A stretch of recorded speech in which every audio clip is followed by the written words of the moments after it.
Calexico, City Council, Calexico Revival and Successor Agency, Calexico Finance and Authority Regular Meeting Agenda, Wednesday, September 6, 2023. Closed session, 5:30 minutes, ¿sí? 5:30 p.m. And call to order. Is not here. Here. Here. Here. Here. Okay, public comments? Not, okay. Is this for public comments or for? For closed session? Oh, no. Okay. Oh, Okay, what, item number 10 on there, closed session? number Actually, it should be number 1, 2, and 3. 2.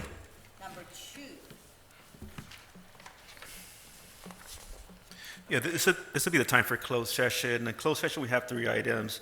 The case of Vertical Bridge v. City of Calexico. Number 2 is labor negotiations. And number 3 is public employee evaluation. Those are the 3 items for closed session. So now would be the time for public comments on those 3 items. It's going to be for labor negotiations with CPOA, that'll be in item number 2. Yes. Yes, correct. Yes. Just gotta fill this out, or you take my word for it. Take it out. Okay. Brief.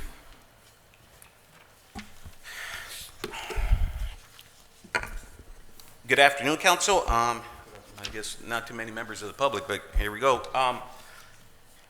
I just want to remind everyone that these negotiations have been, there's been some hiccups, but thanks to the city manager and the council members who have facilitated, it's gone a little smoother. This is just this would be just a 10-month contract at this point. 2 months have gone by, and something that I want to bring up that hasn't been brought up before, but I think it's very important that it's been done in the past, and it's only been done, as far as I can remember, to the police department. And I think it's time to explore our options with fire service and ambulance service to the city, because there's been lots of times I know that we as officers have personally experienced the lack of an available ambulance to transport you to El Centro or to any hospital. And I know, Mr. Moreno, you've had a situation with your family member where they went up to the port of entry and there was no ambulance for them either. And so I think it's important that the city, because we don't have a hospital, that there be a ambulance service at all times. I don't think that's ever been explored, but they're quick to always throw the police department under the bus and want a study and want to get numbers for the sheriff's department and hold that over our heads, but nothing's ever been said about the fire department. And I think it's time to explore that, because I think that the citizens of Calexico deserve more. And it's sad when you call 911 and there's not an ambulance available. I've been a witness of this myself. We've had officers where we've had to throw the officer in a police car and transport him, and we're pretty lucky and fortunate to do that, but the public doesn't have that ability. And I love my firefighter brothers, but it's time to explore those options, because you know, the citizens of Calexico deserve better. They deserve a better service. So that's what I have to say with that. And of course, this MOU is just a Band-Aid. We got some real big issues, real financial issues that are coming down, down the pipeline. And so there has to be some talks of trying to get some revenue into the city. And I mean, that's your job. Thank you very much. Okay, thank you, Mr. Casillas. Okay, adjournment. I need a motion to adjourn. So there's no more comment? No more As far as I know, do we have any more public comments? More No. comment? Okay. No. Okay, you could just adjourn. Close it, so Yeah. you can close, you need a motion. You can close. Okay, and closing to close session in 5:35 minutes. Perfect. Buenas tardes. Welcome to the Calexico City Council, Calexico Redevelopment Successor Agency, Calexico Financing Authority, open session. We're going to be calling this meeting to order at 6:48 p.m. If we could have roll call, Ms. Secretary. Present. Present? Here. Here. Present. Let us rise for the Pledge of Allegiance.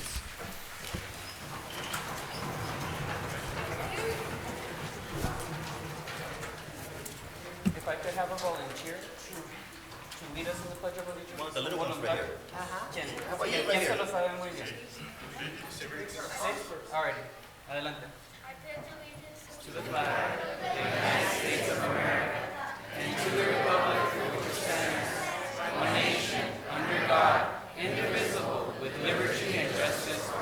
Muy bien. Moving on to the mission statement. Okay. The mission statement. Ready to begin. Together. In a courteous and respectful manner.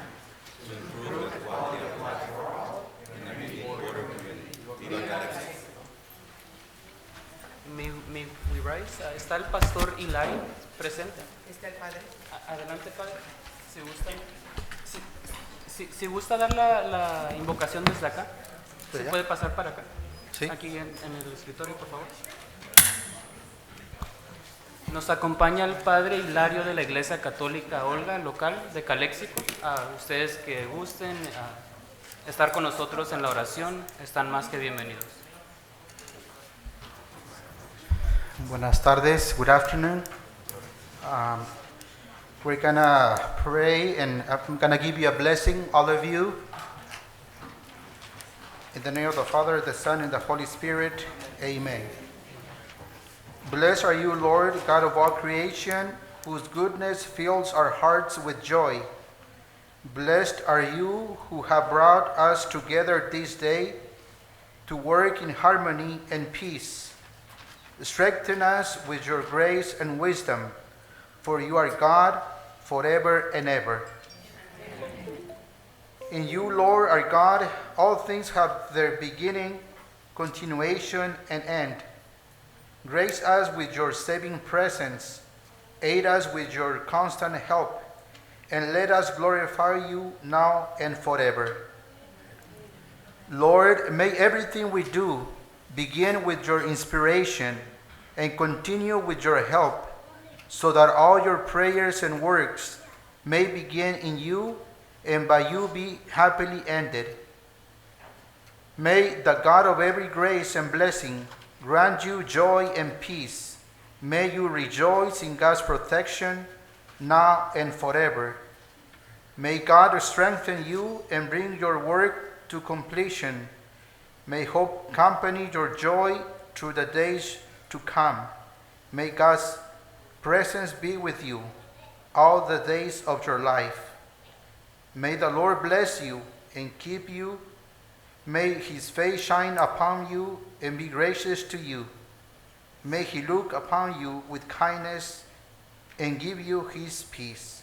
May God bless you in the name of the Father, the Son, and the Holy Spirit. Amen. Thank you.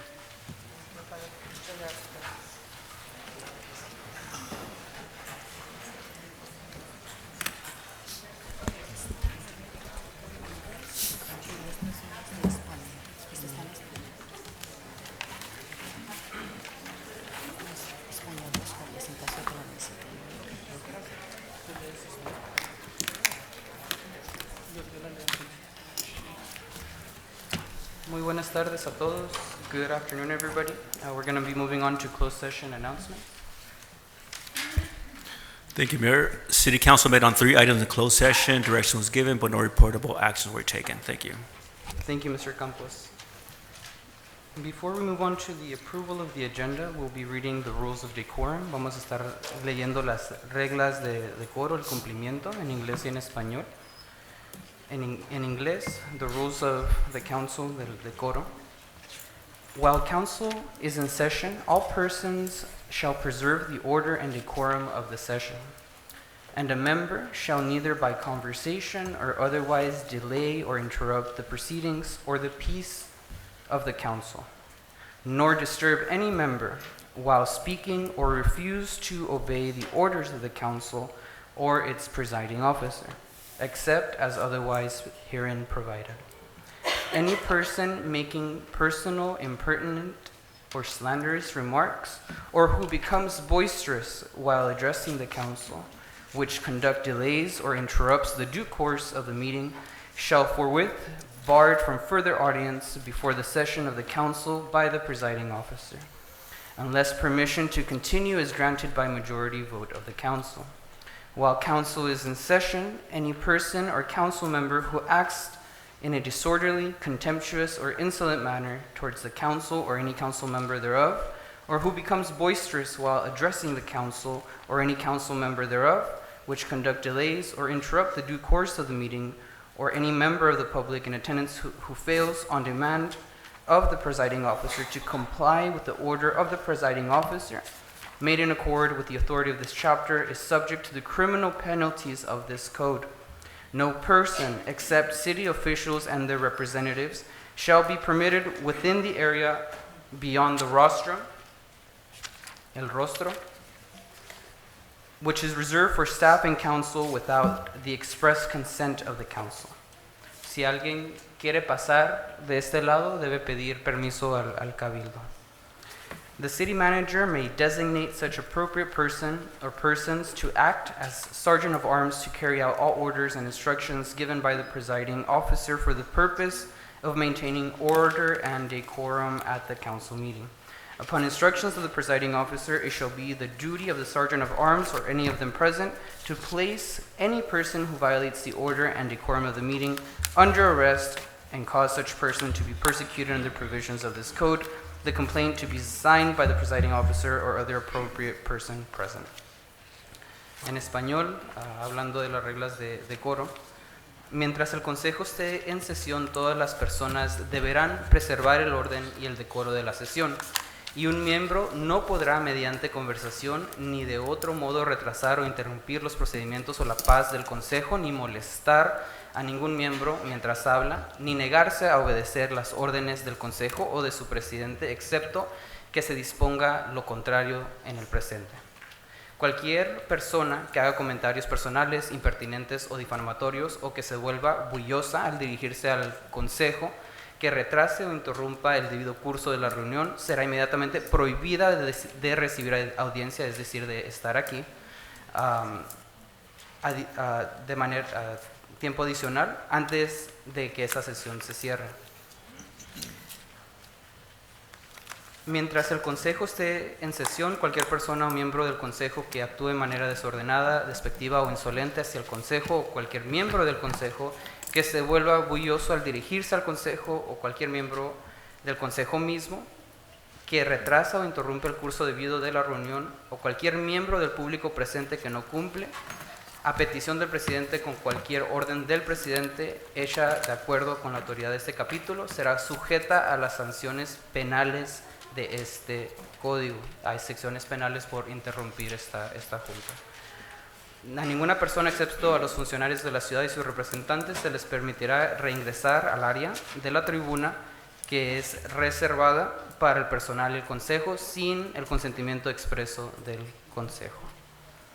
Lo demás habla del sargento de armas, que aquí está presente, el señor Legazpi. El sargento de armas mantendrá la orden en esta junta. Muchas gracias. Comenzamos. We will begin with the approval of the agenda. I believe we have 2 items that are requested by administration to be pulled from consent. I make Yes, a that motion is to correct. approve the agenda and add the city council comment and reports for meeting attendance, please. I'll second that, but Ms. Coley has some items you want to pull? Yes, I am requesting number 7 and number 8 to be pulled out of the consent agenda, please. Okay. Okay. 7 and qué? 7 and 8. 7, You would 7 like and 8. to add city council Yes, comments? 7 and, yes. Okay. There is a motion. 7 and 8. Is there a second? I second that with the. Second, Mr. Moreno. Right. All those in favor signify by saying aye. Aye. Aye. Motion passes 5-0. Okay. We'll be moving on to public comments and public appearances. This is the time for the public to address the City Council on any item not appearing on the agenda that is within the subject matter jurisdiction of the City Council. The mayor will recognize you, and when you come to the microphone, please state your name and place of residence for the record.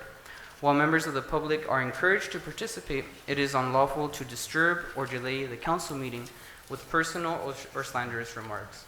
The City Council is prohibited by state law from taking action or discussing items not included on the printed agenda. Please direct your questions and comments to the City Council. Comenzamos con los comentarios al público. Les recordamos que es contra la ley el interrumpir la sesión de cabildo con ataques personales y que el cabildo en sí está prohibido en tocar temas directamente mientras están haciendo su comentario público, cualquier tema que no esté en la agenda impresa. Todos los parques sí tienen su item, ahí estamos libres de comentar. Comenzamos con la señora Blanca Morales. Ms. Morales. Good afternoon. Thank you, Madam Mayor, and City Council for allowing me for these public comments. I would like to request to be placed on your next agenda. I have a outstanding memorandum of understanding with the City of Calexico. We have partnered up with Calexico Border Paws. We would like to contribute to reducing the liability of the City of Calexico with Animal Control Unit. And we would also like to start raising money and grant money so that we can get the doggies in a better shape as far as where they're at right now. And also we have volunteers that are wanting and willing. We already added the City of Calexico to our liability insurance. Thank you. Thank you, Ms. Morales. We have Ms. Elba Quesada.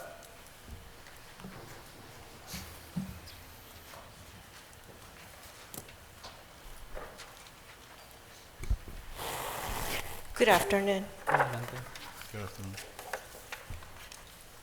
My name is Elba Quesada, and I'm the president founder of a local nonprofit organization, Amigos de Alejandro. We are dedicated to help children with cancer at Imperial Valley.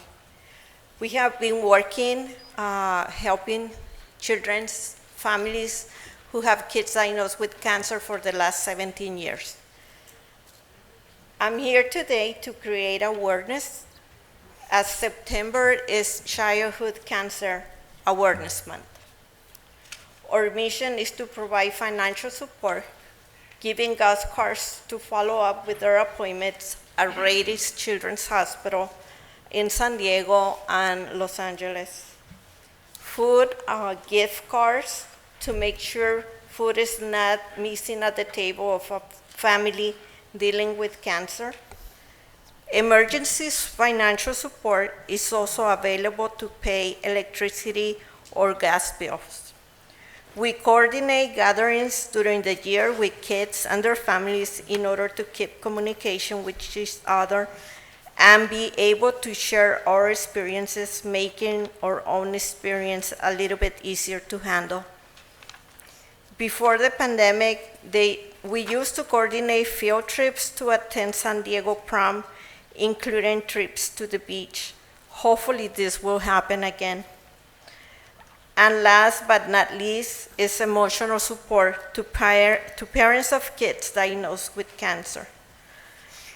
As a parent who lost my 3-year-old son, Alejandro, to a non-cure fatal blood-related illness, we have our own story to tell. Alejandro's illness was treated as leukemia, receiving chemos and bone marrow transplant. But God has His own plan, and it was for us to help others who are going through the same journey of having a child diagnosed with cancer. That's how Amigos de Alejandro was born. I would like to share with you the following information obtained from Grady Children's Hospital case manager, and these numbers are from a couple of years ago. So according to this case manager at Grady Children's Hospital San Diego, there are 118 patients who have come from the following Imperial County cities: Beaumont, 2 kids; Blythe, 5 kids; Brawley, 21 kids; Calexico, 36 kids; El Centro, 40 kids; Heber, 4 kids; and Hotville, 10. There were a total of 443 appointments to the clinic from these patients, and 60% of the 118 needed a ride to the cancer treatment. If I'm here today, like I did mention before, is to create awareness and the importance to support nonprofit organization Amigos de Alejandro. Because of the pandemic, we have not been having any events during the last 3 years. COVID is coming back again, and we are in need of funds. So I really will appreciate the community who has been very helpful before to help us with this mission.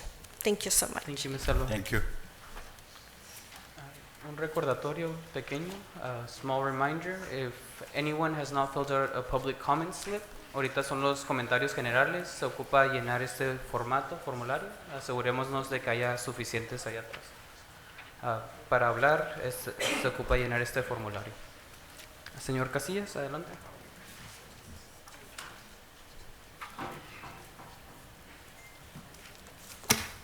Good afternoon, council, members of the public. The reason for my visit today is simply I want to take the opportunity to talk about this. It's a pretty hot topic, the recall. And I think it's important to be transparent with the public of the cost of this recall. And more so, I mean, I know that I don't know if you can talk about it, but the people behind the recall. These are the same people that have spent millions and millions of dollars, Ms. Hurtado being one of them, along with her gang, because that's what they are, they're a gang. Former Chief Chalo, who's present here today, who is he calls himself the Honorable Chief, and there's nothing honorable about him. He left the department in shambles, no equipment, no officers. Can I take my time back? Sure, let me put that to 2 seconds. There's nothing honorable about this man. He's a liar. He's a thief. He's a snake in the ground. Let's make sure to mention your comments for the city. Yes, council I'm and avoid speaking to you. personal or defamatory. But anyways, it's very important that this recall is just based on lies and hate. That's the bottom line. They're using you. They're using Mr. Manzanares. They're using the homeless population to blame them for the problems that we have in the city. And we do have some issues here. We do have some issues. But they are not the problem. We got a mental health crisis. We got a drug addiction problem. Those are the issues. They're not the problem. People, organizations that feed the homeless in the park are not the problem. The problem comes down to money. Money. In 2015, Ms. Hurtado spent $13.5 million. And I'm still here. I'm still here after 13.5. Try to fire me twice. Well, you can try again. She doesn't have 13.5 to fire me again. It is within subject matter jurisdiction. By no means we do have some issues here, but they're finances. They come down to finances. In 2011, when Mr. Castro was the mayor, he sounded the alarm. In his State of the City address, he made it clear. He did some good bullet points. He said, we've got a severe financial crisis. We have tremendous amount of debt for the size of our city. And you know what happened to him as the mayor? Well, Ms. Hurtado took him out of mayorship.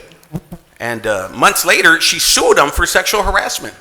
Not only sued him, sued the city, sued Kim, sued all these people. So this recall committee, ironically, the people that are claimed to be the solution have been the problem all along. The sign that's here in front of you, council, that's symbolic. That's over 10 years old, and those words are still true today. I want to take my minute. I've got some ADA issues there, Mayor. Just a couple seconds for the interruption. And so I think that we need to be transparent. There's a cost to this recall. It's based on hate, and it's just based, and he's been here for 7 months. How can you fire someone that hasn't even done the job? Mr. Monsa, he's guilty by association. You're guilty because you wear a dress. It's out of hate.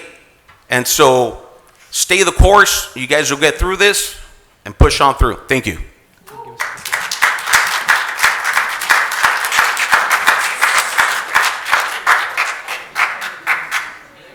Mr. Solano? Yep, please avoid interruptions of the council. Adelante, señor Solano. Bienvenido.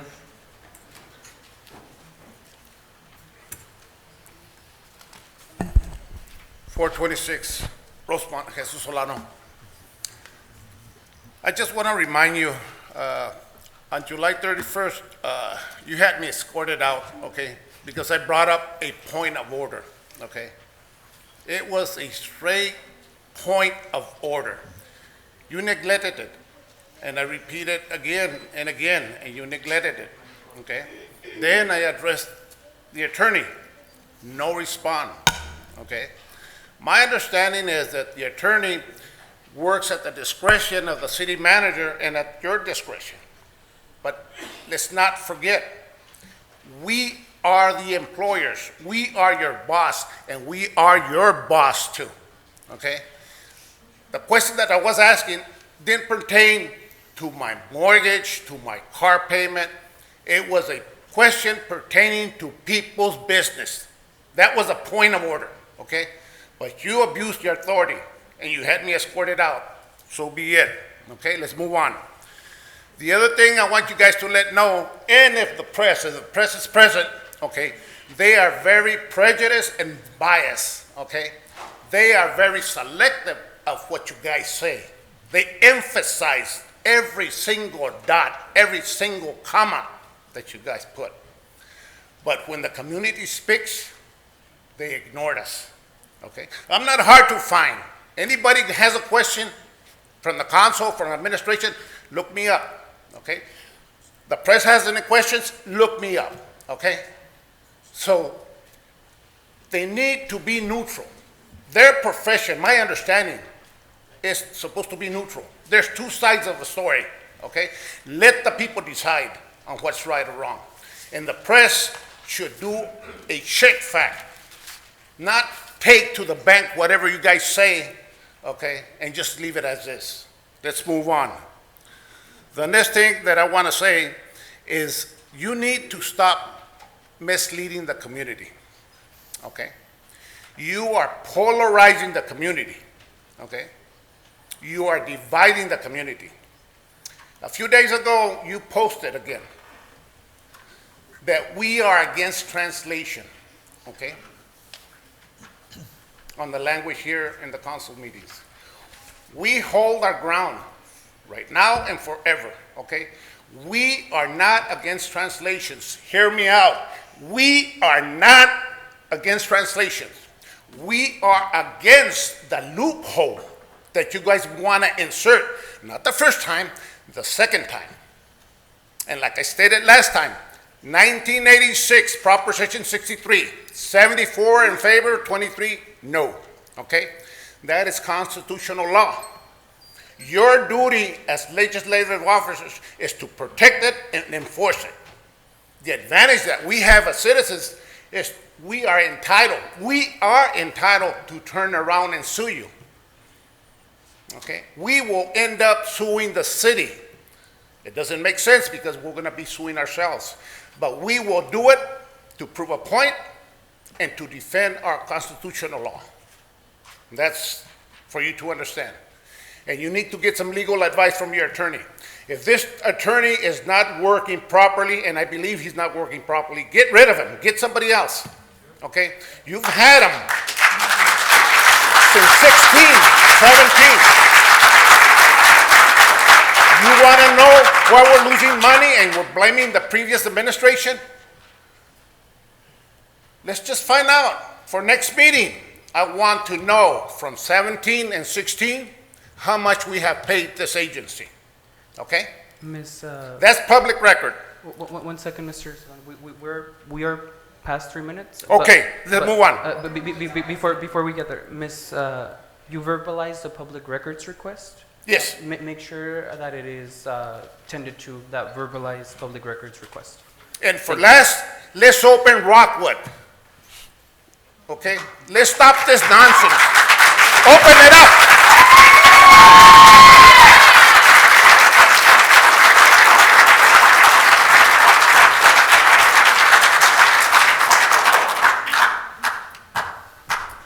Señor Pesquera, Oscar, adelante.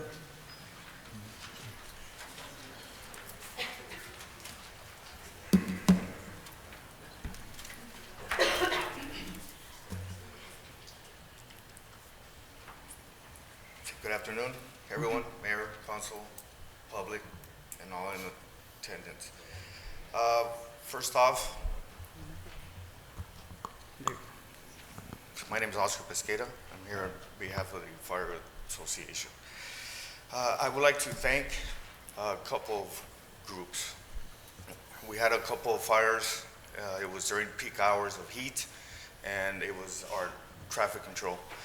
Traffic control did an outstanding job, not just in protecting us from getting hit by vehicles or protecting other people from crossing the scene, but unfortunately, it was so hot and the fire took so long that we ran out of drinking water. They took it upon themselves to go get us water. They went above and beyond, not just once, not just twice. So I would like to put it on record and thank them for it.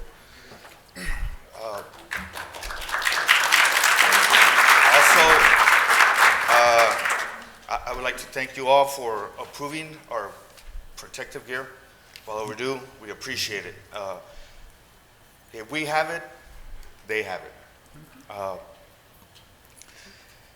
Now this part, I know the timing might be a little difficult, but I just want to clarify, and like Mr. Casillas said, we need to be transparent without saying names and pointing fingers. It was stated, and I will read it off, and I don't go off of this raves and rants. I'm not a big fan of it, but it was brought to my attention. So it's to do, it's stating of what a couple of you have done, and I just want to be clear. It states, and I quote, you invested $3 million to rehab 2 fire stations, $700,000 to repair Station 2. Station 2 currently is still closed. The fire station was closed, and Cal OSHA was told it closed August 8th of last year. Unfortunately, in May or maybe June, the media was told we were there. They were saying we were in the travel trailer, it's modular. We're not there. If we're not there, we're not there for them. Maybe that was filtered through.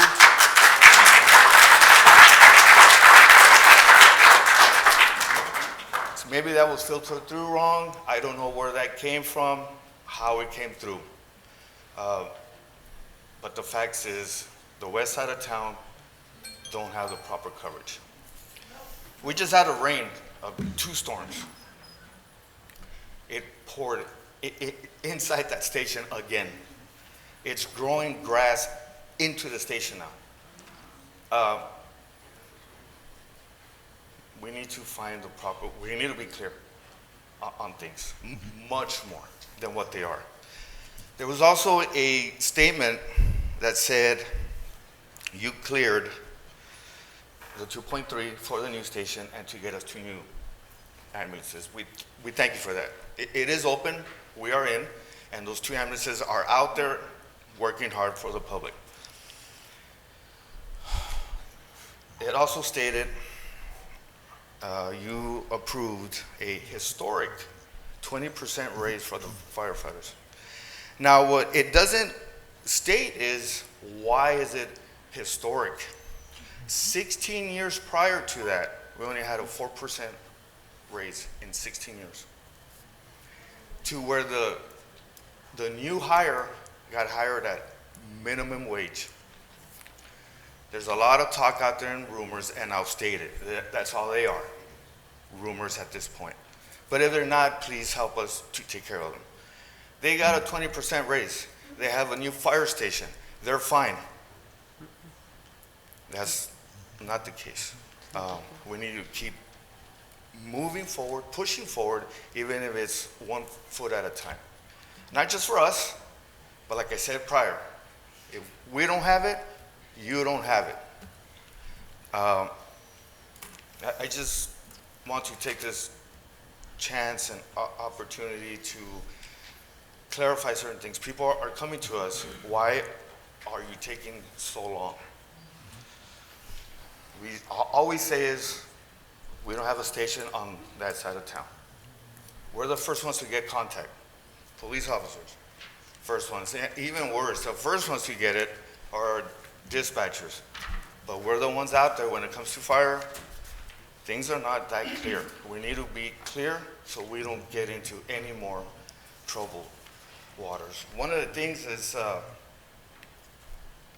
in closing, is we're focusing on certain things for the kids, for everyone else, and it's great. By all means, and I'll put it on record, let's do this. Once again, we just had a child, a 6-year-old, nearly drowned. If the kids get hurt, we don't have it, they don't have it. Thank you very much for your time.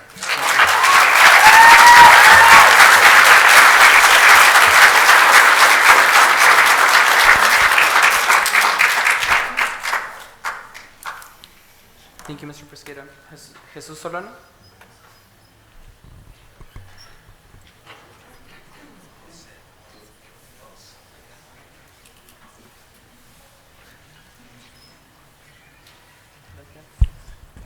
My name is Jesus Manuel Solano, 426 Rosemont Street, Calexico.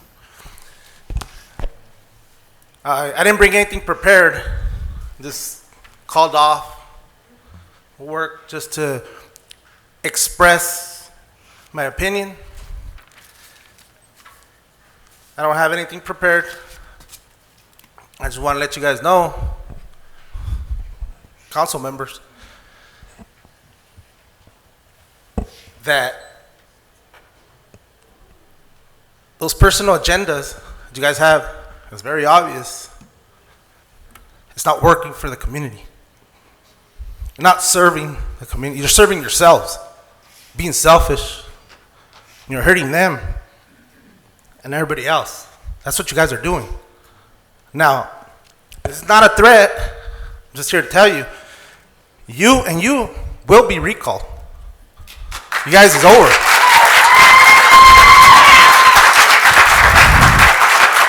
I'm not sure if Mr. Moreno or Romo will be running for re-election. You guys won't be re-elected. I can guarantee you that. Now, you guys, the gentleman right here was talking about a recall costing money. You guys, your decision making, your bad decision making is going to cost this city more money than for us to recall you. So we will do it. We are going to do it. Now, do you guys want to be remembered as the biggest group, or one of the biggest groups, as an embarrassment? If you can't fulfill your duties, your obligations, because people voted for, I didn't vote for you guys, none of you. Voted for Mr. Camilo, not for you guys. You guys want to, if you can't do your job, step aside, resign, whatever you guys had to do.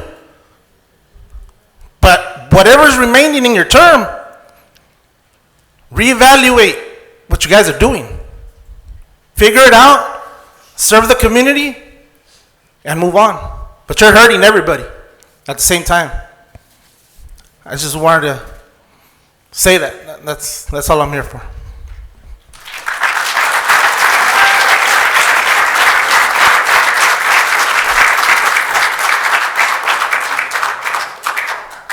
Joseph Guy, adelante.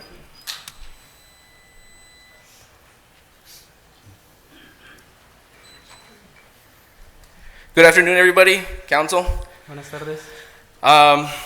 So last week we were hearing you guys talk about how the recommendation for the border of Friendship Park was through Romo.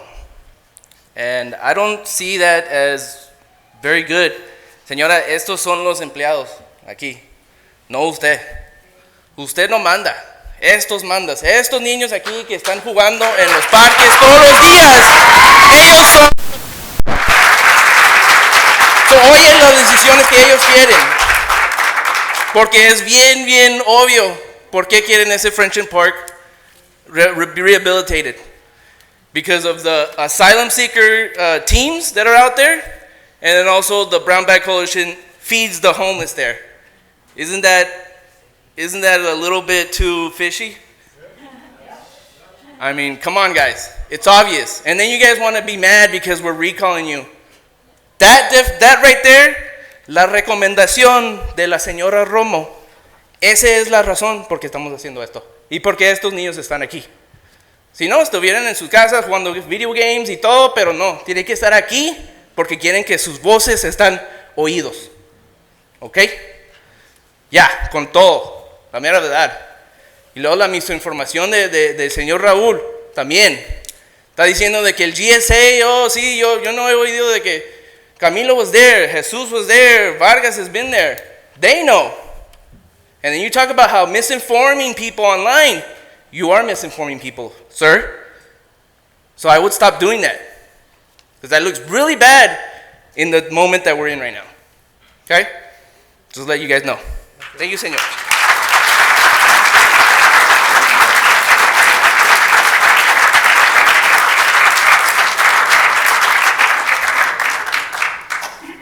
José García.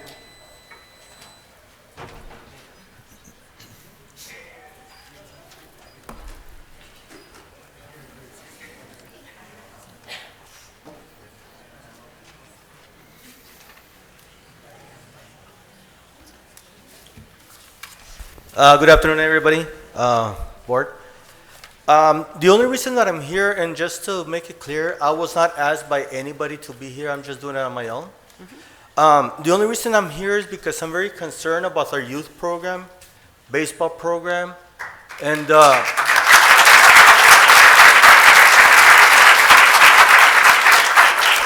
as you guys can see in front of me, we have all these kids, all these baseball players, softball players, different kind of sports, correct? This is our future government, okay? All these kids here, they're our future government. I need to talk a little bit about myself so you guys can understand where I'm coming from, okay? It's not that I'm trying to glorify myself, nothing like that. I'm a retired correctional officer, 26 years of service under Imperial County Sheriff's Office. I worked 3 years juvenile hall. I'm a crisis negotiator. I was a crisis negotiator for our team for about 8 years for the Sheriff's Department office. The only reason that I bring that up was because when my son was playing baseball, we're talking about 9 years and up, when there was no baseball season going on, I took it upon myself to coach. And there's some parents out here that know me because they were there as part of parents also. I did it for about 12 years. No fees. I never charged my player a cent. The only reason that I did it was because I wanted them to be successful in life. I wanted them to have a second chance at life. The only reason that I brought up my background, my career, is because of all the years that I worked juvenile hall, all the years that I worked corrections. I can sit here and tell you, and I'm not just talking about baseball players, I'm talking of all sports in general. I do not recall seeing a large percentage of baseball players. I'm not too familiar with football or soccer, but baseball players itself, I do not recall seeing more than 1% of kids or adults per se going to the juvenile or adult-centered detentions. Okay? So the only reason that I'm here is to ask you guys for your assistance. To not forget our future government. These kids will someday be somebody in our lives. They will represent us. We will be proud of them. So all I'm asking from you guys is, please don't forget our future generation. Thank you.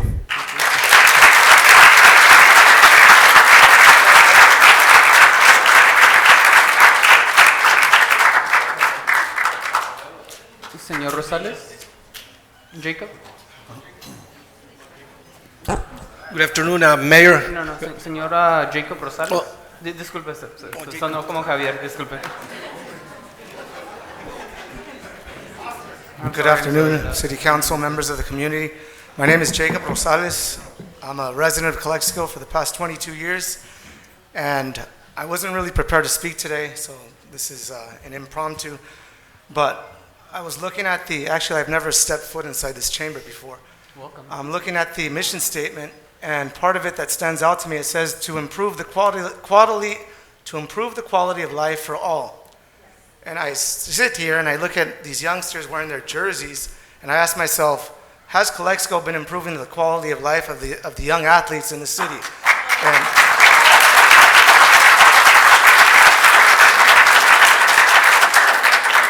And the answer is absolutely not. I'm a coach, I'm a teacher, I'm a parent of 3 young children. I've been playing sports with my children since they were 3 years old.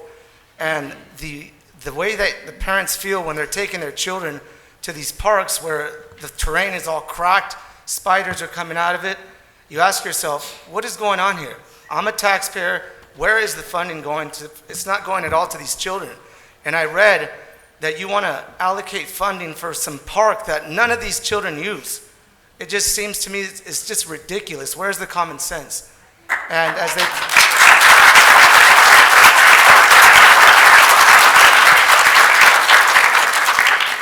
the gentleman pointed out, those are parks that are populated by homeless, by people that are doing drugs.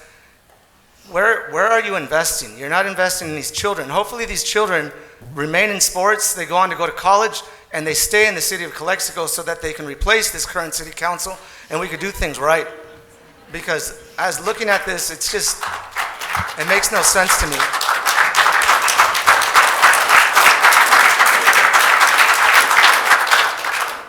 For them to even be here, they can be at practice, they can be doing their homework. For them to be wasting their time is just absurd. I grew up in Monterey County. I don't remember any of the youth having to go to the city council to beg for the city to beautify their parks. I'm asking you, the reason I'm speaking is I need the city council to allocate funding appropriately, invest in our youth. They're only going to be young for a certain amount of time, and this goes not just for them, this goes for their unborn children as well. We need to have a place for these children to play. Enough is enough. Thank you. One last thing. I want all of the players that are here, all the parents that have children in sports, can you please stand up so the city council can see you so that they can remember this?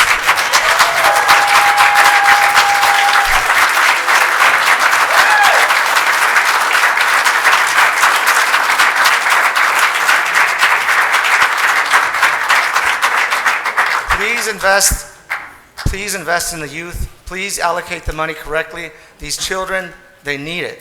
They're begging you. They don't want to go to parks that are a disaster. We don't like to come, as coaches, we don't like to have people from other cities say bad things about the city of Calexico. We want what's right. Thank you. I didn't want to take too much of your time. Please invest in our youth. Hopefully these children can go back and do their homework and use their time wisely. Thank you.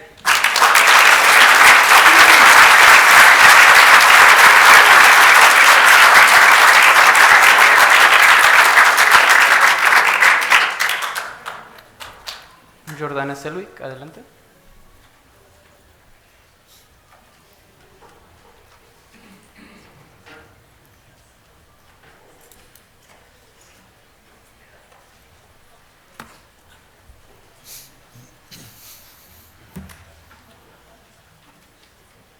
Good evening, Mayor, Council, and everyone present tonight. As a dinosaur of 57 years old that still lives in the same house she was born on CM Perry, 1232 CM Perry, it's been a long time since I've gone here and spoken to anybody here in public. But I had some notes, but when you guys read that mission statement, I couldn't help myself but write this. And basically, the first sentence, together we pledge to provide effective and efficient services. We are not together, we are divided. There is the pledge here, I look at everyone sitting there, and at one time or another, I respected every individual there, and I saw future. I don't see that right now. Like right now, who is Ms. Romo understanding what I'm saying? I don't know. And I know her since I'm probably 12, 13 years old, and I respect her as a woman, but not as a council person. I'm sorry. I have a daughter. I have a daughter that's profoundly deaf with cochlear implants, that's 29 years old, that's in a master's program, speaks 3 languages fluently, and also signs. And you would never know. There's no excuse not to learn the language of the country you're living in. I'm sorry, Mr. Coleman. And I was born at Calexico Hospital, and I had the privilege to go to school in Mexicali, to Leona Vicario for several years to learn Spanish correctly. And it's a privilege. It's a privilege to come here too and to speak our language. And I don't know, she's nodding, but I don't know if she's understanding me. So the pledge to provide effective and efficient services is not true in Calexico today. Officer Pesqueira spoke. I remember a couple months ago there was several fires going on. One of them was at my neighbor's house on C.M. Perry. There was another one going on in an alley close to the Kennedy Gardens. There was another one going on there. We don't have that. You can't cross. I live on C.M. Perry. I have to turn right in order to go to Adams Court to my mother because there's no way to turn left now with the traffic, the potholes, and everything else. We don't have services. We have terrible services. We have a terrible reputation. And I speak of this because I sit on a board of a bank, of a community bank, and every time I sit on the board, I'm the only person from Calexico there. There's got to be some kind of joke in that boardroom or in people that present about what's going on in Calexico. And it's embarrassing and it's displeasing because I love Calexico and I could live somewhere else. But I still insist on living in Calexico in my same house because I love the city. Our parks are terrible. Our leadership is in shambles. Our installations, our streets, and I can go on and on and on, and I'm tired of putting the excuse that it was a past council. You're here today. Represent us today and work today. You are not respectful of the citizens of Calexico. You're not respectful of us dinosaurs. I'm a dinosaur and I have a lot of experience if you've never asked me for my opinion. Ever. And I look at a budget that's 10 times bigger than this city, but I've never been asked once for any input on anything. And I live in the same house and I own the same properties. And not once have I gotten a phone call from engineers, I don't know who, that's been doing all this planning. As a matter of fact, my opinion that was given personally to a couple of you was that the Rockwood Avenue closure would be a disaster. And it's proved to be that. So why don't you put on your little boy, girl, everybody pants and fix the mistake that we made?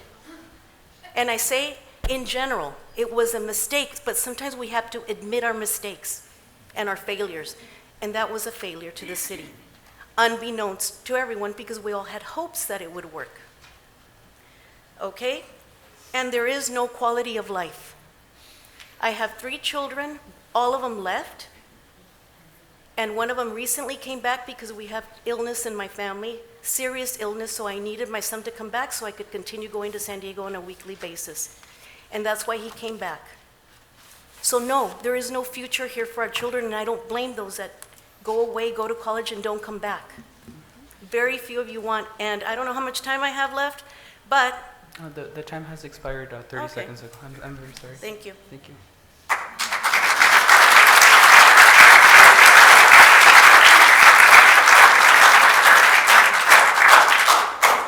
Señor González, adelante. Good evening, Mayor, Member Council, Management, Public. My name is Javier Gonzalez. I'm here at 237 Hernandez. I'm here as the captain at Kennedy Gardens. I want to thank the city of Calexico. Yesterday we had a great event. Like all our events for the last 25 years in Kennedy Gardens, you know they're great. And I thank you all for joining us. There's been a lot of I've been receiving a lot of calls about council members taking credit for it. I never get into that. You all know our projects since Neighborhood Watch, boxing gyms, Adopt a Park, they've all started at Kennedy Gardens. So I wasn't going to say anything about it because I thank the council for approving it. We've been working for it for the last 4 years. You just mentioned border park, we just had the most important thing. Without a cost to the city, we put new LED lights. Not a cost to the city. Las Casitas and Emilia also. Advanced lighting without a cost to the city. So that's one of the things that park needs, because you're right, nobody uses that park. But anyway, this project, Kennedy Garden, we've been working for the last 5 years. We've been meeting with the Kennedy family. We've been meeting with some management at IID, and there's more coming, believe me. We're working on the west side of the neighborhood. We're working at the bus stop at Rockwood and Robert Kennedy, trash cans and everything. But before we can move on, we need the permission of the city. And that's what we came and got. They gave us the permission. We worked very close with Camilo Garcia and the city manager. But just, I wasn't going to mention anything, but just before I came, I read the Calexico Chronicle, and they never interviewed me. But it says, Calexico Mayor Pro Tem Gloria Romo and IID Division 4 Director Gonzalez each contributed to making the project to a fruition. That's not true. That's not true. I don't know where it's the Chronicle where it got that, but I thank the whole council for approving it. And we met several times with Councilmember Camilo, but yeah, Gloria, you had nothing to do with it. If you want to help, the playgrounds are all broken up on both sides. The parking lot's a mess. But I just wanted to make it clear. I thank the council. We have to continue working with them because we can't move into city properties without their permission, whether it's IID, whether it's private industry. So I want to thank the community and the kids. They all know me as Blue, the umpire. I was the umpire. I volunteered, and I'll volunteer again next year. We do need better parks.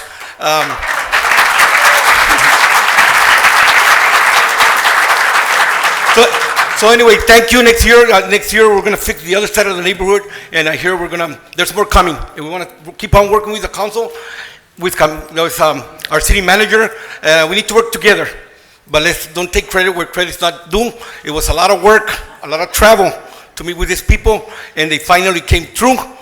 And we were sad that the main guy, Mr. Joseph Kennedy II, couldn't make it. He's a grown man, but we've been meeting with him for the last 4 years, and just want to thank everybody for making Kennedy Garden Park. I hear that now some of the Little League teams want to go practice there because you have lighting, and that's great. Thank you.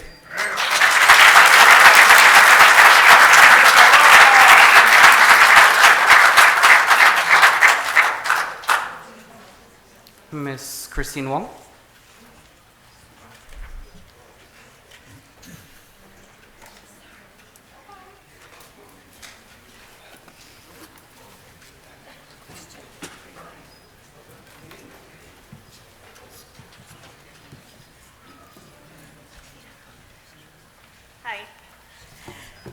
Good evening. My name is Christine Wong Ramirez. I am here because of the fact that I've been coming to the meetings when I'm in town. I came back and I retired in my hometown. Okay, I was born and raised in Calexico. I am back again. But the whole thing is, you know what? Like Ms. Sawick was saying about the mission statement. When you guys were reading it, I too was looking at it and I'm like thinking, this is not even. When we do have a unique border community, okay, or at least we had growing up, because that's when, you know what, you can walk out at 10, 11 o'clock from your house, walk to the downtown area, walk to Imperial Avenue, come back home, be safe. There was lighting, the streets were good, the sidewalks were good, everything, okay? Now you can't even do that because you end up with getting somebody that comes to you. And I'm not going to say it's all the homeless, but you have vagrants, you have a lot of people that are out there to do bad, you know? But you guys are just focusing on that, you know, that you want to cater to them. These people do not pay taxes. We're the property, we pay the property taxes. They don't vote for you. We voted you in. So yes, like Mr. Solano says, we are your bosses. That's what you got to understand, okay? That we are the ones telling you, hey, you know what? Listen to us. We need parks, we need streets, we need lighting. Look at downtown, okay? 3rd Street, Heber, everything. You go downtown at night, oh my gosh, it's so dark. And you put those spotlights on and they don't even work. You know, and you guys don't want to do anything for our firefighters and our police. I retired as a state parole agent, okay? I retired in LA County, where you see a lot of homeless, you see a lot of crime and everything else. You know what? I came back to a safe city, and this is not what I'm finding now. Okay, this is what we need. And yes, we are unique, so that's why we need them. We need the police, we need the fire, and you know what? And this ARPA money about essential workers, you guys are the city, right? So your essential workers were the city, not Walmart, not Food for Less, not anybody that got stimulus, not anyone that got unemployment, bonus unemployment, stimulus checks, and you're talking about double dipping? You know what? They're triple, fourth dipping. Did you guys realize that? The other thing, okay, if you really think about it, these parks. Deco Park, I mean, que en paz descanse because he was a good man. However, that park has been like that for the longest time. And you know what? Now, why is it now a necessity to fix it? When you have other parks that our kids play. For me, my kids are grown, but these are grandkids for some of us, okay? They need to go out there and play. So, like they were saying, this is the future. There's just so many things I wanted to say, but let me tell you, the poor, the essential workers, extra minute. The essential workers, money. Excuse me, are you requesting a disability accommodation? Yes. Yes, of how, what amount? Excuse me? What amount? What amount do you need for the Yeah, I accommodation? said just 1 minute. 1 minute? Okay. Sounds good. Thank you. Let me tell you, Mr. Manzanares, when you talked about the poor would have been private citizens, property owners that would have been, they would have loved to get a voucher of $500 to go spend on groceries. Man, on their water bills, something, okay? Their power, especially during the summer, now that would have been the better. But when you said, oh, aquí está, 16 months ago, we talked about it, the final approval was that day. So you could have changed your mind and you could have said, hey, you know what? You guys are right. This is what the citizens need. This is what we're looking at, okay? We're looking at everything that you guys are not doing for us. We pay property taxes. Oh, and by the way, people from my generation don't shop in Calexico, or my parents' generation don't shop in Calexico. Let me tell you what. Most of these people do shop in Calexico, and they pay sales tax, and that's what the money that you're spending, okay? You don't have an open checkbook. You don't have an open checkbook. You have a responsibility to the city and to us, the citizens. Thank you, Ms. Thank you.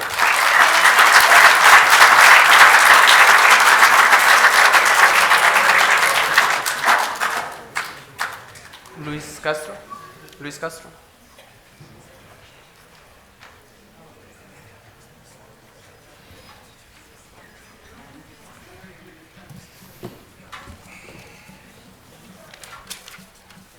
Buenas tardes, Buenas council tardes. members. Me da gusto estar aquí presente y pues he estado oyendo a todas las personas que pasaron aquí al frente y la mayoría, un 99%, tienen razón. De veras, tienen razón. Lo que como servidor público que yo fui por 2 términos, me di cuenta que desafortunadamente ustedes, los 5 miembros del concilio, están heredando malas administraciones. De veras, se los digo en serio, porque todos los que pasaron aquí y hablaron, están hablando de una necesidad que en efecto es, pero ¿cómo van a crear taxis? Se vino el COVID hace 4 años. La mayoría de los que tienen negocios en Calexico fallaron, están batallando. Se necesitan crear taxis para darle servicio a Police Department, Fire Department, a trabajadores de la ciudad. Otra cosa que noté aquí en mis términos, noté que desafortunadamente, y ustedes dicen que me dirija a ustedes, yo me dirijo a ustedes, pero permítanme decirles a esta comunidad, desafortunadamente hay trabajadores que todavía están trabajando para la ciudad de Calexico. Yo los he visto, yo los miré, no quieren trabajar. Sinceramente, se los digo, yo lo viví. Y tuve problemas por eso, porque llegó una persona, que no voy a decir el nombre, me dijo, señor Castro, por favor, ya dígale a mi supervisor que no me castigue. ¿Por qué? Porque me está poniendo a trabajar, a juntar más basura. Pues por eso les están pagando. De veras, sinceramente se los digo, eso sigue pasando. Y es lo que ha heredado el concilio. Eso es lo que ha heredado. Programas. Perdimos muchos programas para los parques. Perdimos. ¿Saben por qué los perdimos? Por mala, no señor, por mala administración. Por mala administración. Y hasta ahorita esa gente todavía está trabajando ahí. Desafortunadamente, eso estuvo pasando y ellos heredaron eso. Afortunadamente, ahorita lo que yo estoy viendo, el recall, aquí lo comentaron varias personas que se pararon. Sí es cierto, financieramente le está haciendo daño a la ciudad. Otra cosa que le está haciendo daño a la ciudad, está entreteniendo a los city council en problemas como estos. Totalmente, no ayuda un recall. Yo les aseguro que si uno de ustedes quiere hablar con uno de ellos, les va a dar 1 a 1 o 2 o 3 a 1, les va a dar la oportunidad de hablar. Porque, ok, permítame. Silencio. Entonces, eso es importante, el tener el diálogo con cada uno de ellos. Hemos dado tiempo extra para todos. El señor Castro también recibirá su minuto extra. La mayor Ureña tiene cerca de 3 años. El regidor Manzanares tenga de 7 o 8 meses. Heredaron como cada uno de ustedes. Entonces, ¿quieren cambios? La verdad, para mí es darle la oportunidad. Afortunadamente, lo que yo he visto, la administración, la señora Colio, para mí, es mi opinión, está haciendo buen trabajo. Tiene que trabajar con la mayoría del council para que siga adelante. Si no, se van a venir siguiendo parando aquí la parte de la comunidad y a decir, son parques, es fire department, es police department, pero esto viene de atrás. Esto viene de atrás. A mí me costó por hablar. Señor cuando señor, disculpe, pero ya ahora sí se acaban los 4 minutos. Ok, lo último, sí, por adelante. favor. Sí, adelante. Lo último, Por favor, sean lo que respetuosos. comentó el señor Casillas es el 99.9 cierto. El mayor message que yo hice, ahí habló de que decía unas palabras que me culparon por hablar, por decir, la ciudad de Calexico, ¿cómo dice? The city of Calexico was in severe financial situation. Severe. Querían que quitara eso, no lo quité. Lo pueden ver esa página en el internet, búsquenlo, Mayor Message. Desde entonces estamos mal. Entonces, para mí, culpar al council, al menos la mayoría no. Gracias. Gracias.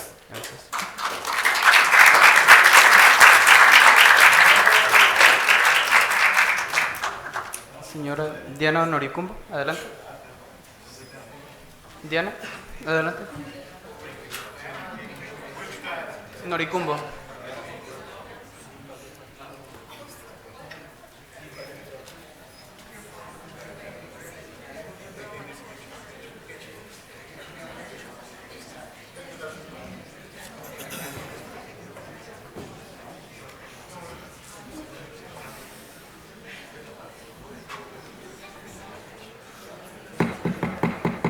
Orden, orden.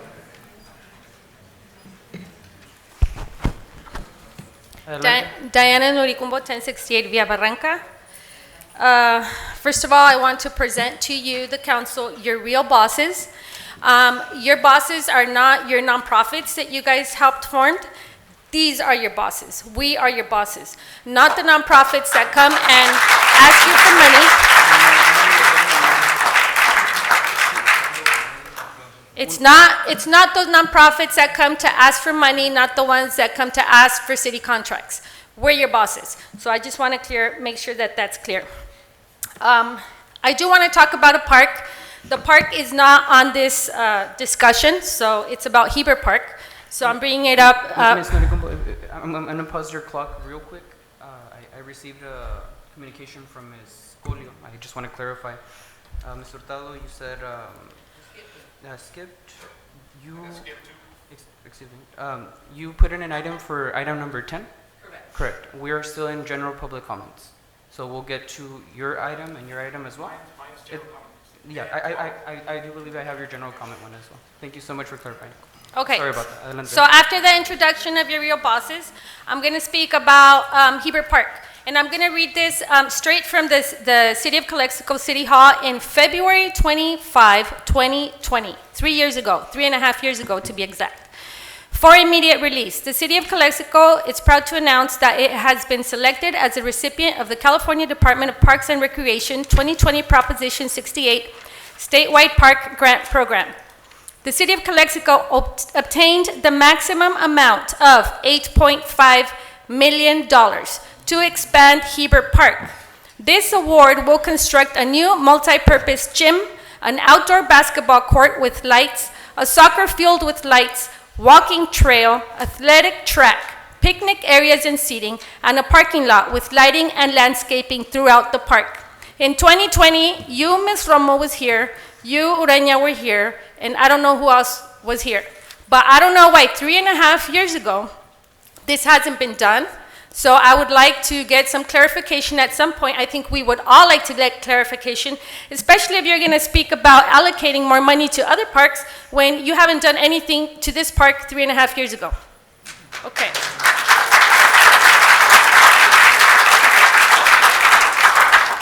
My third topic, this is actually going to be a report since some people are up here talking about corrupt politicians.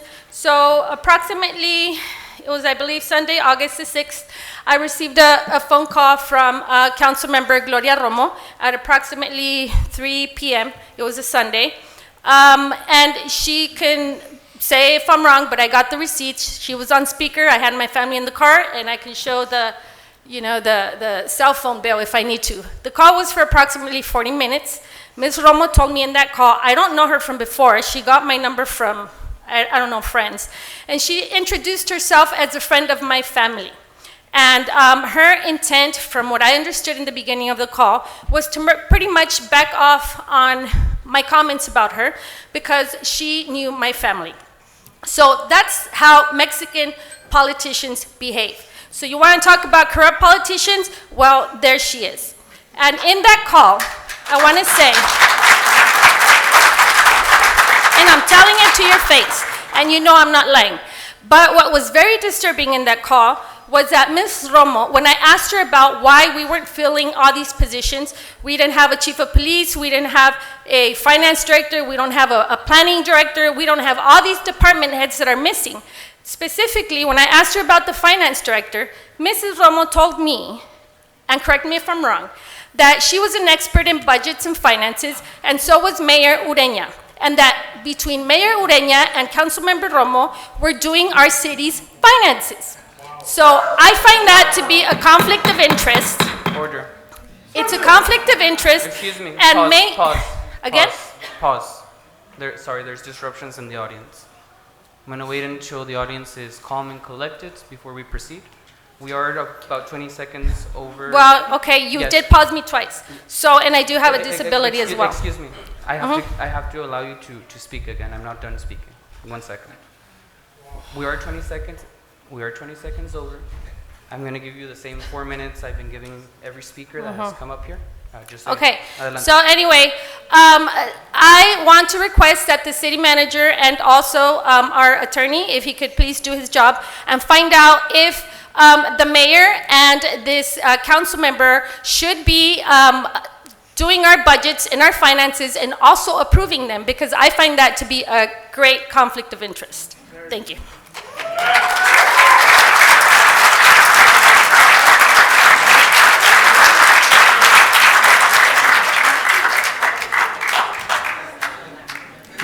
Mr. Gronich, Robert?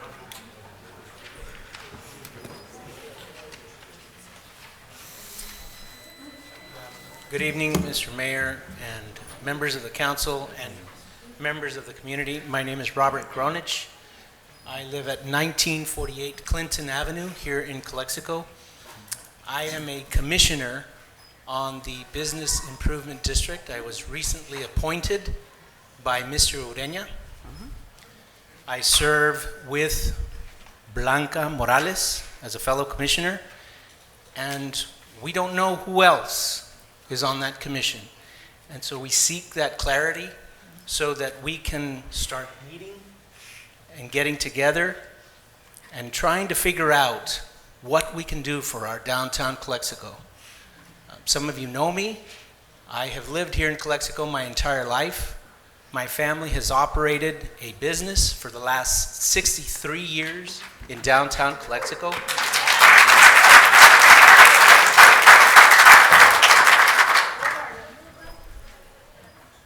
We don't know how we've made it.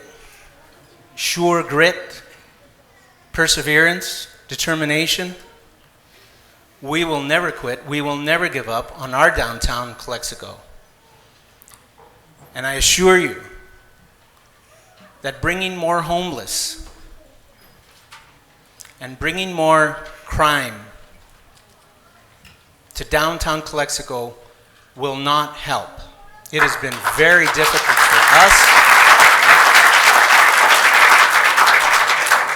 It has been very difficult for us to survive during all this time.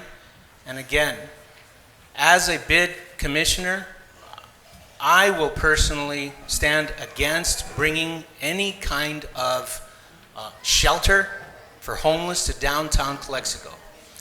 Now,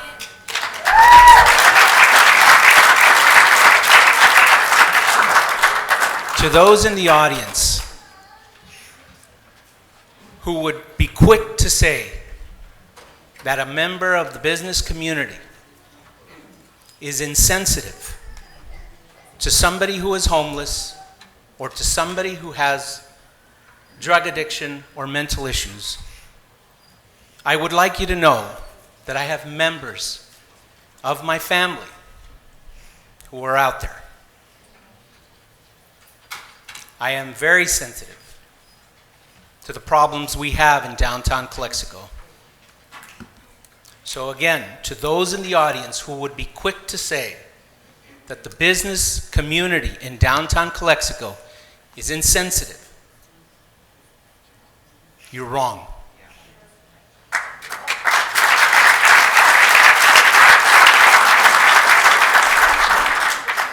I stand here, and I was part of these children here. I was part of these teenagers who was on sports teams. And I congratulate you guys for coming out here and fighting for what you believe in. Thank you.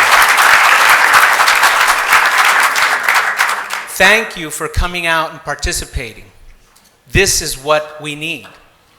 You do need to fight for your parks. You do need to fight for funding from the city to go to activities of youth sports and to activities who can produce revenue for the city that can generate taxes to give more to the youth. And what I'm talking about is improving downtown Calexico. The only way, and I have said this before, I understand, Mr. Ureña, that you have an educational background in economics. The only way the city is going to get out of the hole is to produce tax revenue through business.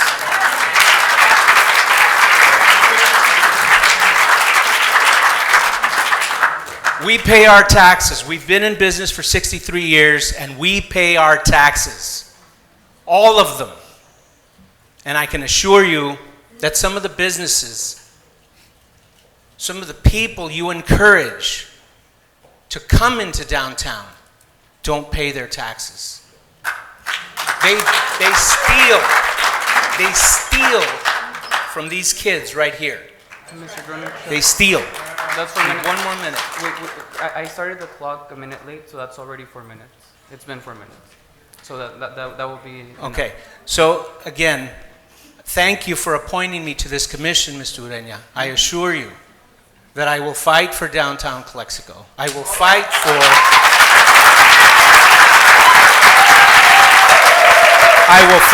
a clean downtown Calexico, and I will fight for a Calexico, a downtown Calexico, that the community will want to go and purchase things in.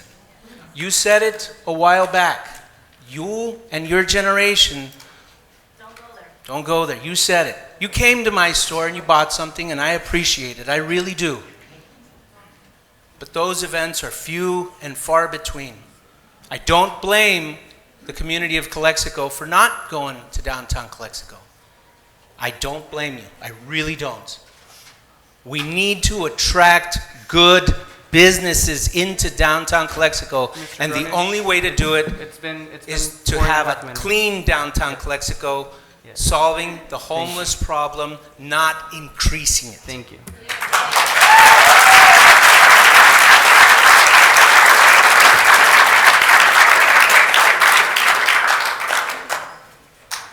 Just as a point of information for the community, we're still on the public, we're still in the public comment section. Just because cleanliness was brought up, if we go to item, where is it? Item number 12. I believe there's a proposal for downtown restrooms to help with a clean Calexico. That is something that will be discussed in a moment. Just as a point of information for the community. Moving on to Ms. Patricia Ureña.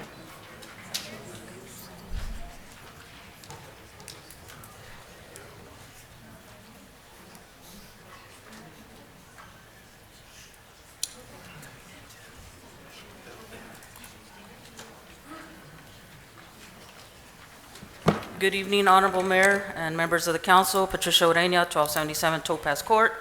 Also, thank you for appointing me to the Calexico Community Services Commission. I look forward to working with all these young men and women here, as well as the community that's out here. I applied as a commissioner back in February, and I was just appointed in, I think the 1st of July. Our first meeting was August 9th, and at the meeting, I talked to all the commissioners after we did the elections, and I made an ad hoc committee to work with our parks and recreation. And so one of my first things that I did is that I went and visited all the parks, every single one of them. And I can tell you that parks and recreation is my profession. I've been working in parks and recreation for 45 years. A lot of you might not know me. Some of you do know me from El Centro. But I want to say to you guys, you deserve a completed park. A completed park. Not a half a park, not a little bit of a park, but a completed park that you can feel proud of. I want to thank Mr. Gonzalez for that little cleanup that they did, Public Works staff that did a 2-day cleanup to have that lighting program. It was beautiful. Everything looked nice. The kids were excited when the lights came on, and that's what we need to do. Get the community involved in these pocket parks that are invested for our youth and our residents. As a lot of us are getting a little bit older here, we'd like to have some walkability. With that being said, our commission meets 4 times a year, and that's not going to help us. One of the things I'm going to be requesting that we meet once a month, and I'd like for all of you guys to come in and voice your opinion, because as far as the commission, just that small meeting that I've had with some of the commissioners, they need to see 2 parks completed, Cordova and Heber. We're at 100%. phase with Heber, nothing has been done. I work with the state of California as well. If you don't start moving on that project, we're gonna lose the money. So let's get that started. Also, I've had the privilege of working with the park and recreation manager. I've been meeting with them as well. And I can tell you from just the request for funding, we need to table all these funding mechanisms that you have for specific parks because they're not parks. You can't complete Nosotros without amenities. If you walk Nosotros Park, there are no amenities. Bathrooms don't work. The playground, if you walk on them, someone's gonna break an ankle. I did twist my ankle. I don't know who did that playground, but it's ill done. John F. Kennedy, beautiful grass, the lights are perfect, but your playgrounds are broken. When was the last time they did a playground inspection? I live on Topaz. That park is closed because it's a hazard. So we have depleted parks. We need to start somewhere. We need to complete Cordova, not phase 1, but completed phase 2. It's gonna cost a little over $3 million. We have the money if we combine our efforts. Mr. Gronich, you're right on track. We need businesses so that we can have a sales tax. The only way we can survive is with a sales tax. So, as the chair of this commission, I want to work with your commission. I have 6 members of our commission that are willing to work. I've developed ad hoc committees that I gave you a copy of who they are because it's a combination of recreation, beautification, and all that. So I just want to make sure that if you have questions, please please call me. Get a hold of me because I need to have your voice so that I can, and our commission can make great recommendations to our council. If they have those recommendations and they see where the money is really supposed to go, then maybe they can make better decisions. After looking at Nosotros Park, and I asked, are the lights working, not working because they have no poles or no bulbs? The answer was that all the copper wiring was stolen. So, with that being said, you can't put up lights without amenities. It's like building a house without a sofa and an interior housing. So we need amenities. That is 4 minutes? It Would you like is. to- I need to speak back faster. So I just want to let you know, please come to the next commission meeting, and thank you for supporting us, you young men and women. I hope to see you because in a couple of years, these are going to be your parts to take care of. Thank you.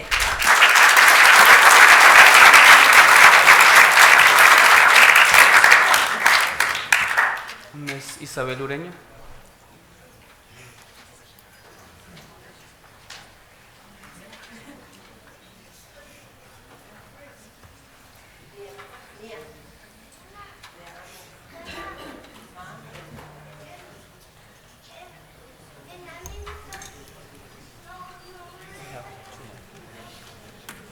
Buenas tardes, mi nombre es Isabel Ureña, El micrófono. 805 Rivera, aquí en Calexico. Y mi comentario es, bueno, primero que nada, un dicho que probablemente todos nosotros ya sabemos que la verdad no peca, pero incomoda y incomoda bastante.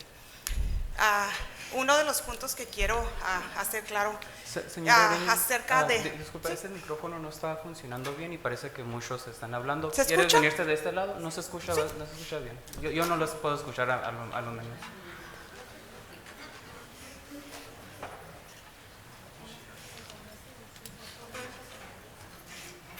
¿Se escucha mejor? ¿Poquito? Sí. Yes. Ok. Mi experiencia como padre, en referencia aquí a los chicos de béisbol y los parques, que todos están tocando el tema, y yo como padre tuve a mi hijo y a mi hija jugando para softball y béisbol desde el 2008, 2009 aproximadamente. Y esta situación viene pasando desde entonces. No es de ahorita, no es de hace meses, no es de hace 3 años, del 2020, como aquí lo han expresado la mayoría de ustedes. Hemos rogado para que nos ayuden exactamente desde hace tiempo. El señor que estaba a cargo, no sé si todavía está a cargo, el señor Chuy Íñiguez, recuerdo que siempre estaba perdón por la palabra, pero llorando y rogando para que ayudaran a nosotros los padres a ayudar a arreglar los parques, porque nos tocaba entrenar en los hoyos que ahora le llaman parques, pero son los hoyos de desagües que están por la calle Quinta, por ahí por la Andrade. Ahí teníamos en esas condiciones llevando a nuestros hijos a practicar, cuando no teníamos ningún parque decente para que los niños pudieran practicar o jugar un juego. Mi punto no es de ahorita, es de hace años esto. Y me consta como padre que tuve a mis hijos en el deporte. Y para terminar, es una falta de respeto a las personas que vino a burlarse de la señora Romo por su idioma, porque su hija ya, no sé, ha aprendido tantos idiomas. La inteligencia no se mide por los idiomas que hablas, se mide aquí y en lo que sabes hacer. Y para terminar con toda la pena que me da, pero mi hijo le daba tutoría, no sé si a esa precisamente hija o a alguna de ellas. Y por cierto, me quedaron pendientes unos pagos de la tutoría que mi hijo le daba.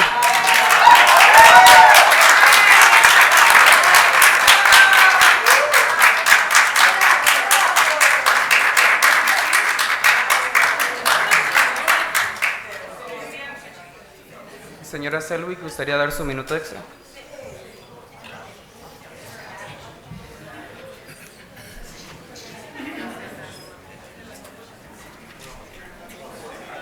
I don't have your general one. I'll call. It's on the same slip. One second. I was the first one to put it in, that's why. CPOA, one second. Un segundo. Tengo Maritza Hurtado con número 10 y dice CPOA. Tengo Gerardo Gonzalo, General Comments y 2. Aquí está. Muy bien. Déjame ver si hay otro que tenga General Comments.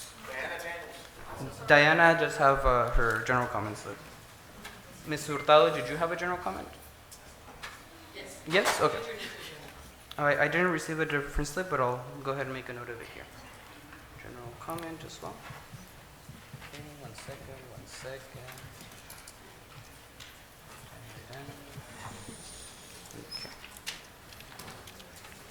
Adelante, señora Selwick. Okay. As a mother, I will not respond to another mother because I understand all mothers, we have problems, we have children, we have disabilities, everything else. And of course, I've known Raul since he was a kid, and he tutored my youngest daughter. And he was a fantastic math tutor, and I like him. And I run into him constantly. I'm not here to specifically attack anyone here, and I'm sorry Isabel's upset because I like her too, and I've known her too for many, many years. And we'll leave it at that. If I owe Raul money, I don't know. I just know he didn't continue tutoring, but I understand her. But what I really came to say will take 30 seconds, okay? One, the artery, the blood flows through our arteries, correct? Our heart. When you cut off the main artery of this city, which is one of 3 thoroughfares, we have Imperial Avenue, we have Rockwood, and we have Meadows. Those are the only through streets in Calexico. You put this community at danger. When the police, when the fire trucks go to downtown to the port of entry, it creates a gridlock between First and Rockwood where cars can't go through. One. So when you cut that blood supply on a human being, eventually that part becomes dead where that supply was going to. You're killing our city. Taxes are the lifeblood of this city. Okay. Second, we have today a person that I ran into told me the biggest problem with Calexico is we have no transportation. She used to go to Las Palmas. She used to go to Walmart. She used to go in public. We have nothing to float people anywhere else, but you have them stuck in a city with a couple of tables in the middle of the sun, 120 degrees if you touch it, right there. It's a mistake. Third, you removed probably 40 parking spaces from downtown that are always empty. That's incorrect to have done that. You have made it and continue, you have not made it, but you continue to allow downtown Calexico to be a mecca for raiteros illegal human trafficking. We should be fined for allowing human trafficking because I see it every day at 101 Rockwood Avenue. It's, you allow this council today, I don't care about the past, allows human waste, vomit, feces, excrement, trash, syringes. So Señora Selvig, that's I would be complicit if I didn't get up here today to say that as a citizen. Thank you. It's been 2 minutes.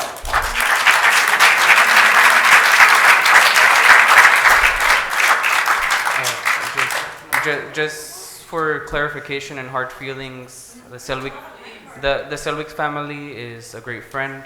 Jordana Selvig, I enjoyed tutoring her. Excuse me. Excuse me. Excuse me. It's personal. That's fine. Excuse me, please, come to order. So I have been asked to offer apologies, and this is one of the times that, excuse me, I'm speaking.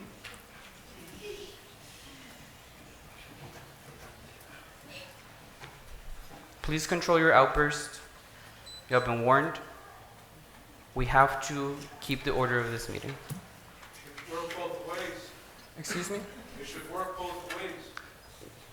Please, you're not allowed to engage at this moment. Thank you. Okay, Ms. Hurtado, adelante.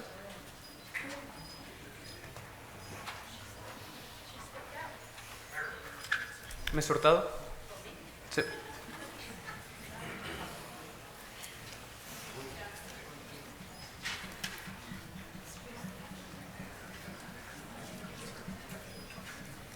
Somebody left their glasses.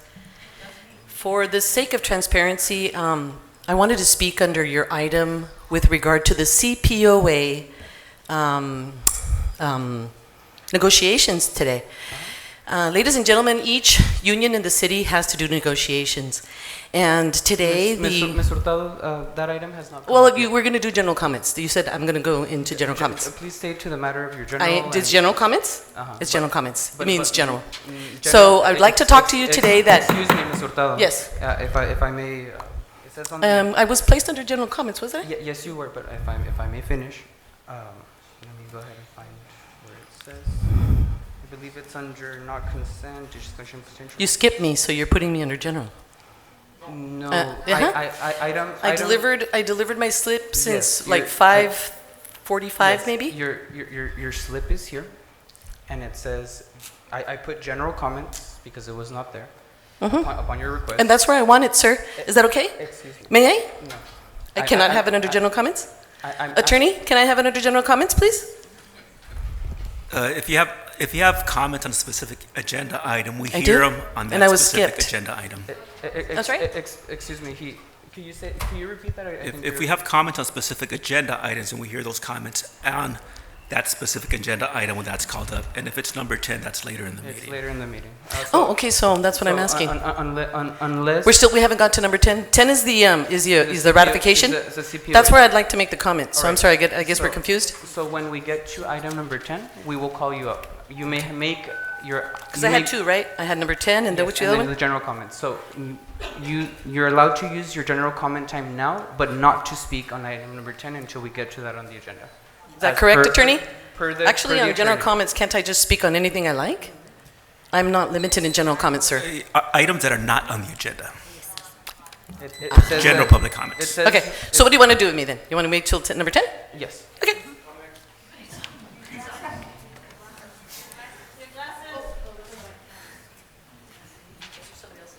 Mr. Gonzalez, Gonzalo, adelante.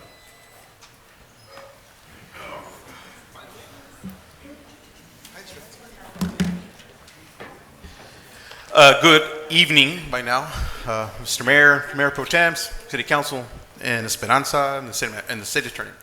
Ladies and gentlemen, I want to start off with apologizing. I'm going to apologize to the citizens of Calexico for getting kicked out at the last meeting. My intent was not to get kicked out, but I just could not sit there and watching people getting escorted out for actually not really doing anything. I've seen this council get worse when people are yelling. But that's the past, you know. I want to apologize to Chief Legaspi and the officers for putting you in a predicament. I will try to behave because I don't want you guys to escort me out. You guys at one point worked for me, so I apologize. It's not funny, man. I don't apologize all the time. And just a comment, I want to say that I believe I did honorably retire. They did put me on admin leave for almost a year, and they couldn't find anything wrongdoing. I think they went after me for being a whistleblower at the time, for going after people that did wrong. And I'm not going to elaborate on Mr. Casillas' case because I don't want to expose the city, myself, to a further lawsuit for him to get more money. I mean, everybody got their money. I got money. Melissa got money. Everybody, they say we got money. Yes, we did. But you came after us. Anyways, I just wanted to make sure. I mean, for people who know me, I think 99% of you guys think I'm an honorable man, and I did do my service in time and I didn't get in trouble. So thanks. So you guys are cutting into my time. So real quick, the city attorney, last week or last meeting, I did say do your job, and I do mean it. Back in 2015, we had a law firm that was called Return and Tucker. They were really good attorneys because they actually kept the council, city manager, staff in check. They told us when we were getting close to being a little bit out of bounds. So they kind of told us before the meeting or during the meeting to knock it off. I think Mr. Castro at one time, they told him to be careful, and he listened. I listened a couple of times when I was saying things I shouldn't have said. So we do get emotional at times. But Mr. Campos, por favor, you need to talk with them in closed session and tell them that you're going to pull the ears, and if you don't have to do it in public, you're going to have to do it in public, and we'll all behave. One of the things that I see that the city still does is that mission statement, and you guys know which city manager started that? Is it Dale? David Dale, and you guys still do it. He was brought up by David Dale. Esperanza, I want to give you kudos for going to Island. That was awesome. A group of us did not go, but we donated stuff to them. And you went out there. You spent the whole weekend out there. Thanks for doing that. We know people out there. Real quick, Mr. Mayor, the reason why people do outbursts in the last two meetings, perception, it appears that you guys were stacking the agenda. You guys, in the last meeting, I believe you had maybe 3 items were the emergencies. The other ones could have waited. And when people cannot speak, they get upset and they start doing the outburst. I had not done an outburst until that day when we started kicking people out. I don't think it was right. As a public servant, I don't know how many times I was here working as a police chief, as a police officer, as a sergeant and lieutenant, and people would always say things to me. And I did not respond back because I knew that I'm a public servant and I have to actually eat it sometimes, as much as I don't want to. I remember Mr. Casillas one time told me to retire, to enjoy life, and he was all upset. I mean, I was a chief. I could have said something to him, but hey, he had freedom of speech at the time. And I said, okay, cool. He can express that opinion. And I took your advice. A month later, I retired. So you got to have thick skin, guys.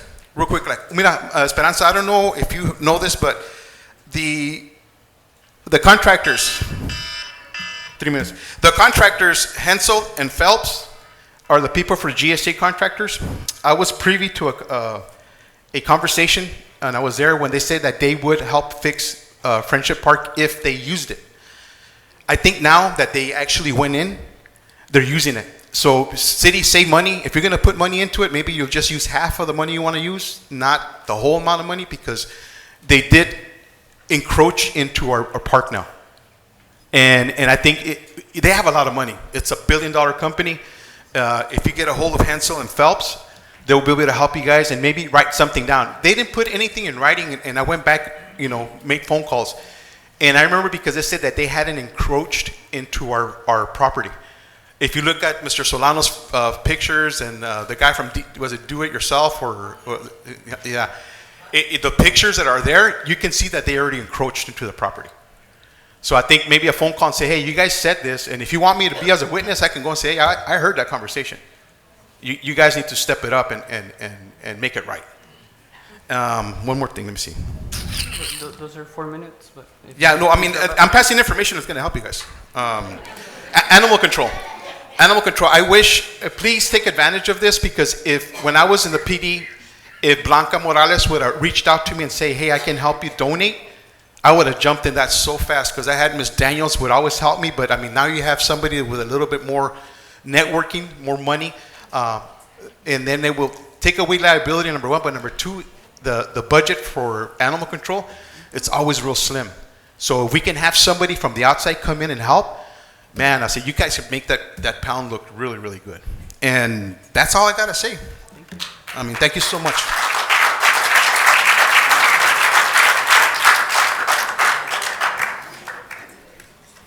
Señora Daniels, animal pound?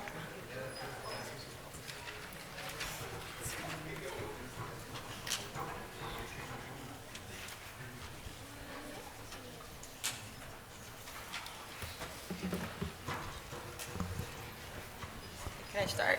Is that okay? Sir? May I Yes, you start? Okay. Hi, everybody. I'm Diana Daniels. I'm not from Calexico, but I've been in Calexico for 16 years. So this is my second home in Calexico.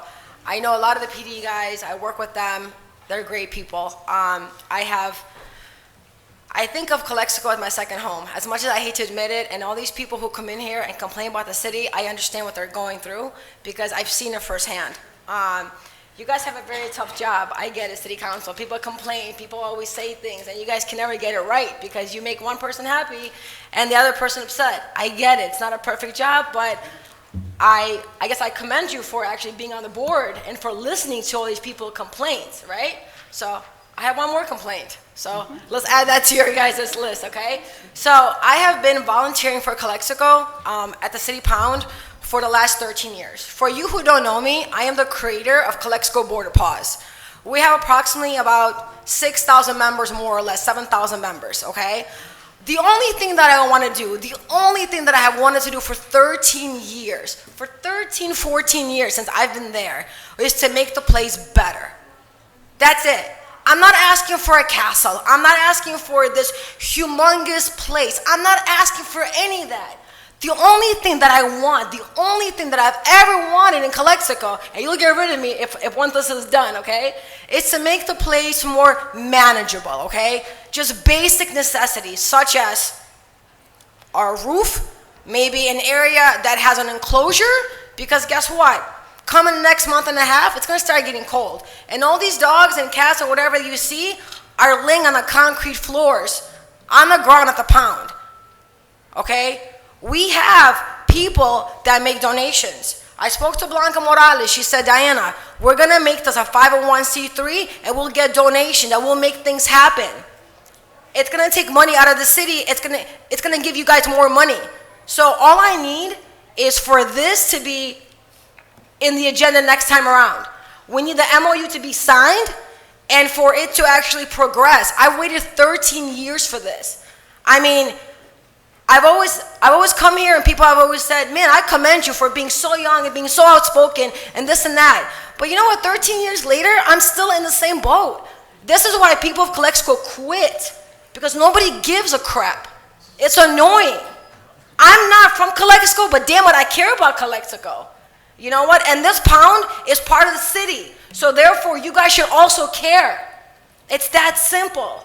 All I want is just for heaters to be hooked up. Okay, I want the grass to be cut more than once a month. It's disgusting.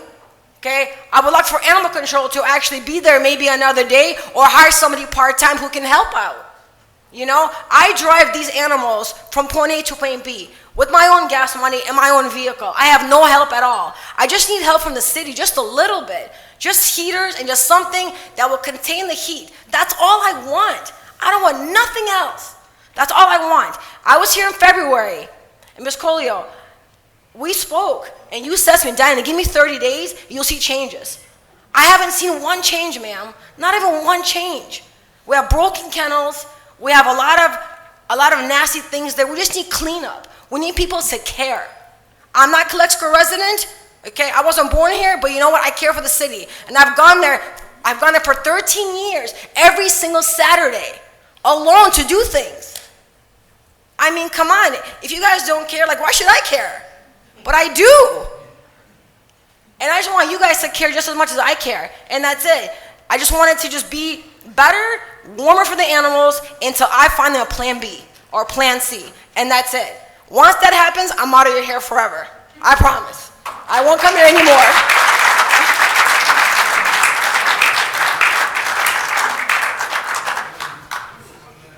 Mr. Padulo?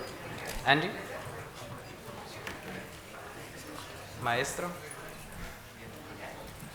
Good evening. Andy Padulo, 1252 Turquoise Street, 21 years. First, I want to thank, been a PE teacher at the high school for 21 years. I really want to thank you kids for coming out tonight. Okay, thank you very much.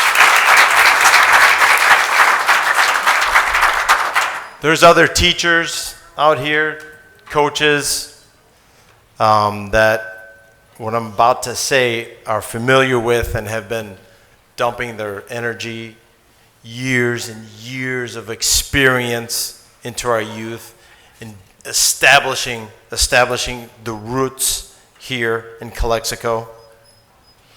These kids who are here tonight are going to continue that and make it grow even stronger. In the words of my new principal, brand new principal at the high school, Mr. John Moreno,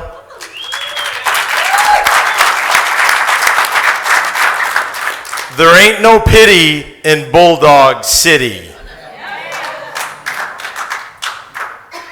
You're in office to make things better for the people. You got elected to make things better for the people. Please, please consider our youth and our new baseball fields and make the right decisions. I couldn't wait to see my boys play on the new baseball fields, and they can't. I was so excited that they were built, constructed, fences, grass. Years ago, they were built and constructed. And now my kids are too old, they can't play on the new baseball fields. Have you ever heard of hydro seed? In 30 days, you could have a brand new grass baseball field.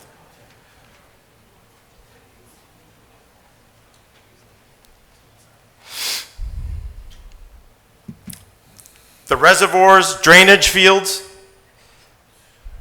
that you call parks, I dare you to get a soil test. I dare you. And I'm daring our community to do the same thing. What they inhale coming out from the grounds of those drainage fields is unbelievable. They're reservoirs. They're not parks. They're not baseball fields.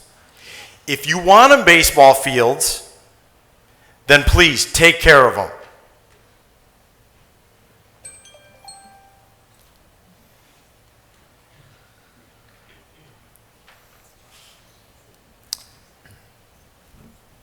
I will always and will continue to put our youth first, and you need to do the same.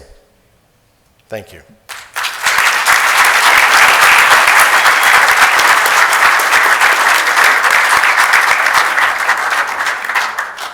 Mr. Padulo, I'm sorry, before you leave, just another point of clarification.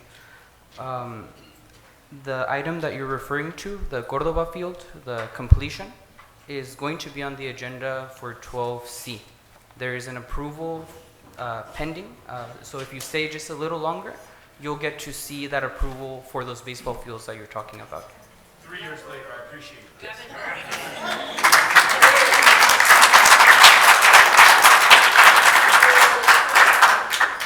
Ms. Esther Severaño. This will be our last public speaker of the night for general public comments. Hola, mi nombre es Teresa Avellano, es la primera vez que estoy aquí y la razón por la que estoy aquí parada hoy es porque estaba mirando live y apagaron los comments. No dejan que la comunidad se exprese en los comentarios. ¿Ok? So, la mayoría de aquí, estoy aquí por la parte de sports, deportes. ¿Ok? La mayoría de aquí saben quiénes son mis hijas, pero no estoy aquí solamente parada para hablar sobre mis hijas, sino todos los deportistas que estaban ahorita aquí sentados. Dice, porque no solo queremos los mejores parques sin drogadictos, sin niros tiradas, sin olor a marihuana, aunque me voltee la cara, señor. Queremos ayuda económica. ¿Por qué? Porque todos los torneos que son fuera de la ciudad cuestan y cuestan bastante. No nomás queremos parques bonitos. Los padres que están aquí no me dejarán mentir. ¿Cuestan o no cuestan los torneos fuera de la ciudad? Y no solamente es gasolina, comida, suscripciones. Abarca todo.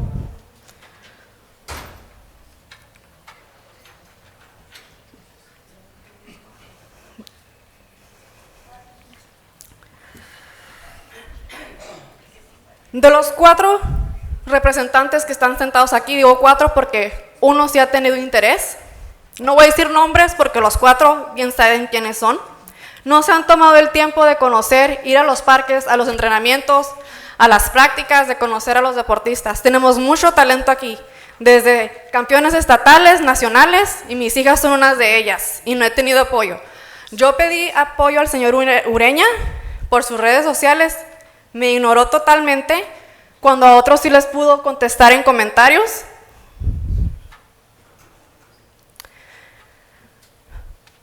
Por eso vengo y pido ayuda económica, no nomás para mis hijas, sino para todos, porque se lo merecen. Porque día a día practican en el solazo, así llueve y truena. Es la dedicación y la disciplina que tienen. Algo que alguien de aquí no conoce. Por eso, yo hoy vengo a alzar la voz por todos ustedes. Gracias.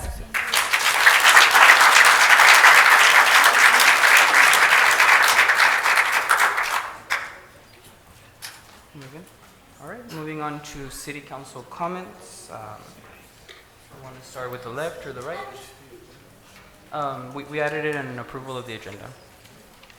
Do we have anybody that wants to speak on city council comments? ¿Alguien que quiera hablar en city council comments? Okay. Adelante. Only congratulations to my dear Mexico on its 213th anniversary of its independence. Viva Mexico. And I also wish all welcome the new sacerdote, ya lo conocieron, de la nueva Iglesia Católica. Catholic Church es el párroco Hilario, el que estuvo aquí, y hay otro padre nuevo que es el padre Carlos Rojas. Welcome. I also wish all students, teachers, and workers of public and private school an excellent school year 2023 and 2024. That's it. I'd like to make a comment. Yes, Mr. Manzanares, adelante. I was going to give my usual, meetings attended, comments, and before, I'm just going to speak about what people brought up today. It's a lot more useful than what I was going to say. I am glad, even though our youth have left, some of them, to see people here, because what we're talking about today in the agenda is mostly about parks, which is what people were asking for, right? But not only was parks brought up, economic development, the homeless, downtown was brought up. And the fundamental problem of the city of Calexico lies that there's no people working for the city of Calexico, right? To let people know, just if you don't know, and I'm gonna use real numbers. I know the truth might hurt, Maritza, but it's the truth. This is coming from straight city of El Centro and Calexico budgets. And people must know this, because when you ask, what happened to the parks? It didn't used to be like this. What happened to downtown? It didn't used to be like this. This is why. In the year 2010, the city of Calexico had 268 full-time employees. That's police, that's fire, that's public works, that's finance, that's planning, ¿verdad? El Centro had 252. We were doing better, ¿verdad? That's coming from real city data. In 2017, 7 years later, we lost 124 city employees in 7 years. That's the truth. That's why our parks are not able to be maintained. That's why recreation doesn't have more classes. That's why police are understaffed. That's why we have, I don't know how many firefighters that are not even able to take vacations. That's why, because we lost staff. And that happened in 7 years. 124 employees lost in the city of Calexico in those years. The city of El Centro, in those same years, only lost 3. That's what's the reality. That's why downtown is the way that it is, because we can't clean it up because there's no employees. We can't offer police because there's no money, right? Mr. Gronich was right. We do need economic development and we do need taxes and business growth in Calexico. Well, guess what? You apply for a business. How long is it going to take? Why? Because there's no people working in planning and building. If you submit a building permit today, I wish you luck. We have like 1 person in the building department right now. It's a skeleton crew that we have inherited, and that is the fundamental truth. Aunque no les caiga bien, even though the truth hurts, that is the real issue of what happened to Calexico. That's why I ran. Just like many of you, I was asking myself the same question. What happened to Calexico? What happened to the parks? It didn't used to be this way. It wasn't until I got here, it wasn't until I started analyzing budgets that I realized, oh my God, we got played wrong by past administrations. That's the truth. And now these people are the ones that want to recall me. After I was only 4 months in council, after inheriting a dysfunctional government that's surviving with a skeleton crew. Ask the people in the fire department, when was the last time they took vacations? They can't. That's the truth. Today, in 2023, because I've heard people say this is the worst, Calexico is at its lowest point, and fundamentally that is not true. The numbers do not lie. We are no longer in a deficit of millions of dollars, which was a result of lawsuits, and now we're getting otra vez con lawsuits, and guess what? The ones that are going to get affected are the kids that were here. That's the truth. 2023, we have 172 employees. So the city, from 2017, had 144. There is an increment, very slow and gradual, but it's there. City of Centro has 270, 100 employees more than the city of Calexico. The people that left, 124 workers, those are our missing police, those are our missing firefighters, those are missing public works laborers, the ones that clean, the ones that maintain the parks. There they went. Ahí se fueron. It is a shame of what happened to the city of Calexico in that decade.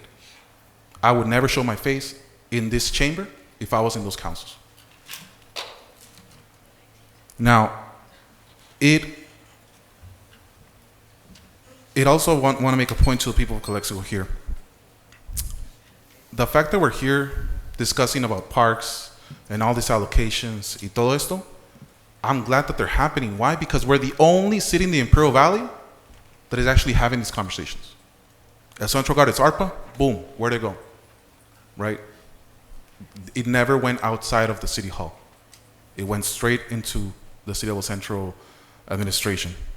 We are the only ones in the whole Imperial Valley that is saying, hey, some of this money, we need it for parks. They're in bad shape. We agree. That's why we have invested or we have allocated $45,000 for American Legion Field in Alex Rivera, $500,000 for Nosotros Park. If we don't use all of it, that's great. We can use it in other places. That's the truth. The fact that we're even having this conversation about parks is amazing, because in other cities, this didn't happen. That money, no one knew. None of the cities in Imperial Valley have fought so hard for ARPA than Calexico.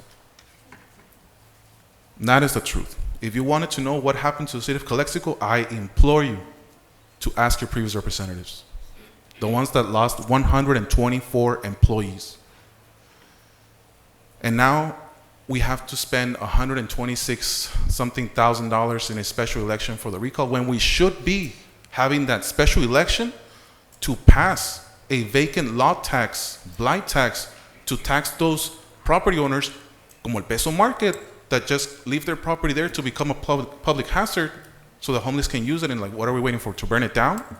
Tax them. That is how we gain back the employees that we lost, by creating this revenue and filling our building department, our planning, our police, our fire. That is how we do it.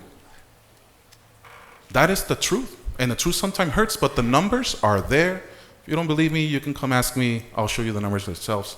I have them here from 2010 to 2023. And it's sad to see it. When I saw it myself, I couldn't believe that Calexico lost 46% of their workers. It is a crime. It is a shame that this even happened. And quite frankly, it's an injustice to the people of Calexico. That's what happened. So I don't have any personal agenda. What is my personal agenda? I get $500 a month to be here, right? I even gave up my insurance so that I can go to recreation. They used it to fix up an AC unit. My personal agenda is the betterment of Calexico. What happened last meeting? $500,000 for Nosotros Park, because I spoke to residents, they don't even have lights at night. I am thankful that Kennedy Gardens is able to have LED lighting, pero Nosotros Park on the other side of the town también ocupa atención. It needs attention too. There's no lighting, and I agree. They're stealing los esos, but it doesn't mean that we can't install lighting because they're going to steal it again. We just find solutions. And I spoke with Advanced Lighting yesterday. There is solutions to that. There's anti-theft special poles that we can install there. And that's what that money's for. We are investing in parks. Ask City of Central, how many of their parks did they better with ARPA? Ask City of Raleigh. Calexico is the only one using millions of ARPA for parks. And that's the truth. Whether it's the right park, that's up to the debate. That's what we're here to speak. But the point is, it's going to parks. That is, and I believe, one of the things that this council is really pushing forward. The original plan for the city was going to be practically just like El Centro's, with like $1 million per park. For parks, that has not been the case anymore. Now it's increased to almost $2 million.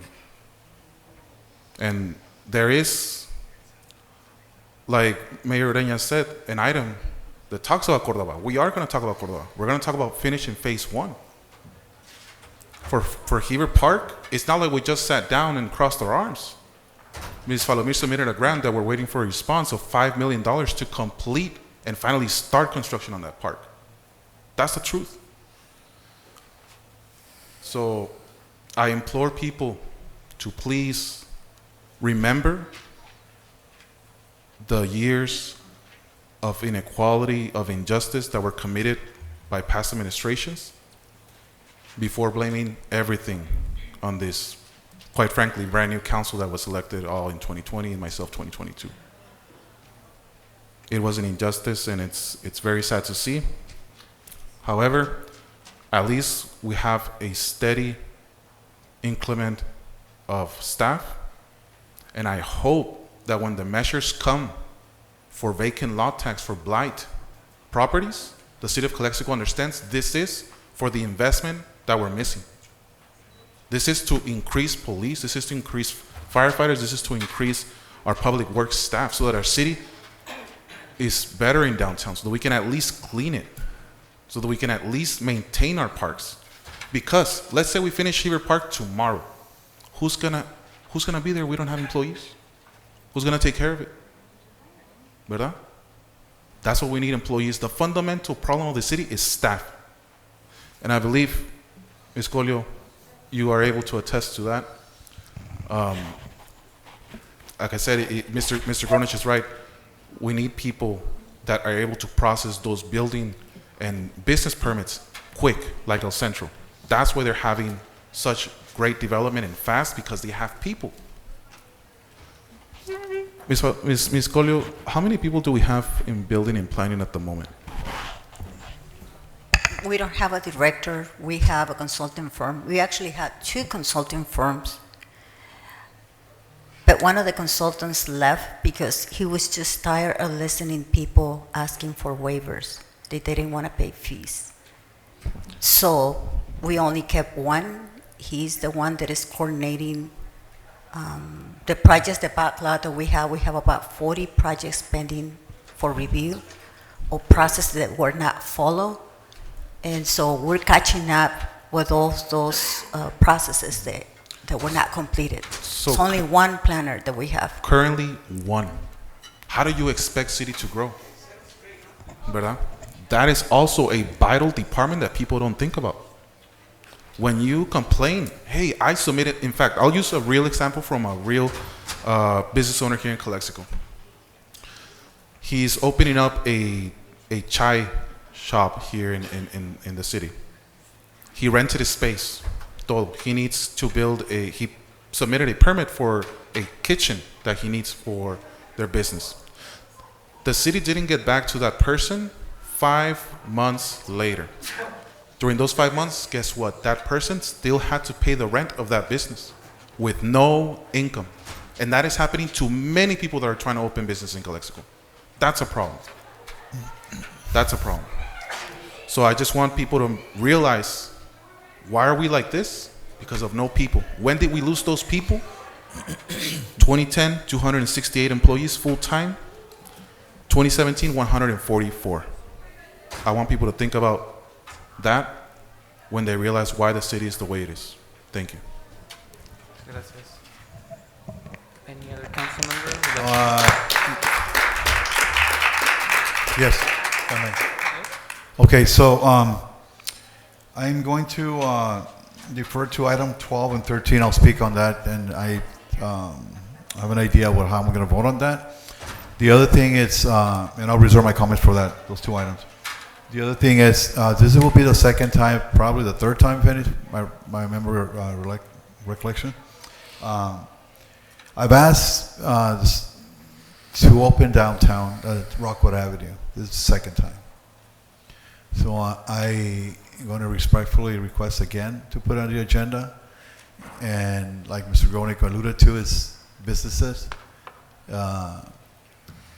should benefit from that. We're thinking about bringing revenue. Well, that's the answer there. That's the short answer. That's no brainer. This will be the second time requested. So let's put it on the agenda. Let's vote on it. Open up the street and move on.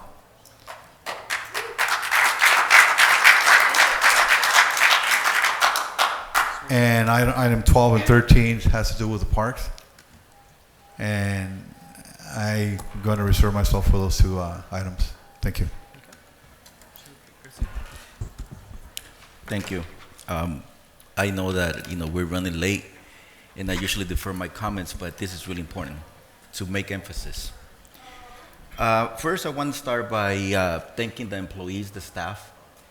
We had a couple of emergencies in the last few days, and I was out there. Also. I was able to witness how hard they work. Whether it was trying to tend to emergencies, clean up the streets, try to the water to move, from the clogged, drains. So I have seen them. Contrary to, statements that have been made. So I do thank you, whoever is here, and whoever is not here. Just to let you know that I appreciate you, and the community appreciates also that. With that said, also, I want to go back to some points. I don't think that the problem is the staff. As far as where we're lacking, the problem is the lack of revenue, the lack of money. With no money, there is no employees, whether it's fire, PD, parks. So I have been asking, to develop a strategy, economic development strategy. What do? We do away with the chamber. We do away with the economic development department. So we don't have a chamber, we don't have an economic development department. So who's here to help the businesses? Who's here to work on that plan? Who's here to respond to those questions that come up? So I think, before looking outside, we need to look back at us. We need to really develop a strategy that it goes beyond going back to the little piggy bank that we had that is almost exhausted, and that is ARPA. What's going to happen after that is gone? We won't have the little piggy bank anymore. We will rely on the only revenue that we get. Businesses.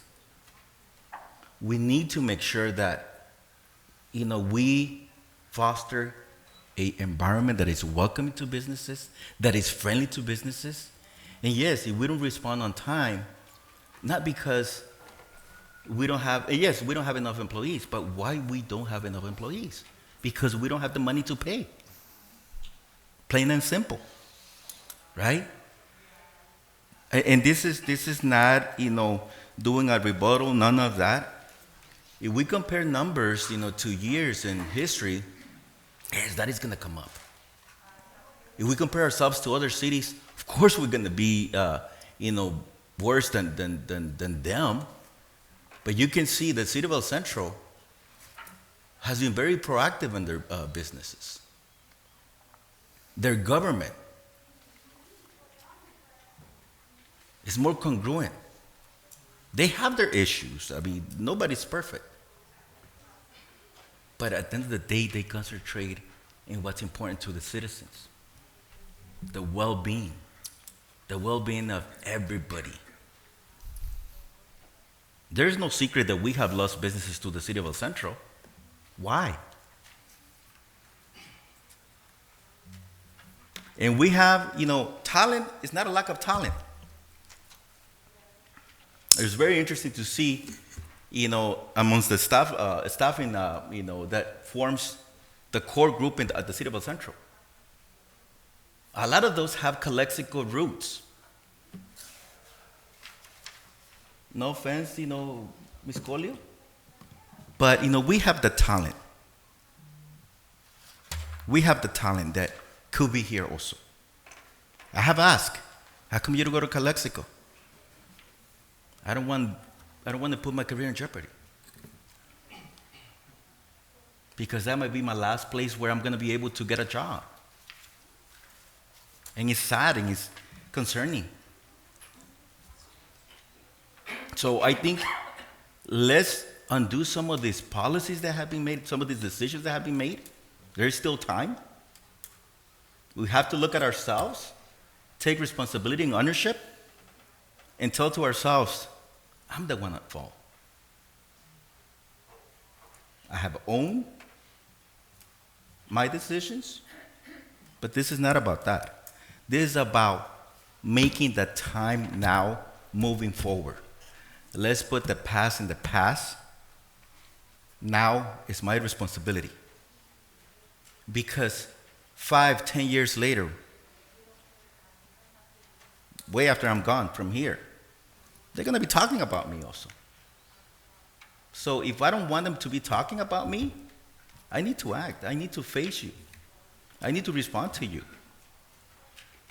But I know that what I have done, it has been with the best interest and no agenda, no hidden agenda. And I do agree with Mr. Moreno. And if there is a need for a second motion or a second, council member to second that, it's not part of that yet, but I would like to see Rockwood Avenue open too. Yeah. So let's look at, the requirements of that grant. I appreciate the work that, the revenue or the funding that was provided by SCAG and by Bloomberg Foundation. It was well intended, and I said it. I was going to support that project because I wanted to try something in downtown. Because nothing had been tried before in trying to bring life to that. It didn't work. Even that is a learning experience. We learn from that.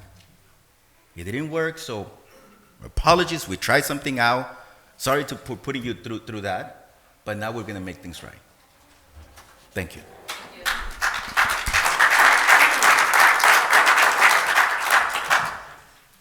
Thank you, Mr. Garcia. Voy a decir en los dos idiomas. Sé que tenemos unos hispanohablantes aquí. Voy a traducir de inglés a español y español a inglés.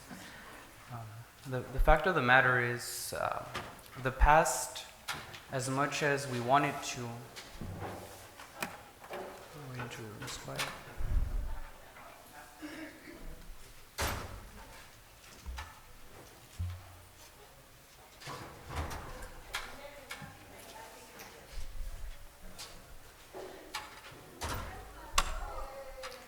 ¿Sí les pueden decir que bajen la voz un poquito?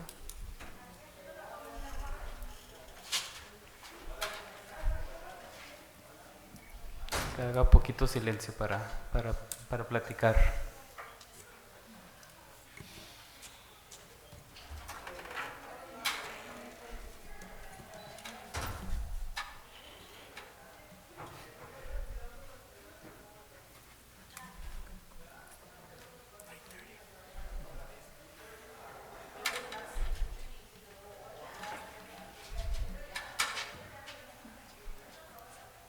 ¿Sí van a bajar la voz?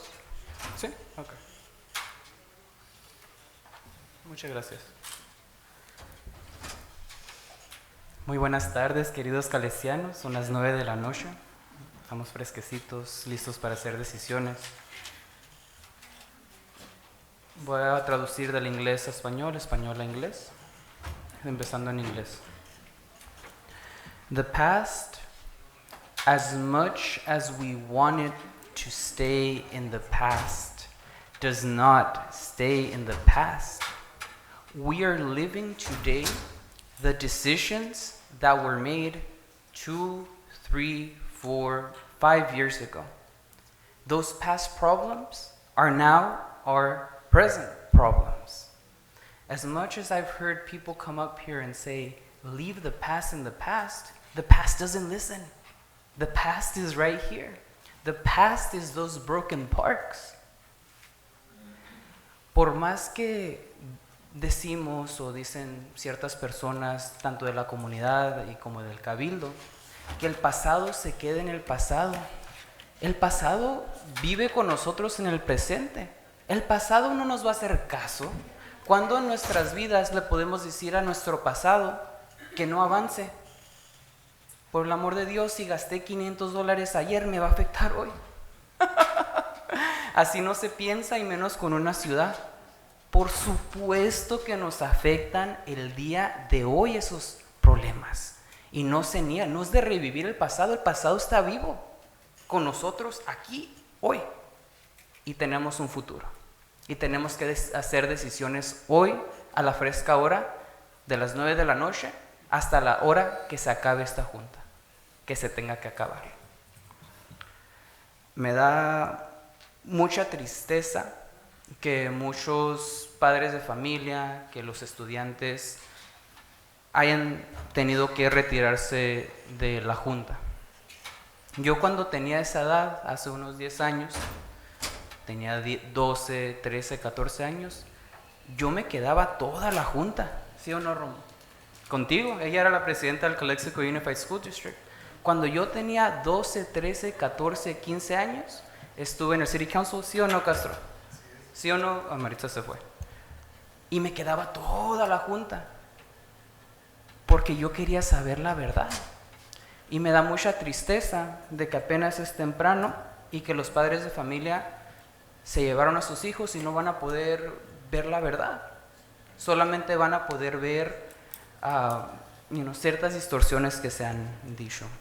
Y me da mucha tristeza porque eso es poner el mal ejemplo a los hijos. Le están enseñando no pensar con la cabeza o tratar los temas en la mesa, no tratar los temas con hechos y verdades. Es importante que si van a traer a sus hijos, que se queden para que se informen y sean parte de la discusión, porque ahorita aquí no están y apenas vamos a decidir. Me da mucha tristeza y les doy un gran ejemplo. Vino una señora aquí a hablar del Heber Park, que sí, tiene, la señora Noricumbo, se señala, que tenemos 9 millones de dólares del Estado para el Heber Park. Sí lo tenemos, pero nos faltan 3 millones. Entonces, ¿qué hicimos? Aplicamos para un dinero de 5 millones, lo estamos esperando el mes que entra nos van a decir si nos dan los 5 millones, porque faltan 3, para construir el parque. Pero si nomás escuchaste a la señora Noricumbo, uno pensaría que estoy en contra del Heber Park. Por supuesto que no. Nosotros nos movimos para meter una solicitud y bajar el dinero que hace falta. Es importante poner el ejemplo y asegurar, especialmente los niños, que reciban la información verídica, y si los van a traer a participar en el gobierno, que los traigan a participar en el gobierno, que los traigan a escuchar toda la verdad y no solamente entrenarlos a aplaudir cuando sus padres lo dicen. Te digo, yo fui muy independiente. Conmigo no iba mi papá ni mi mamá. Yo iba solito hace solamente 10 años. Porque mis papás me dieron el buen ejemplo de ser independiente, de ser crítico, de excavarle, de no creer en lo que la gente me decía, de investigar. Y por eso llegué a la universidad. Por eso muchos de los jóvenes de esa comunidad me ven y ven alegría, que hay jóvenes, que hay más gente educada, que antes nadie tenía educación aquí, ahora sí la tenemos. ¡Wow! Eso sí te levantaste buena. Sí, tengo una licenciatura en economía y estoy haciendo mi maestría en estadística. Tanto certificado y aún diciendo mentiras. Yo le quería decir a los niños que perdonen a los adultos en su vida, porque no siempre tienen la información adecuada, y que de aquí en adelante y por toda la vida, un joven de buenos padres tiene que saber sacar la información por sí mismo y hacer sus propias decisiones con independencia y verdades. Eso es de Dios.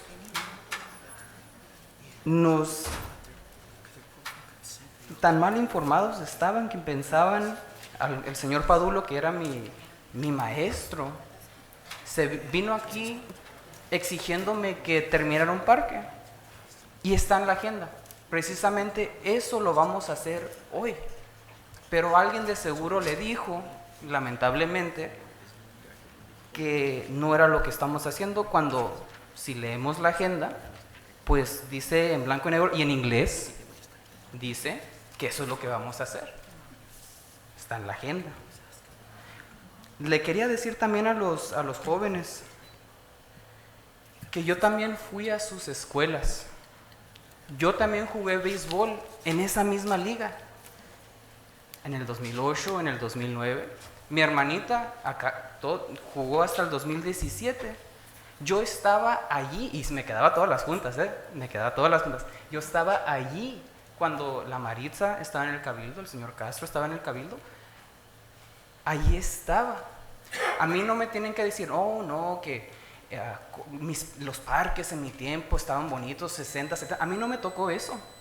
Cuando yo estaba jugando, los parques estaban jodidos. Y yo estaba allí y ahora estoy aquí. Pero cuando yo llegué aquí en el 2020 ya no había dinero. Se lo habían metido por donde no sale el sol. Y esa es la verdad. Esa es la verdad matemática, cronológica. No es una opinión, es una verdad. Y me persino con el sistema escolar que le enseñe esos talentos de pensar crítico a esos estudiantes, porque no lo están recibiendo en este recinto en este momento, muy lamentablemente. It gives me great sadness to see the bad example of some parenting that is going on here in this council. As I shared with everybody, just 10 years ago, or maybe a little bit more now, like 12 years now. I was in the city council seats. I was in the school board seats. And I would stay, for every meeting, I would stay sometimes 2 a.m. with the Teachers Association. I know Hortensia saw me, Ms. Romo saw me, and I went there alone. The first time my parents went with me to support me. But ever since then, their good parenting has taught me that I have to do things on my own, that I have to trust but verify. And I learned that at a young age. And that is what I wanted these kids to know, but unfortunately they were taken at the fresh hour of 9 p.m. I'm gonna have to stay up a lot later than that in college, for sure. It's a great learning opportunity, but they have to be present because the learning has not started. A great example of that learning that needed to happen, the pros and the cons and the fact-checking. When Ms. Nuricombo came up here to talk about Heber Park, she said that we have approximately $9 million for Heber Park. Yes, we do. And we're missing roughly $3 million. So guess what? The park has not been built. What did this council do? We sent in an application to the state for $5 million. We're gonna know if we get those $5 million in a month. And that's a fact. But if you had just based yourself off of what Ms. Nuricombo was saying, she'd make you think like I was against the park or I had pocketed the money. The money's still there. We applied for an extra $5 million to finish that park. And it's on the agenda also to finish Cordova Park. But if you had listened to some of the comments that were on here, it would almost make you think like we were taking away money from the park, where if you read the agenda that is black and white and in English, it says we're putting money to finish Cordova Park. And that's what I wanted to tell the kids is forgive your adults. They don't always know. And I remember that as a kid, I would see some council members and some school board members, and I would say, wow, do you really know what you're doing? Back in the day. Because back in my day, which was not the 60s, not the 70s when everything was beautiful, but just 2008, 2016, I was right there yelling at the people up here because the parks were bad in those times as well. And guess what? They're still bad. I got here, and the only thing that changed is that when I finally got here in 2020, there was no more money. That's the only thing that changed. There was money back then, there's no money right now. And the problem persists.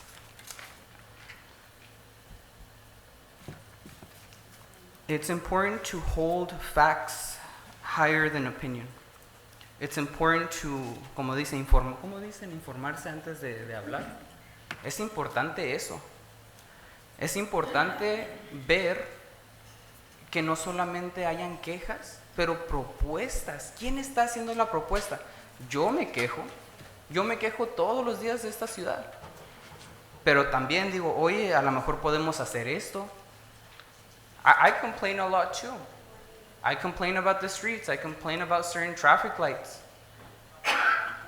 Pay attention to the people that are making proposals, like the ones that are on our current agenda, which is to fund various parks by Ms. Romo, Border Friendship, Rodriguez Baseball Field, and Community Center Park.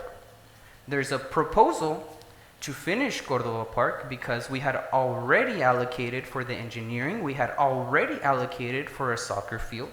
Those are facts that we want to communicate to the children so that they're ready for this discussion. I think that's good parenting, is to first educate yourself and then educate your kids so that they're fully ready to participate when they come here. They are absolutely welcome. I just want to make sure that they get the proper information. Y si tienen dudas, there's staff in this building before the meetings. Heck, you know, if you need help reading this agenda, si ocupas ayuda traduciendo esta agenda o no la pueden leer muy claramente, mi oficina está abierta, tanto de todos los regidores, me imagino. Estamos aquí para asegurar de que todos estemos en la misma tabla de conversación. Y las propuestas que están aquí hoy son $500,000, aparte del medio millón de nosotros que ya se aprobó.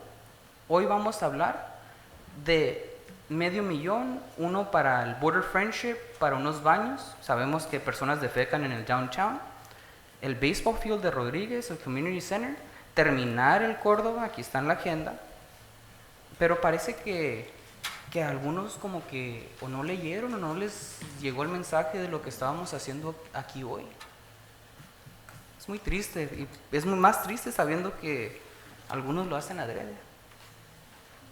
Por eso es tan importante esa independencia y inculcar esa independencia en los niños. La verdad me dio mucha tristeza ver a los niños careciendo de información porque se notaba que los adultos que los trajeron tampoco tenían la información. Hay que tener cuidado con eso y que Dios los bendiga a todos. Muchas gracias. Siguiendo con la agenda, we had pulled 7 and 8. We're going to see those after consent. We'll read the proclamation after consent. Consent agenda.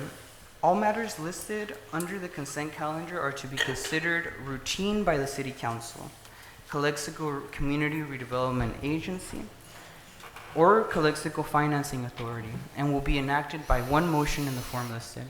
Any item may be removed from the consent calendar and considered separately by the City Council. Are there any motions on the consent agenda? Mr. Mayor, I do understand there's at least one public comment on the consent Number calendar. 8, I believe number 8 was pulled out of consent. Correct, yes, was. Yes, so But there's a comment on the consent agenda. on which number? Number 10. Number 10? Oh, there's. Correct. Number 10, 12, 13. Okay, this is the only one. Ms. Hurtado, you're welcome to come up to the podium. Thank you so much. I'm Maritza Hurtado, and I am the coordinator for Team Recall 2023, which is a recall of Mayor Raúl Ureña and Councilman Gilberto Manzanares. I'm here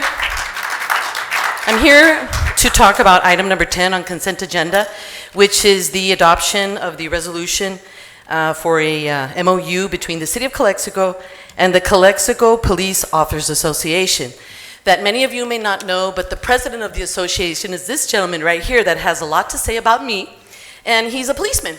And so this officer here apparently is within the negotiations, I guess, team with the city, I hope not, because this officer right here was fired from the City of Calexico originally, en mis años podridos, como dices tú, porque el que lo podrió fue esta persona. And this officer, thank you. Como dices, la transparencia. Señor Manzanares, hay que ser real y hay que hablar con la verdad. And if you really want to know transparency and you really want to know the truth of what it is really that we went through with these officers here, you're so rude. And actually what I wanted to make sure was that when the little kids were here, for them to understand that it's not cool when boys make fun of girls. And that's what you do, okay? So as an officer, I believe that it's really important today to understand that our officers back in those years were tremendously difficult for our community. The behavior that you see here, which is absolutely inappropriate for an officer of the law, was what we went through in those years. So the point here. Pause. No, I'm not going to pause. But the point here that I'm trying to talk about. Please pause. We're gonna keep on to the item though. I promise you, I'm going to keep on to the item. You've been talking about You're asking me to keep on to the item, but what I wanted to say to everyone is, I looked up the nonprofits that this man has problems. She's out of order. This nonprofit has no legal standing. The City of Calexico is negotiating with a nonprofit that doesn't exist. Check the records. Check the records. You don't exist.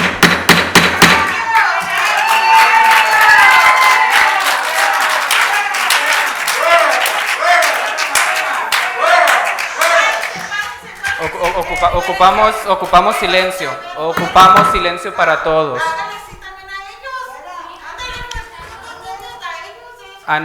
Voy a dar un. Excuse me. No voy a conversar. Estoy dando un warning a los 5. Ya.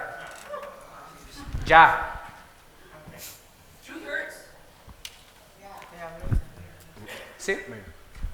No, she can stay. She's been seated. Just to let the public know, out of transparency, Excuse me, there's no time for comment right now.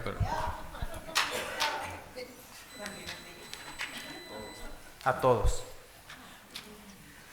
Muy bien. That being said, that concludes comments on item number 10. Are there any motions for the consent agenda? So moved. So moved. Second. Second by Mr. Garcia. All those in favor signify by saying aye. Aye. Aye. Motion passes unanimously. Moving on to item number 7. I don't have the proclamation in front of me. If it could be provided to me. La proclamación.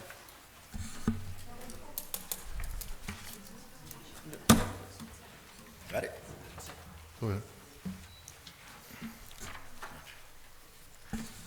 Mr. Manzanares, could you read this proclamation for us? ¿La tienes ahí? give me 1 second, I'm loading it up. Ahí está.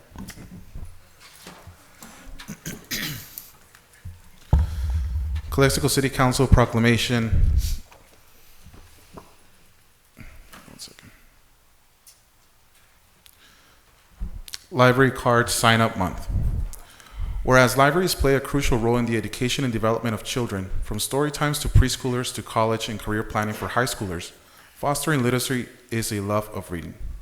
Whereas libraries are welcoming and inclusive spaces for people of all backgrounds to learn together and engage with one another across cultural, ethnic, generational, and economic lines, strengthening the social fabric of the communities they serve. Whereas libraries strive to develop and maintain programs and collections that are as diverse as the populations they serve and ensure equity of access for all. Whereas libraries help people of all ages navigate the complexities of life, providing access to research information and government services that allow everyone to lead more productive and fulfilling lives. Whereas libraries contribute to a strong economy by providing access to technology and training that are critical to the success of job seekers, entrepreneurs, and students. Whereas in time of crisis, libraries and library professionals play an invaluable role in supporting their communities both in person and virtually. Whereas the shared resources libraries offer reduce the number of item households buy and dispose of, providing a simple way to save money, conserve resources, and reduce waste. Whereas a library card sparks creativity and empowers all people to explore new passions and interests and pursue a path of lifelong learning. Whereas libraries are cornerstones of democracy, promoting the free exchange of information and ideas for all. Thank you. Sí. Gracias. In witness whereof, I hereunto affix my signature and the official seal of the City of Calexico on this day, 6th of September, 2023. I do need a motion from council to adopt this.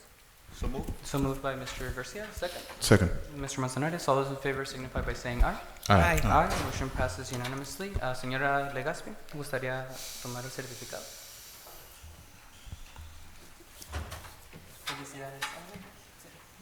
Felicidades a todas las bibliotecas.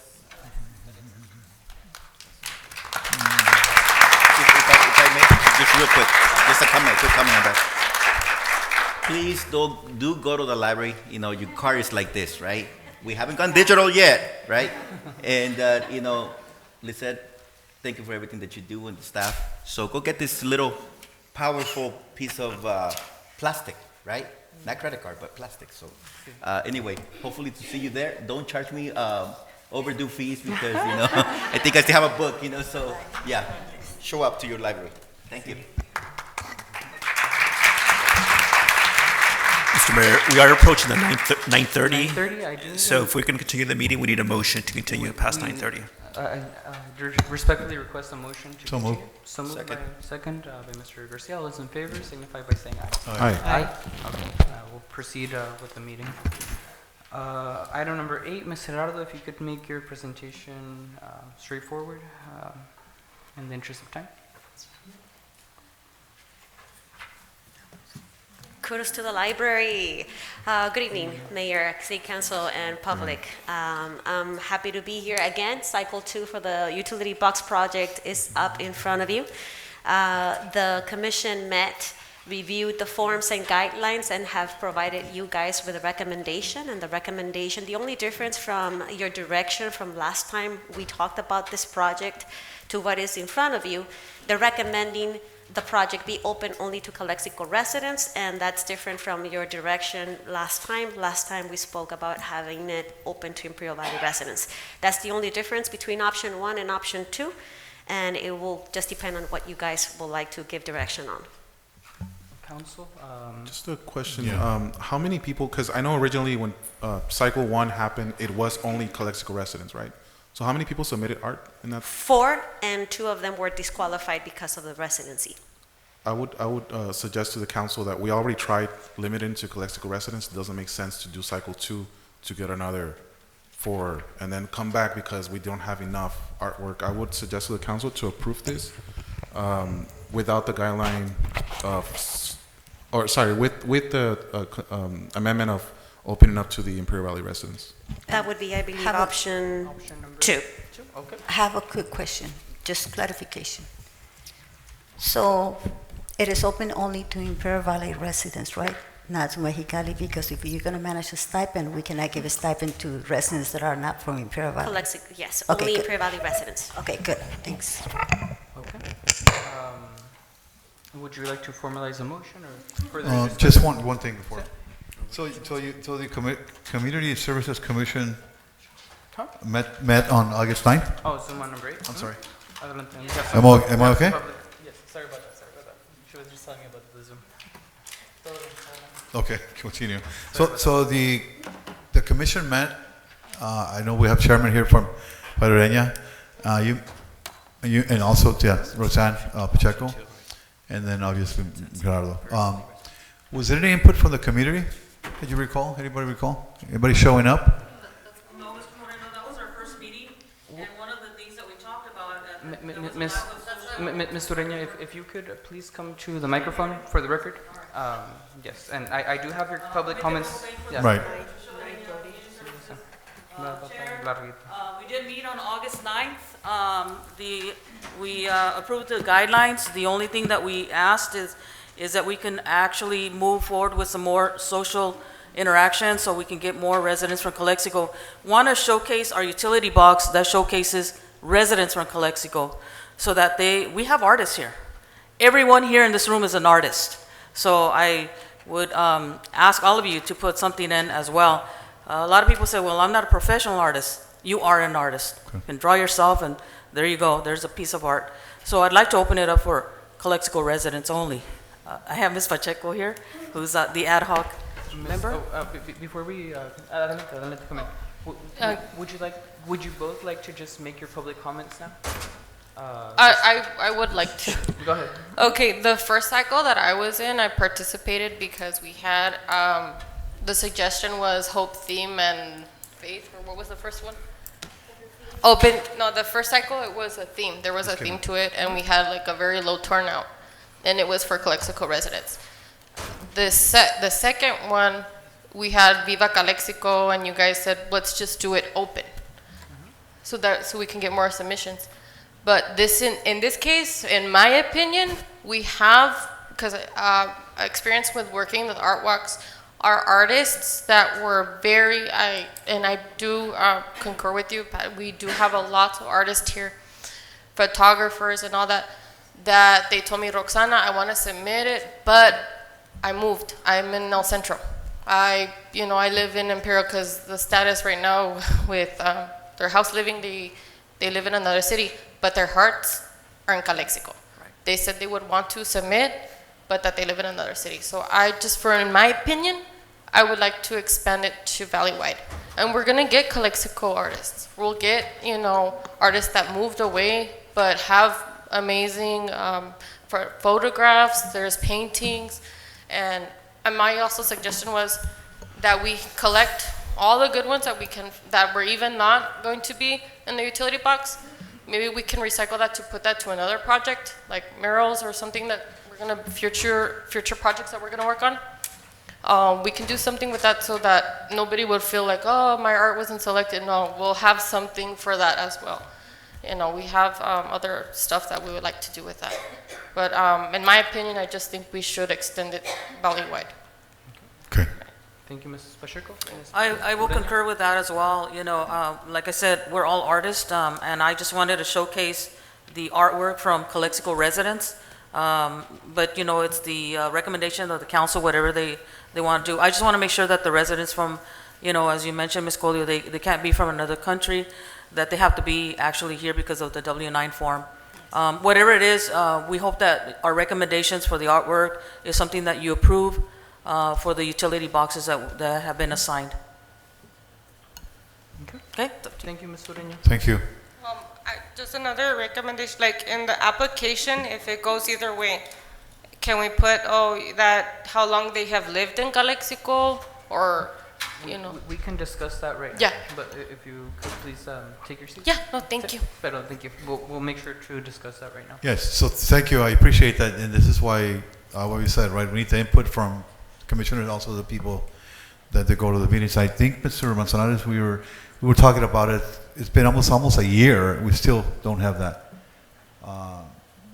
And I understand there were some issues with reorganization, you couldn't meet and all that, but I think being more, I guess, proactively involved, I don't know where that's at. I think with the city manager, I know that I was going to recommend here that we approve this thing, but I think if citizen engagement is very important, so we're not micromanaging everything, right?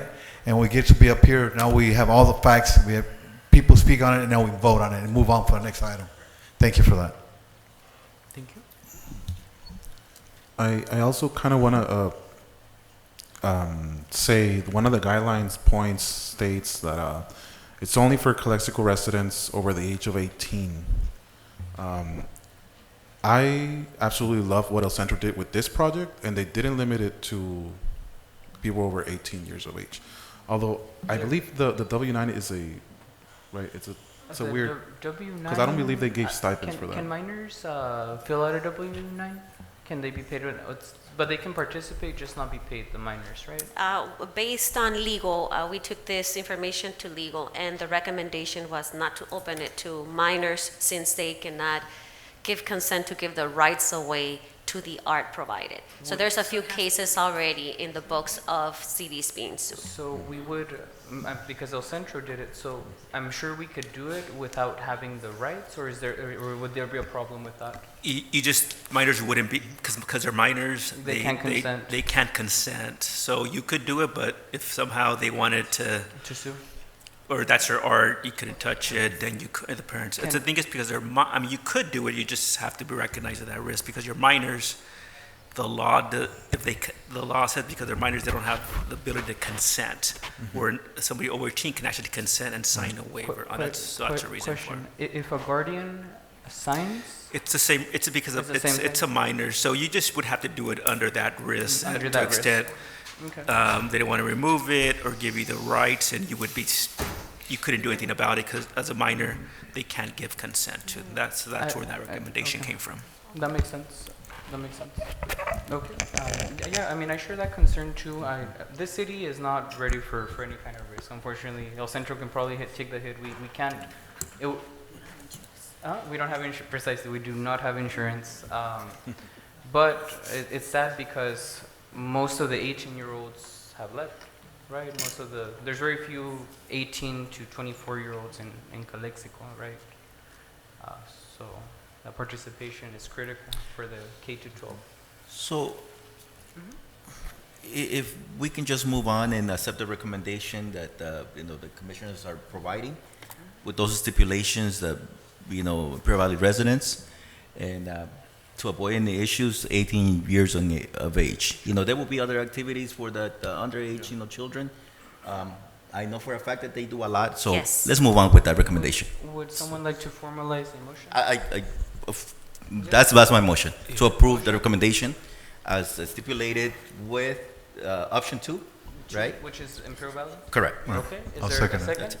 Who seconds? Mr. Moreno? Can we voice vote? All those in favor signify by saying aye. Aye. Aye. Aye. Motion passes unanimously. Option number 2. Thank you, Ms. Hirardo. Patricia, okay. Moving on to Yes. item number 12, we're going to be talking about budget amendment resolution for Fund 255, 500,000 split between Border Friendship Park, 300,000, Rodriguez Park, 150,000, Community Center, 50,000, by Ms. Pro Tem Romo. Who will be presenting that?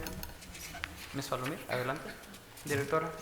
Directora, secretaria, trabajadora digna de esta ciudad. Muchas gracias. Sí. Good evening, Mayor, Council members, and those present. I'm sorry for giving you my back. Mayor Pro Tem Romo contacted the city manager and myself, as well as Mayor Ureña, requesting the use of ARPA funding for three parks that we have. The first one is Border Park, the second one is Rodriguez Baseball Field, and the third is the Community Center Park. I did a quick review of some of the items that are required for each of these parks. So I went ahead and, with the assistance of council, recommended that, for example, for Border Park, I guess the major need right now is, of course, lighting, as well as the restrooms rehab. For Rodriguez Baseball Field, we have gotten a lot of complaints and concerns regarding our dugouts, and the restrooms, as well as the concession stand. The roof needs some improvements, as well as some electrical. And for Crumit Park, because of the funding of only $500,000, right now we're just recommending approximately $50,000 just to purchase trash cans, picnic tables, as well as benches. So that is the recommendation for council to review and consider. Thank you, Ms. Palomir. We do have some public comments, and we'll go ahead and begin. Señora Ureña, adelante. Comisionada, disculpe. And does council need a recess in general? We good? Good. Okay. Adelante.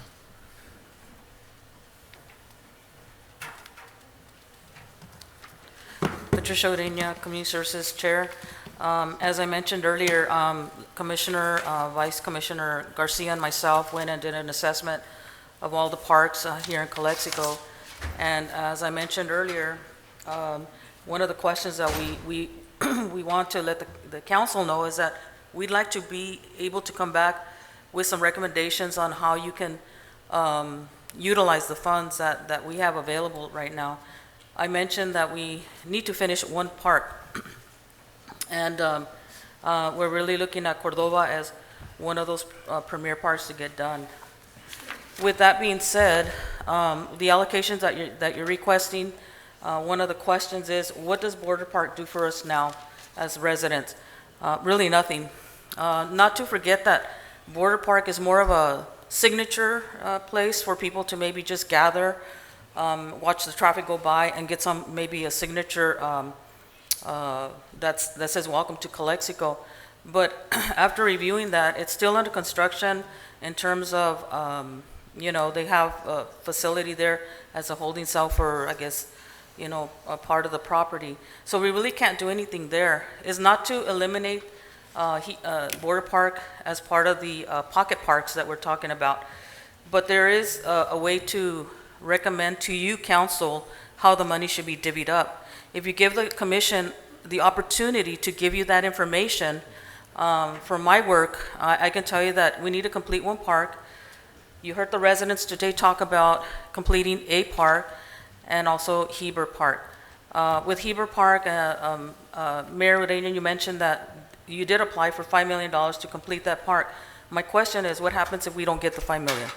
So should we just move forward and try to look at the design, what has been engineered to come up with a $9 million facility? If I can answer you just real quick, the proposal, and correct me if I'm wrong, if we do not get the $5 million, there is a smaller project that will commence. Is that correct?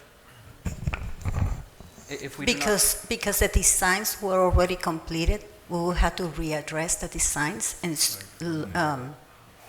lower the scope of work, and do some twists, so it won't be able to be built the way that it was designed. Exactly. So it's the recommendation of the commission that once we meet, we'll be meeting back this September, that we also look at Cordova. I know that you're looking at phase 1, but that's not a completed part. Again, you're going to piecemeal it, and you're not going to finish it. In order to finish Cordova, it's going to cost us about $1 million, 3 million, 3.5, somewhere around there. If we were to combine, you know, Nosotros and Border Park, that's another $1 million. So now we're down $1 more million. We got to be able to find that somewhere to finish it. I did talk to Ms. Palomir regarding some of the amenities that they are requesting for Cordova. One, the elimination of the splash pad is about $425,000. We don't need a splash pad because now you're going to need maintenance to maintain that aquatic feature because it's considered an aquatic feature. And then you got the cost of chlorine and the UV rays. Also, you have about, I think, 7 to 8 trees. I don't think you need that many trees. You can really spread the love somewhere, and depending on what kind of tree it is.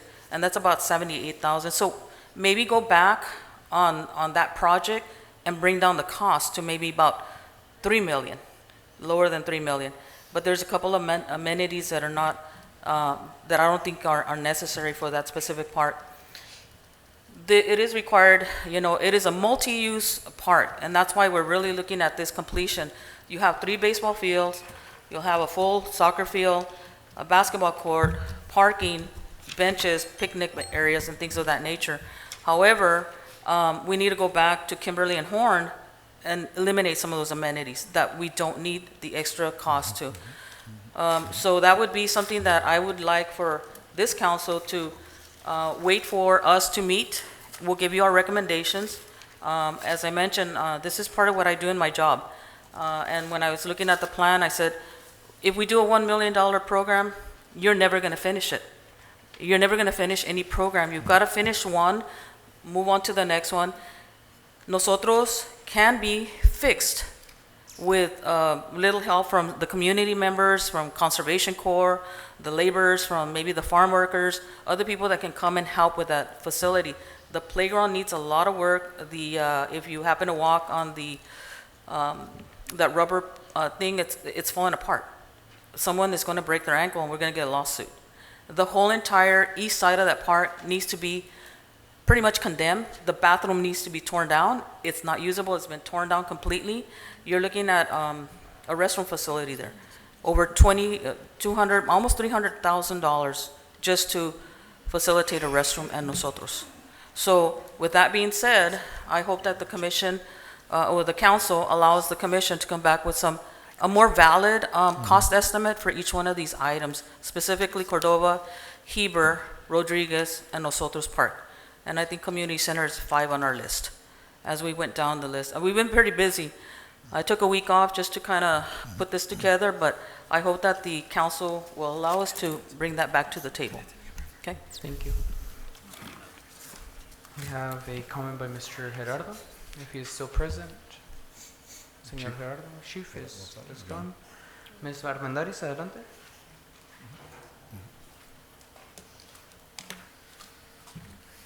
Good evening, Hortensia Armendariz, Calexico resident. First of all, I do appreciate every single person that came, including all those students, because we do need to be transparent, not just because something is written on agenda means it's going to be approved.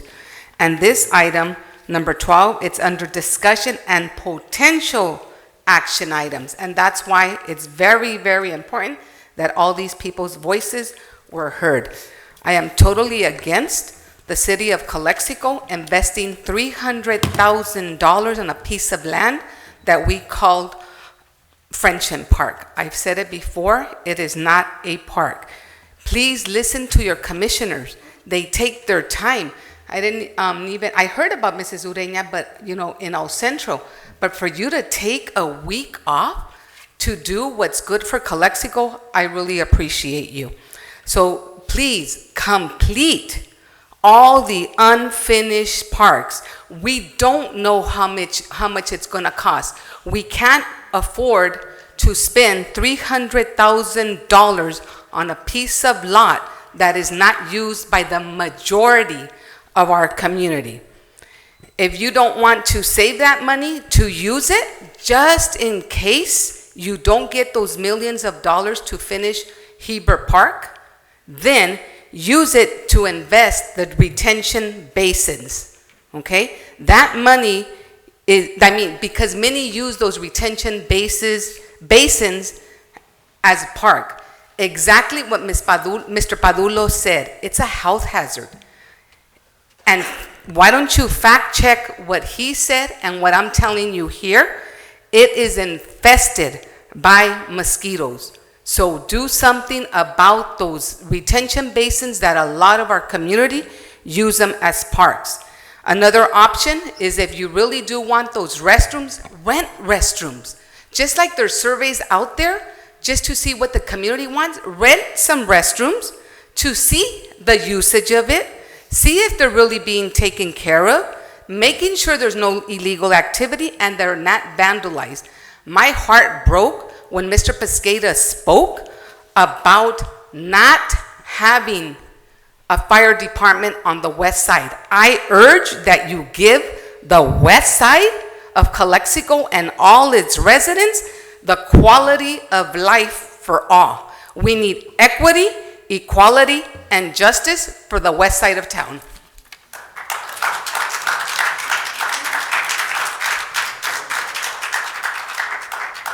Señor Castro, adelante.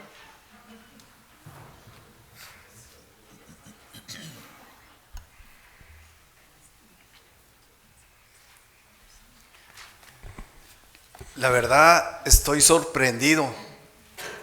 Hace rato hablé de que había mucha deficiencia en la ciudad de Calexico de administración. Y he estado oyendo, escuché al señor Manzanares, al señor Ureña y a todos los city council. Pero todos han contestado todas las preguntas que todos están aquí. Aplicaron para fondos que antes fallaron mucho, yo lo viví, aplicaron y les están respondiendo. Son fondos vienen para parques. Creo que el Friendship Park es el Border Park, ¿es el mismo? Sí. Ok.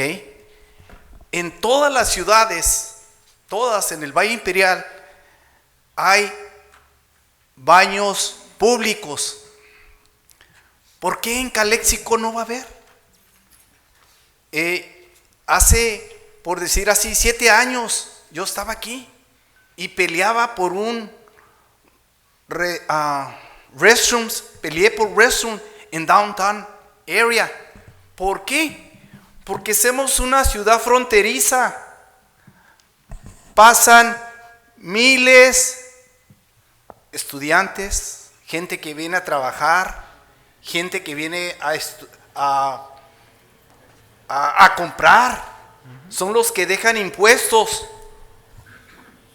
Nosotros como Calexico, como ciudad fronteriza, necesitamos baños en la área de lo que le llaman el downtown. Necesitamos baños. Estoy escuchando que quieren hay $300,000 para iniciar baños, lo que es en el downtown. Es algo fabuloso. Yo luché mucho por eso.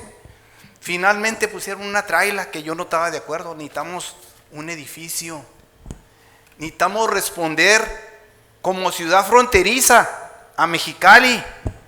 Necesitamos ponerles una carpeta, como dicen los gabachos, a red carpet. ¿Por qué? Porque vienen y dejan impuestos a esta ciudad.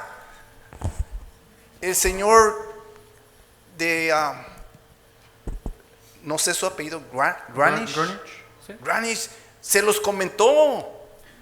Si no tenemos negocios, si no apoyamos a negocios, el City Council, ¿de dónde vamos a generar impuestos para pagar Police Department, Fire Department,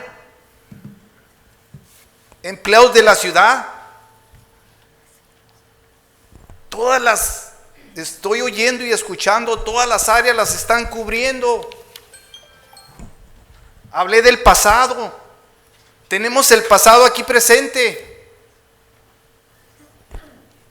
No, la verdad, estoy sorprendido de que la administración está trabajando. Y sinceramente, me da pena lo que dijo el mayor Ureña, que los jóvenes, los jovencitos, estuvieron aquí y no escucharon todos estos beneficios, todos estos fondos que vienen. Y me da pena por ellos, que son jovencitos, y desafortunadamente los padres no los mantuvieron aquí. Gracias. Gracias.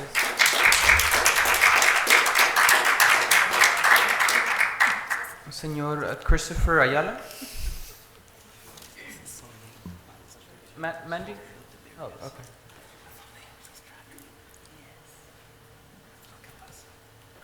Good evening, City Council.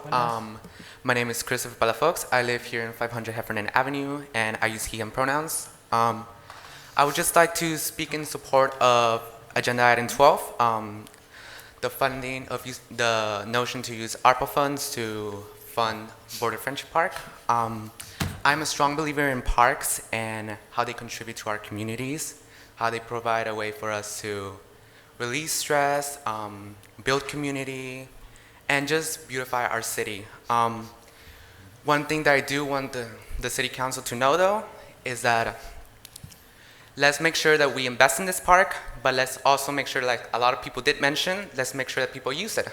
There's a lot of cities that we can use as an example for successful parks near their downtown.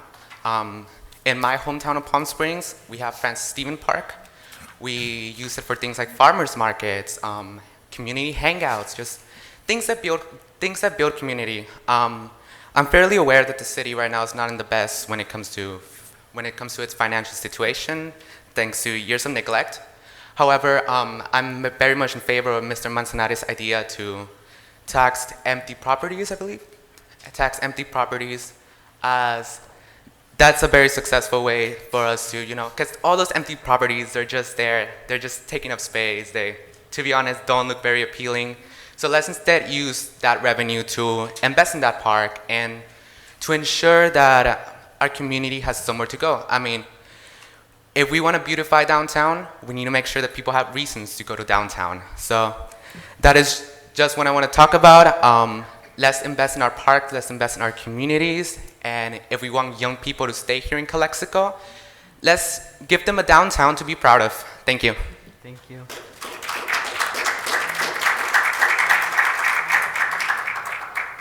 Armando Real, adelante. Number 12. Hello, Honorable Council. Let me see how I can articulate this as best as possible. I wrote down too many notes. I leave for a couple years, come back, and we have the same problems. They don't change. I think one of the issues that I know we were having back then, and it seems it's the same thing now, is we go out for bid for a park. We get a bid. The contractor says it's $12 million to build the fire department. We get the money. We got no staff. So it takes 3 years to finally get the fire department built. Now it's $15 million. That's the issue. That's the main issue. With Cordova, same thing. You got Liliana Falomir, and she's a one-man band. Mm-hmm. And that's the major issue. Okay? It was very humbling to me. I'll never forget, I was fighting for parks. I was on the council. I said, I'm going to get money. I went to the senator. I went to the assemblyman. And in the meeting, they there's money for parks. And then went to a bar afterwards, and they say, honestly, nobody's going to give you money for parks. You know why? You can't maintain them. You got 3 people. How many do you have right now? 3 people for all of the parks in Calexico? Mm-hmm. Roughly. Instead of talking about 5 parks, you should talk about 1 and get it with artificial turf, because nobody's going to be able to cut it. That's the reality. And I mean, it's going back and forth. We're going back in circles because everybody wants parks, including myself. We want a lot of things that we don't have in Calexico. I just took my son to play football in Mexicali because there's no Pop Warner. 4 years. Ridiculous. But anyways, and it comes down to money. It comes down to general fund money. The general fund money is not there. How do you guys get it? Business. There's no business in Calexico because we're the hardest, and I know I'm going off number 12, but it has a little bit to do with it. If we don't find a way to bring business back to the city of Calexico, we'll be here 20 years from now, it'll be the same story because we don't have money to maintain the city, for police, for fire, for parks, for anything. It's the same story. So I guess what I'm trying to say is that the number one issue, I know it's parks and everything, but it should be your general fund. How do you make that grow? And the main way you make it grow is business.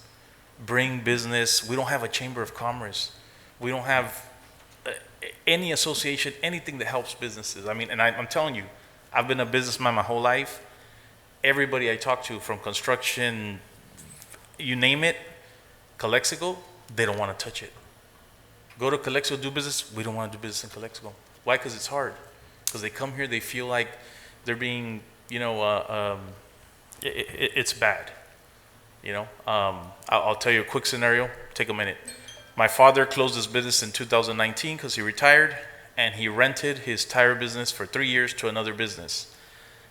I come back and want to open the business, and they want to charge my father 4 years of business license, even when he was closed and somebody else took over the business. That's the kind of stuff that we deal with. Luckily, Liliana Reyes helped do it, but just goes to show you, if I didn't know how the city worked and I didn't ask, they would have wanted to charge $5,000 for a business license that shouldn't have been charged for 4 years. But again, luckily it got fixed. I didn't have to call any of you guys or anything. They fixed it, but that's the route. General fund, find a way to bring business back to Calexico. Thank you. Thank you. Señor Solano, adelante.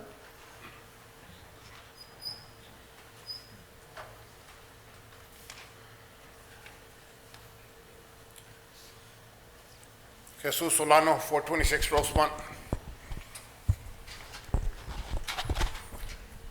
I would really urge this council to pay attention, please, okay?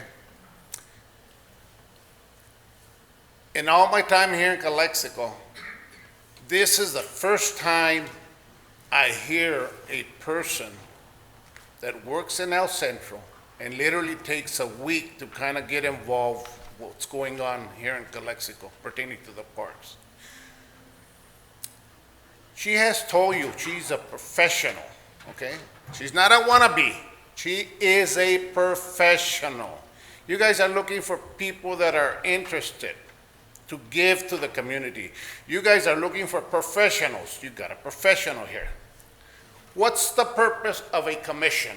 You guys appoint a commission, right? We are the advisory as a commission. We advise you, you take it into consideration, we do most of the work for you guys, and you go from there, okay? But also, I don't want to paint all the previous commissioners, but there's been a lot of commissioners, rubber stamps, just in paper, just to say, I'm a commissioner. They don't do the footwork. They don't get involved in the community. You have a professional right now that has addressed this issue. Listen to her, okay? Listen to her, give her the opportunity. Give her the benefit of the doubt to bring back something that she can promise. If you don't like her advice, then decide on your own. But give her the benefit of the doubt, okay? And one thing, I am against investing $300,000 in Border Park. It does not take, I am not an engineer, I am not a contractor, but common sense states it does not take $300,000 to remodel some restrooms, okay? The lights, they're all there already in the park. So you're not gonna invest in lights, okay? Benches, trees, we can get those donated from within the community.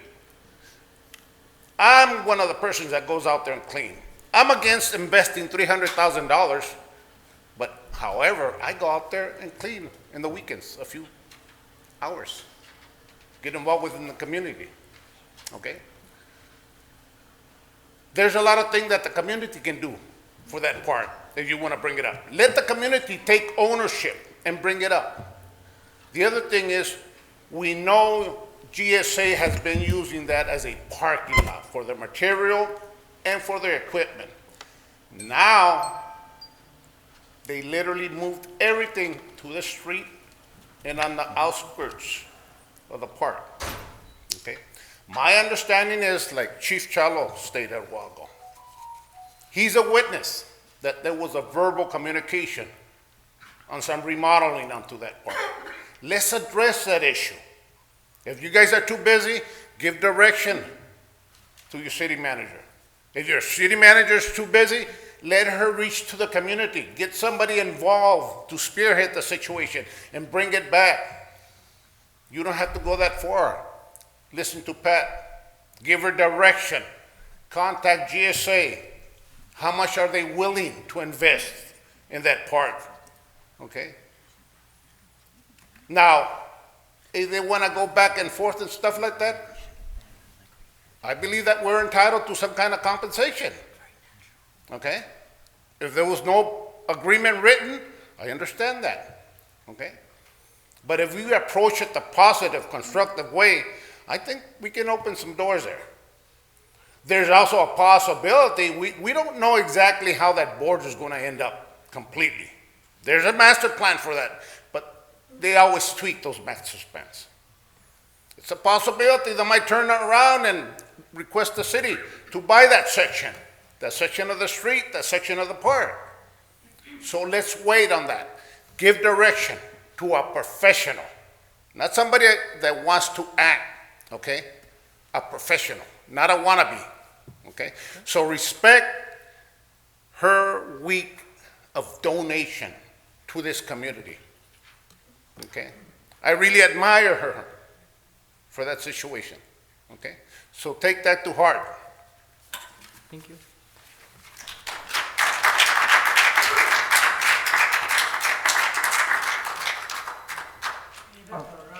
I'll go ahead and bring discussion back to council. We'll go through all the council people. If we could please start with, ¿tienes one? Okay. Último, is there another public comment? For number 13? Let me see. 1 second, Mr. Alviso.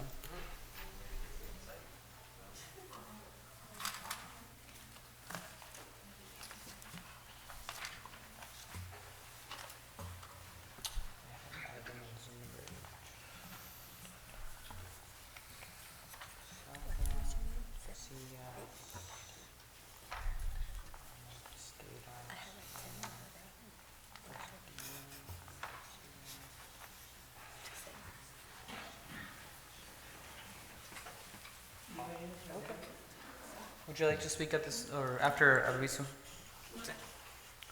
Adelante. Hello, buenas noches, everyone. I am in support and opposition of this motion. I'm very conflicted about it. I support all our parks. I wish every park is to be improved in the next year or so. But I feel like these big investments might be like a double-edged sword in many ways. I agree with Senor, I forgot your name. Solano. That just passed. Solano?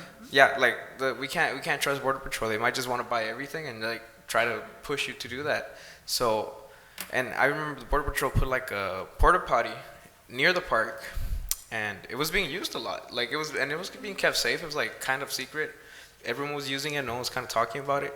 And I think it was Miss Ureña que también dijo, like, if you can put a porta potty in every park, one or two, that's gonna like really like elevate a lot of the stress that we have in the city. Because like if you don't want downtown to smell like, you know, feces and just everything, put a restroom near every parking lot and any place that people hang around, and that's gonna be cheaper than $300,000 of a restroom that's gonna come out in 2 years from now.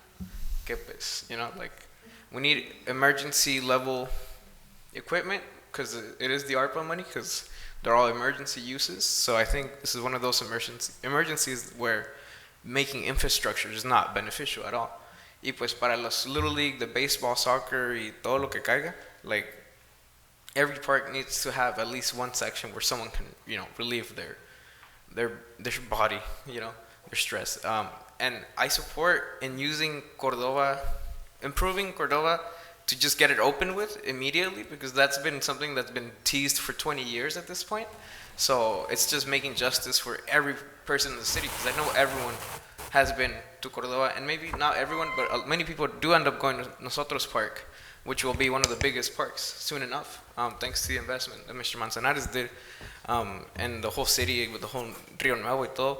So I think improving both extremes of the city is a huge investment to the city, overall in general, but also improving in any restroom and or emergency porta potty to be placed, porque eso quien sea que lo pueda usar, it's going to use it. You know, like you're not holding any money behind for 2 years. You can easily just rent it out immediately. Other than that, I think every park should have shades as well, but up with trees, or like you can get two birds with one stone, put trees and get shade and have also a beautiful city. Thank you. Okay. Thank you. Ms. Wong, adelante.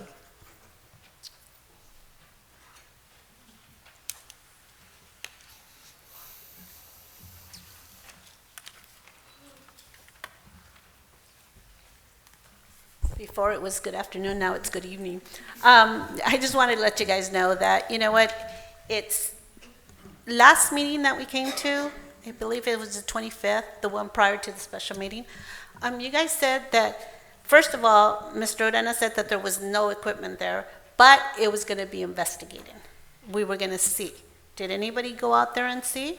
And did anybody get information about this company, if they're actually going to take care of the park after they're gone? Because investing... I haven't received any document. Okay, because, you know, I mean, that was brought up, so I'm just bringing it up, okay? And then it's, you know, first because Ms. Roma wanted $500,000 on it. Now it's 300, you know? But we still don't have an answer on that company. Now we have a professional here. Ms. Serena, I believe you're originally from Calexico? Yeah, okay.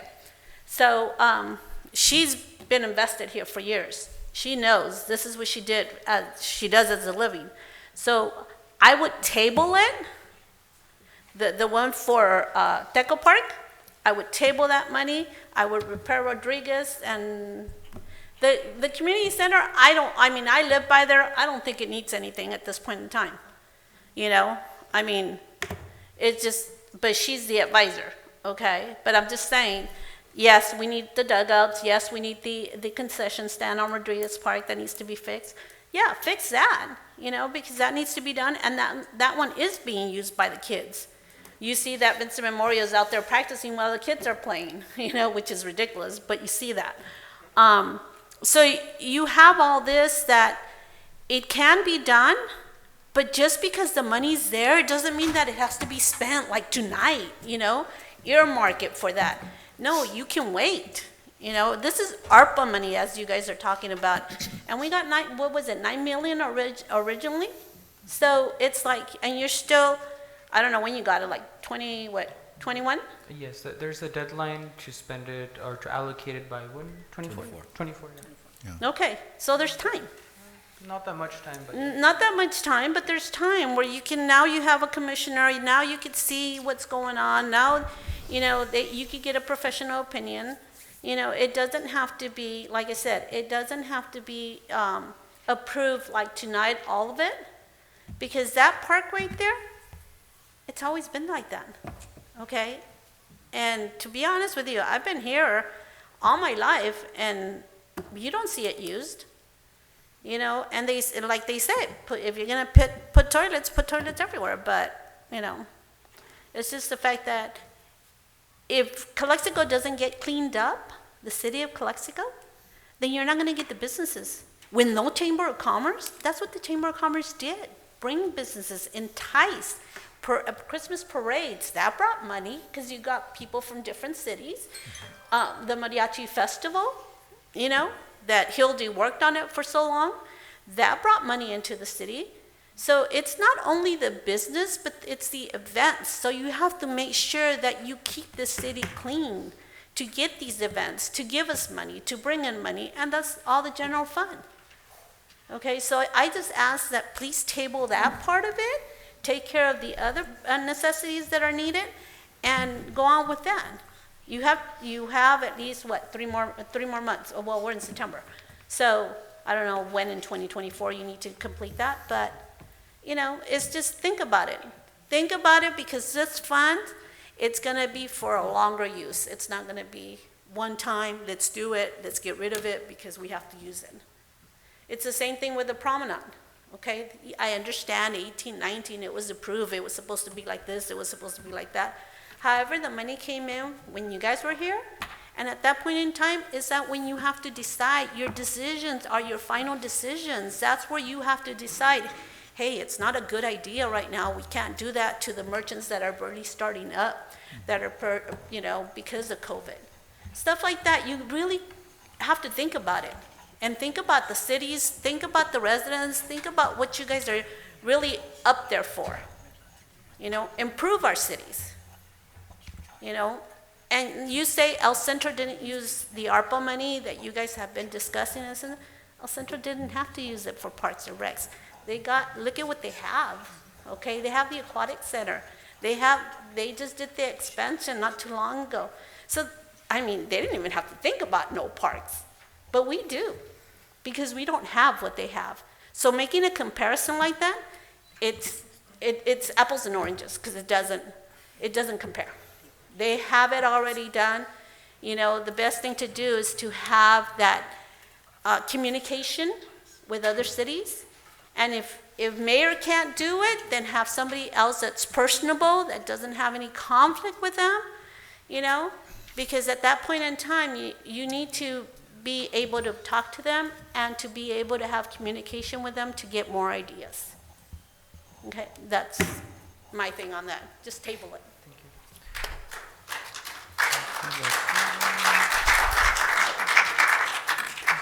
Sergeant Acuna, you're allowed to dismiss 2 officers at this time. Or 3, up to your discretion. I think we should be fine. Let's see. Descanse. I think Ureña had, Mayor, excuse me, point of order. I think she added one more thing. Oh, adelante. Yeah.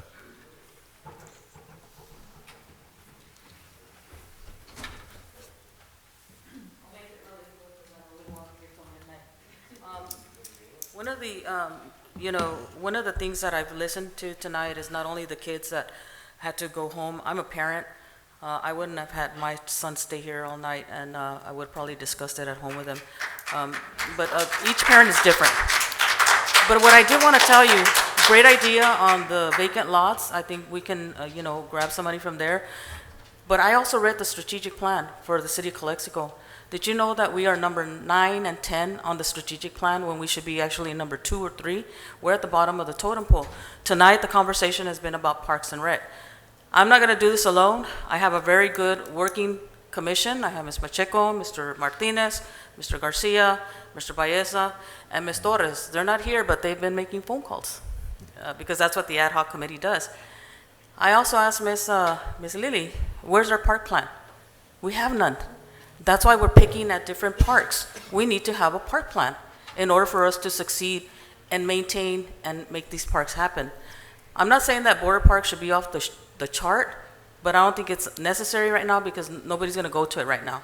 What we need is to fill the parks with kids and residents. So that's what I'm asking, that you listen to us as a commission. We have some ideas that we'd like to bring forth. The Border Park is more of an entry park where they have signage, you have maybe some seating area. If you're going to have restrooms, and I wouldn't consider porta potties because they're very expensive, but you need to have additional staff to open the restrooms and lock the restrooms. Otherwise, you're going to waste your money, they're going to damage them. That's how we're able to keep some of our bathrooms alive. Look at Nosotros. Have you been inside Nosotros? There's nothing in there. It's gone. So pretty much have to make it, start all over. But you need someone, and you're right on point. We don't have the staff, but we need someone to open and close these facilities. You're gonna waste a lot of your money if you don't do that. That's what I want to say. Work on our park plan, and let's work on our strategic plan. Who is gonna work on the park plan? That's a great question. That's a great question too. We don't have an engineer. It's something that usually done by a consultant, but it can be done with part of the council, some of the staff, and our residents. Okay. And that's a good way to start. It's kind of like a charrette, you know. What is that you want? What park do you want to get done? I don't know. Maybe it's not Cordova. I'm just saying that I'd like to see one park completed. Maybe the residents want something else. I don't know. I don't know because we've never done a park master plan. Where are we going to be here 5 years from now, 10 years from now? Still discussing bathrooms, still trying to finish a park. That's what I'm saying. We need to kind of set the record straight. And all the council members here, all of you have great ideas. We just need to put our heads together and make it happen. That's all. I agree. Okay? Yes. Okay. One more thing. Yes. Ms. Armendariz, retention basins are not parks, and I'm not even considering them because we haven't even done a study on PM10 or PM12 because that alkaline is just terrible on kids. They're not eligible for ARPA. They're not. I think it's been established that retention basins. Then they're not. They're not available. Yeah, but they wouldn't be eligible for this fund, unfortunately. They'd have to be general fund, which is right now zero. We'll keep conversation short in council. If we can all stick to 2 minutes real quick. And have to take any decisions that we have to take. Where do we want to start? I'll start it, if I may. Just quick question. I know the legal's here and also the city manager. I guess the question is for Urania was alluding to, and I think some of the citizens here. Are we required by state law to have a general plan for parks? That's the question. And that's a question. We have to have a general plan for parks, don't we? It's not a requirement, it's recommended, because that way you have a plan to follow. Right, because when you don't have one, there's all kinds of ramifications, I think. So first of all, is security. We open up a park, who's going to patrol, right? Mr. Legaspi, if we have an emergency, an ambulance. So that's what general plans, and we're a government and we're supposed to have a plan to address those. That's just the beginning of that. And I'm going to ask Mr. I don't want to put you on the spot, but I'm going to ask you, Chief Legaspi, if all the parks that we have are the ones that, how many actually bathrooms are open for the public? I know this one behind us is open and we maintain it, right? Well, the one for sure, the Border Park is not open. For security, I'm just asking you a question for security. Yeah, for security. Yeah, Border Park is not open. Rockwood Plaza, I believe it's not open, but there's your security right there regarding to people unable to use the restrooms, and there's a reason why a lot of them it's not being opened. Right.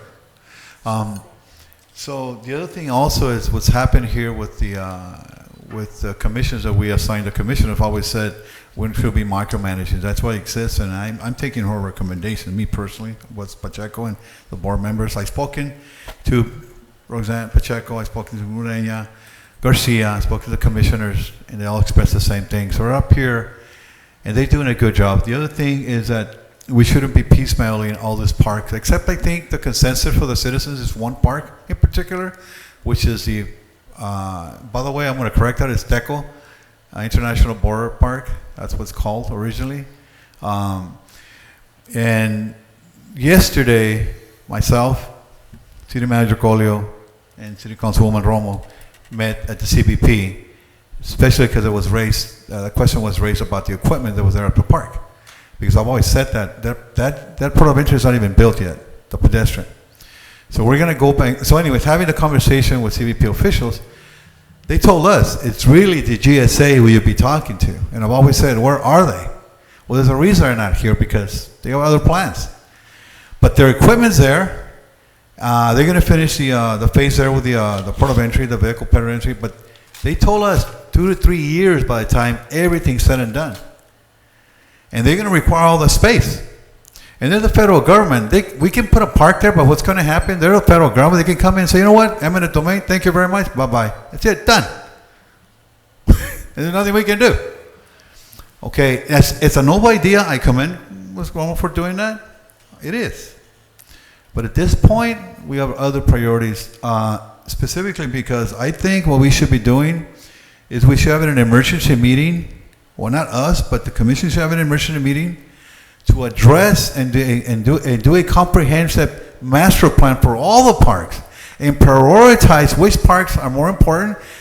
And I can tell you right now, I think it's the Cordova Park should be finished. Cordova, right? People paid for that already, voted on that. So the other thing also, what's the other park? Rodriguez, we voted on that also, and they still are working on that, and they're volunteering for the park. And I understand there's short of a staff, but if we continue it this way, nothing's going to be done.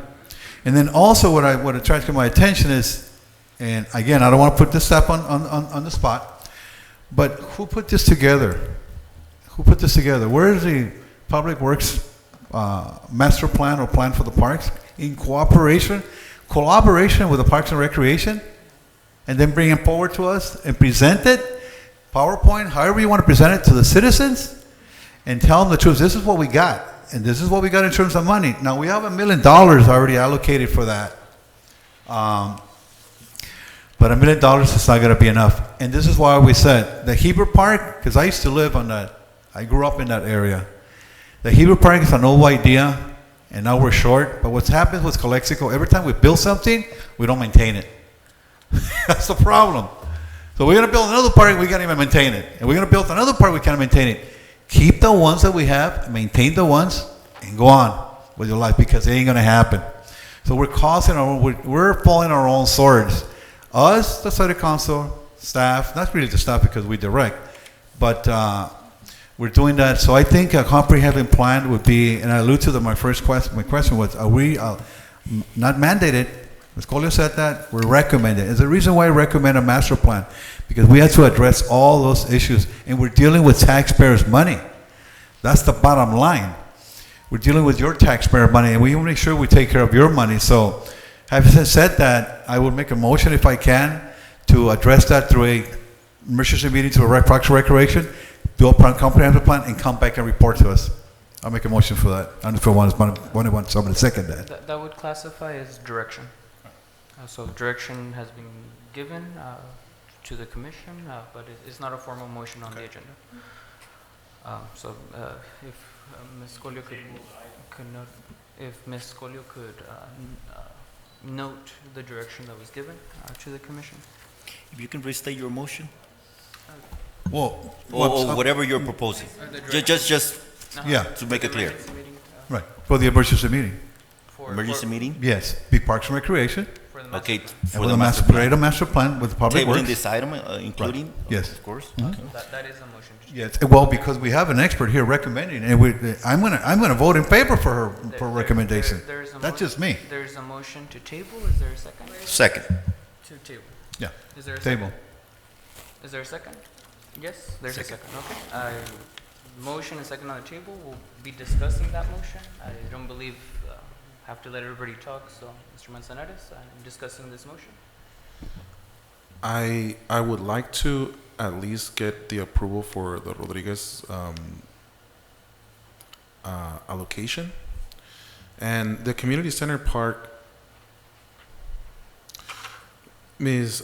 Gerardo, if you could please explain further detail for the citizens, what does that entail? Because I'm a little conflicted on the community center allocation, because to my understanding, recreation right now needs AC units. Excuse me. Miss Palomira is the one that prepared this. Sorry, I'm so sorry. Yes. But I was talking about like the recreation center. So that's why I was asking. You're the one that works there, and there's 50,000 for park amenities. But to my understanding, and I know because I went to this end of class presentations for the recreation classes, and I saw with my own eyes how the Ms. Gerardo brought her own AC portable unit from her home to use in these facilities because está haciendo un calorón. It was very hot inside. So I would at least like to implement the Rodriguez baseball field, or if you like to table it and like let the commission decide on that, but I would at least like to secure the $50,000 for instead the community center AC units that need repair. Okay, that is a comment, a motion and a second. ¿Quieres hablar tú primero o yo primero? No, you. So, I do have a couple points on this item. Again, lo mismo que la junta pasada, the same thing as the last meeting. We're thinking in cents instead of dollars. We're thinking short term instead of long term. We're fighting over a small piece of the pie when we should be working together to fund and finance all the parks. And it can be done as soon as next year so that we can stop fighting. The only way we're going to rebuild the parks of Calexico is through tax initiatives, whether it's a sales tax, an impact tax on the vacant properties. We've heard it from everybody. We don't have enough money for all the parks. So instead of fighting, we should come together and find a way to finance on all the parks. And that can happen as soon as next year. Who here knows the sales tax rate for Calexico? Raise your hand. What's the sales tax for Calexico? How much do you pay when you buy something? 8.25. What, I do know. I do know. It's a rhetorical question. In order for us to get a full police force, 6 officers, 6 firefighters, a full fire department, for us to get $1 million a year extra every year for public works, and another $1 million for all the smaller departments, it would raise that sales tax from 8.25 to 8.75. If I buy a bag of Fritos for $1, I pay 8 cents. If the tax is raised, I'm still paying 8 cents because it's such a micro tax. It doesn't even raise the cent on a bag of Fritos. But it would fund 6 officers, 6 firefighters, all the parks, maintenance, streets, recreation. Everything that we need is just a cent, less than a cent on a bag of Fritos away. If the people want it. If they don't want it, well, they vote no, and then we don't have any money for parks. That's the bottom line, is that we need to be making decisions más grandes. Nos estamos peleando por 50,000, por 3 pesos. A lot of people came up here and they said, people don't use Border Park. I beg to differ. Look at the alleyways. People use the park. They just go number 2 on the park. They go number 1 on the park. People use the park. I've seen it with my own eyes. Ever since COVID, cuando me paro en el Border Park, van pasando gentes de Mexicali o de donde vengan, ancianos a veces, así en el calorón, a llegar al baño, porque todavía piensan que hay un baño ahí. The older people, the people that cross, they still go to Border Park, and a lot of them are seniors, and they're going there because they think that there's a restroom there, because there's always been, and now ever since the pandemic, there's no restroom. I heard 2 things. I heard business, clean downtown. But the same people are saying no restrooms for downtown. How are you going to have a clean downtown if people have to, I'm sorry to say it, shit on the street? If that's not a priority, then don't say clean downtown, because you're not going to have a clean downtown without a restroom.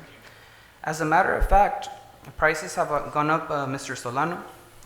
Cordoba's restroom cost $303,000. That's why it's 300,000. You may take your seat. The public comment period has ended. Yes. You may take your seat, sir. You may take your seat. Yes. Just 30 seconds. Excuse me, I'm speaking. I mentioned $300,000 was too much to remodel the restrooms, okay? Yes. Unless you're planning to demolishing that building, Yes, you're not going to build it with Yeah, $300,000. yes, that is the okay, plan. that's the point. The plan is to I'm demolish. not against restrooms, okay? Don't mislead the public. You may sit No, down. don't mislead the public. Thank you. Ahorita después de que haga mi comentario, por favor déjenme terminar. He esperado bastante para poder expresarme. ¿Cuál es su nombre? David. ¿David? Sí. Yo sé que sí. Ok, déjame terminar. Disculpe la interrupción.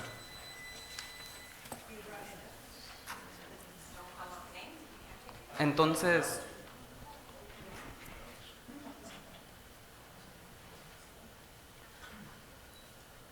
los baños son importantes.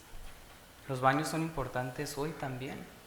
Habló la señora Hortensia, otra contradicción que no ando cuadrando muy bien, es equidad.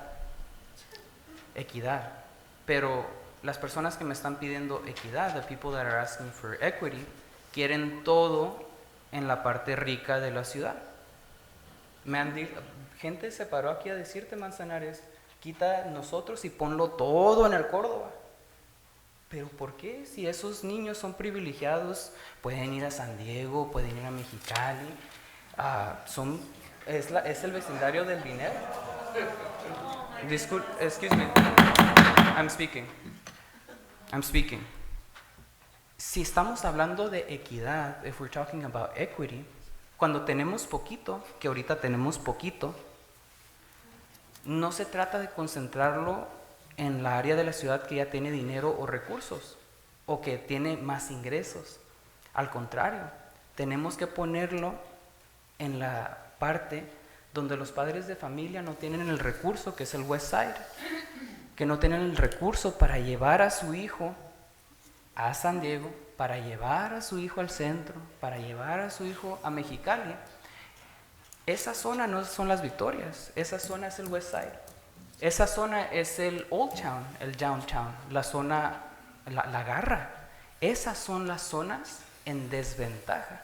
Si hablamos de equidad, equidad no es poner todos los recursos en la zona donde viven las personas un poquito más privilegiadas de nuestra ciudad. Esa es la verdad. Hay un mapa que te dice dónde viven las personas que ganan 80,000, 100,000, que tienen trabajos muy estables, y Dios los bendiga, nadie se los quita. Pero también te dice dónde viven los pobres. Y los pobres viven, ¿dónde, Manzanares? ¿Dónde viven los pobres? Por nosotros. Sí, disculpe, las personas de bajos ingresos. Sí, excuse me, I'm speaking. Excuse me, I'm speaking.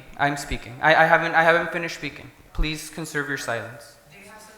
If you have something to say, please fill out a public comment form, and I would happily let you comment.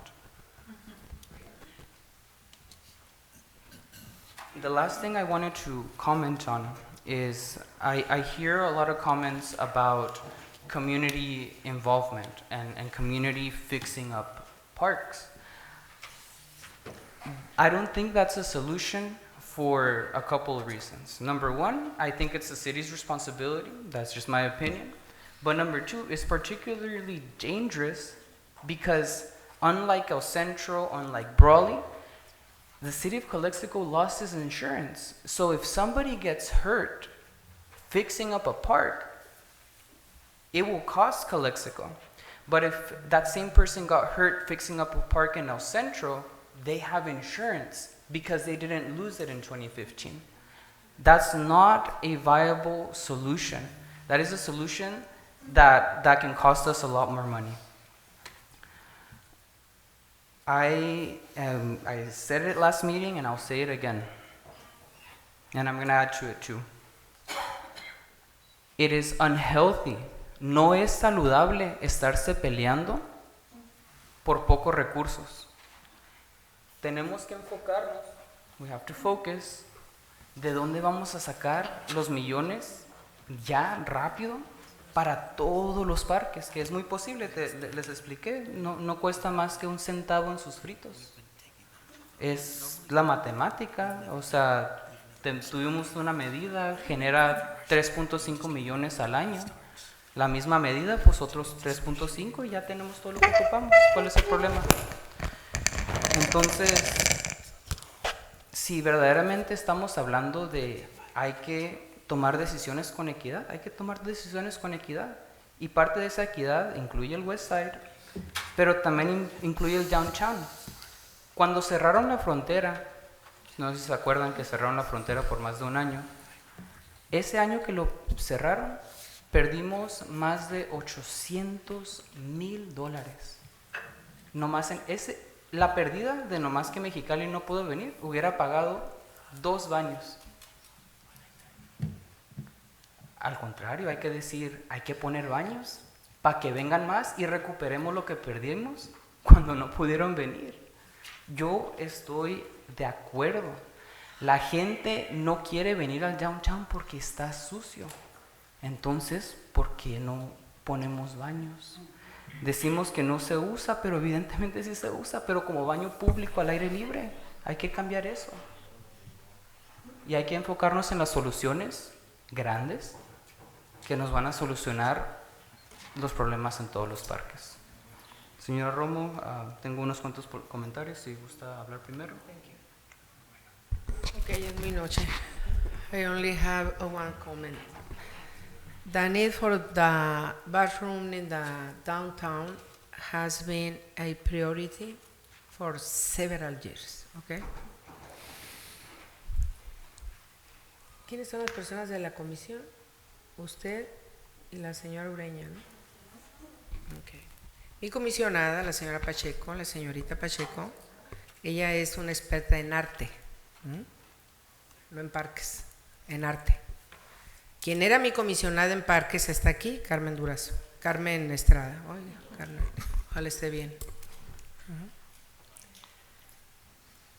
Desde el primer día que yo entré aquí, entramos con una agenda de parques muy grande, créanmelo. Pero no tuve la suerte, que me apoyara el señor Ureña, pero no tuve la suerte que me apoyaran otros 3 city council que aquí están. Moreno, la señora Rossi y Camilo. No tuve esa suerte y trabajamos mucho en eso, para todos los equipos, para todos los padres de familia. ¿Okay? El Córdoba le hemos metido muchas ganas y por cierto hay gente que nos pide canchas de básquetbol que no tenemos. También nos piden las canchas para jugar tenis, que tampoco tenemos. Y no teníamos un campo de soccer. Apenas lo estamos por terminar, el campo de soccer. Me gustaría mucho haberla escuchado, señora Carmen, sobre lo que hemos batallado y de las cientos de veces que he ido con usted y todos los padres de familia, para que usted le diga a la gente cómo hemos trabajado en los campos y de qué manera lo hemos hecho. La señora Falumir, aquí presente, verdad de Dios que ha trabajado muy duro. No hemos tenido al principio ni dinero, no teníamos tampoco personal. Teníamos que contratar personal, pero nos faltaba el dinero. Entonces era una cosa o la otra. Mas sin embargo, no sé cuántas veces hizo usted un plan, varias veces, ¿no? Ahorita de hecho, de veras me hubiera gustado que hubiera estado en la agenda primero el plan de la señora Falumir de cómo se gastó el dinero de ARPA. Queda muy poco dinero. Lo del downtown era dinero del downtown. Acuérdense que hicimos un taller muy importante. Ese taller hubo mucha gente aquí y dijo cómo quería gastarse el dinero, ese de ARPA. Porque la administración en aquel tiempo nos había impuesto un presupuesto y nosotros pues no lo quisimos aceptar, era muy difícil ese presupuesto, mas sin embargo hicimos un taller y estaba aquí lleno, increíblemente lleno. Y así fue como se hizo el primer plan. Y siempre, no me van a dejar mentir mis compañeros, siempre decían los baños para el downtown, los baños, no había un lugar donde se iban a poner. La verdad que yo quise reformar los baños que están ahorita ahí, ¿verdad? De traffic control. pero eran públicos. ¿Y qué fue lo que pasó? Que están lamentablemente en muy malas condiciones. Tal vez los tengan que tumbar. Yo digo que están hasta contaminados. Entonces no se puede hacer eso. Necesitamos hacer unos baños. ¿Ok? Sí. Okay. Hay una moción para hacer table, una segunda. We'll take a roll call vote. We'll take a roll call vote on the motion to table. So I made the motion, Mr. Camilo Garcia will second it, but I believe Would you like to withdraw your motion? Mr. Manzanares was willing to compromise with giving Rodriguez Park the 150? Well, I mean, we could either approve it. I mean, include it in that, that's what I'm saying. And pay it off, but then table the other for... Or we could just Wait. keep it off and let the Community Services Okay. Commission. That's fine. Yeah. And if I can just add to that, also to that motion, if you don't mind, on the Rodriguez Park, and we can reach out to Tony Roldan. Vincent Memorial. Oh, Vincent. Vincent Memorial. That has been put on this table, this conversation many times, and we have yet to hear from them. I think, the community, if there's a common thing that has come out today, is that we want to work, we want to get the help that, we can get, right? So we're not in the position where we can afford these things on our own. So let's reach out to Vincent Memorial and let that be part of this proposal coming back to us. And if not, we're going to have to, use tough love. Because, they want to play literally, they have to pay. I would like to say one thing. If we do not have the guts to put restrooms in downtown right now, we're never going to have the guts to do it. Así de fácil. Si no tenemos el callo de empezar a limpiar el downtown y poner unos baños, tienes para el 13. ¿Quieres hablar en este también? And there's still some public comments before we vote. I'm so sorry. Si no tenemos el callo de poner esos baños en el downtown ahorita, nunca creímos en esos baños del downtown. Es lo único que voy a decir. O sea, sí lo podemos hacer table, pero para mí es bien fácil. O queremos los baños porque sabemos que es un baño al aire libre o no los queremos. O sea, ¿qué nos va a decir la comisión de parque? Ellos no representan a los campesinos, ellos no representan a los compradores, ellos representan, sí, a ciudadanos. Pero la comisión, quisiera también ver los campesinos, lamentablemente no pueden estar en estas juntas, los compradores y todas esas personas. Tenemos dos public comments. Señora Montes, adelante. Victoria. Señor Castro, usted estaba en fila. David, you're next. Después de David. Sí.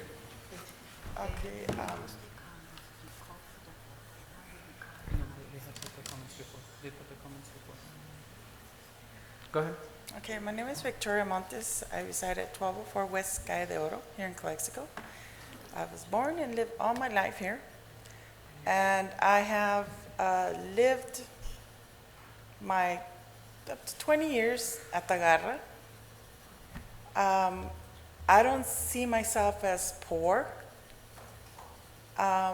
People from there, what happened is that they bought the house and they still live there. Why are they going to buy another new home when they already have their homes there already? Why purchase another home? They're getting a lot of money, they work, but why are they going to buy another new home? That's what I'm trying to tell you, that I don't feel myself as poor. I don't see myself as rich. And what you do is you're separating Tagarra to the people over here. People over here also need help on the parks. Over there, they also need help on the parks also. It bothered me that you keep saying people are poor. They're not poor.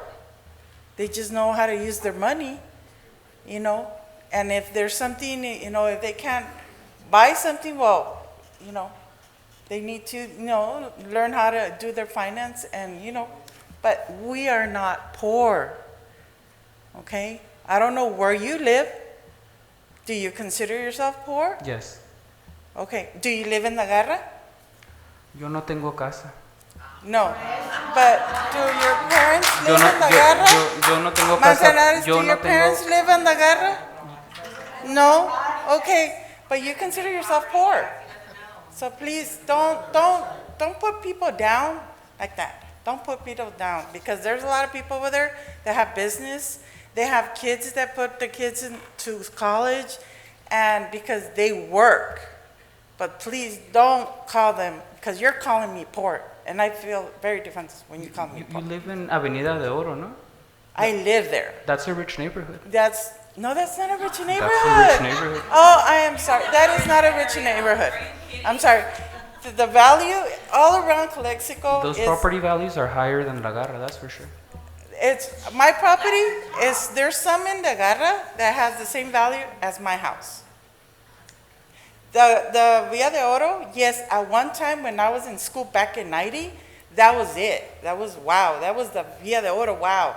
Now it went to Victoria's, then the Macmillan, but then afterwards, everything spread. Everybody spread around. So there's no rich place. There's no poor place, because I don't see where you find that. So please don't let me hear you say that, because I feel very offensive. A mayor telling me I'm poor.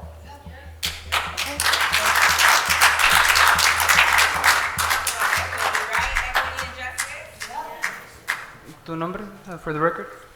Hola, me llamo David Vargas, soy de 801 Beach Avenue. Ahorita acabamos de empezar una organización limpiando el downtown. No sé si han oído, mucha gente nos ha apoyado. No lo que esperábamos, porque en realidad es muy poca lo que nos ha ayudado. De estas personas que están aquí, ¿cuántas personas creen que han ido a limpiar? Un día, mira, 2 días ha ido. Camilo, muchas gracias, la verdad, espero seguirte viendo. Y adivinen quién me ha mandado mensaje que, me enfermé. Ay, no, el próximo domingo sí voy a ir. Pues el señor del medio. Amigo, te invito, ve, todos, tú también, hermano, estás joven. La señora Romo, usted está más señora, pero aún así puede ayudarnos con una escoba, porque su casa no se limpia sola, ¿verdad? Todos pueden ir, ya llevo 5, la neta me está gustando cada vez más, pero sin su apoyo. Ya el 2020, 2 años antes ya fuimos nosotros. Pero háganlo todos los domingos, no nomás de que lo hacemos por unos 3 meses. Ya lo habíamos hecho, pero adelante. Entonces no vas a ir otra vez. Yeah, let the speaker make his comments. Yo lo que digo, thank you. Este parque que tenemos próximamente nos va a servir mucho. Puede ser un área de espera para los camiones. Va a seguir cruzando más gente, por ahí va a cruzar la gente. Yo en un momento, si ponen baños, me comprometo a, si quieren, cerrarlos y abrirlos. Yo trabajo ahí al lado de la Filco, o sea, puedo hacerlo, pero hay que hacerlo. También me gustaría en un momento cerrar el parque, que sea closed park, para que después de las 9 ya no pueden entrar a dormir, porque también estás limpiando y te dejan un dump, que es, la verdad, no sé si han olido popó de un homeless, es lo peor que van a oler, también su pipí, es un pedo. Entonces, lo que sí, me gustaría ver su apoyo, ese parque lo podemos usar muy bien en algún futuro, me gustaría que fuera un skate park, pedir apoyo non-profit a las tiendas de todo Calexico, el Valle, o sea, a asociaciones que también son del skateboarding, que hay muchísimas que nos pueden ayudar en algunos años. Ahorita no, con el apoyo que tengo no creo que lo pueda hacer, pero a lo mejor unos 4 años lo vamos a lograr. Ese parque hay que dejarlo bonito, no nos cuesta nada. Como me han apoyado, $100 por acá. ¿Vieron? Ya vamos a pintarlo este viernes, va a haber más gente, vamos a limpiar toda la banqueta con pressure washers. Va quedando cada vez mejor y cada vez apoya a más gente, y eso está bien padre, la verdad. Bienvenidos todos, quien quiera apoyarnos, muchas gracias.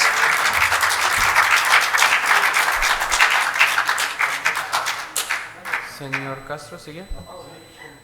Adelante. ¿Alguien más en la lista?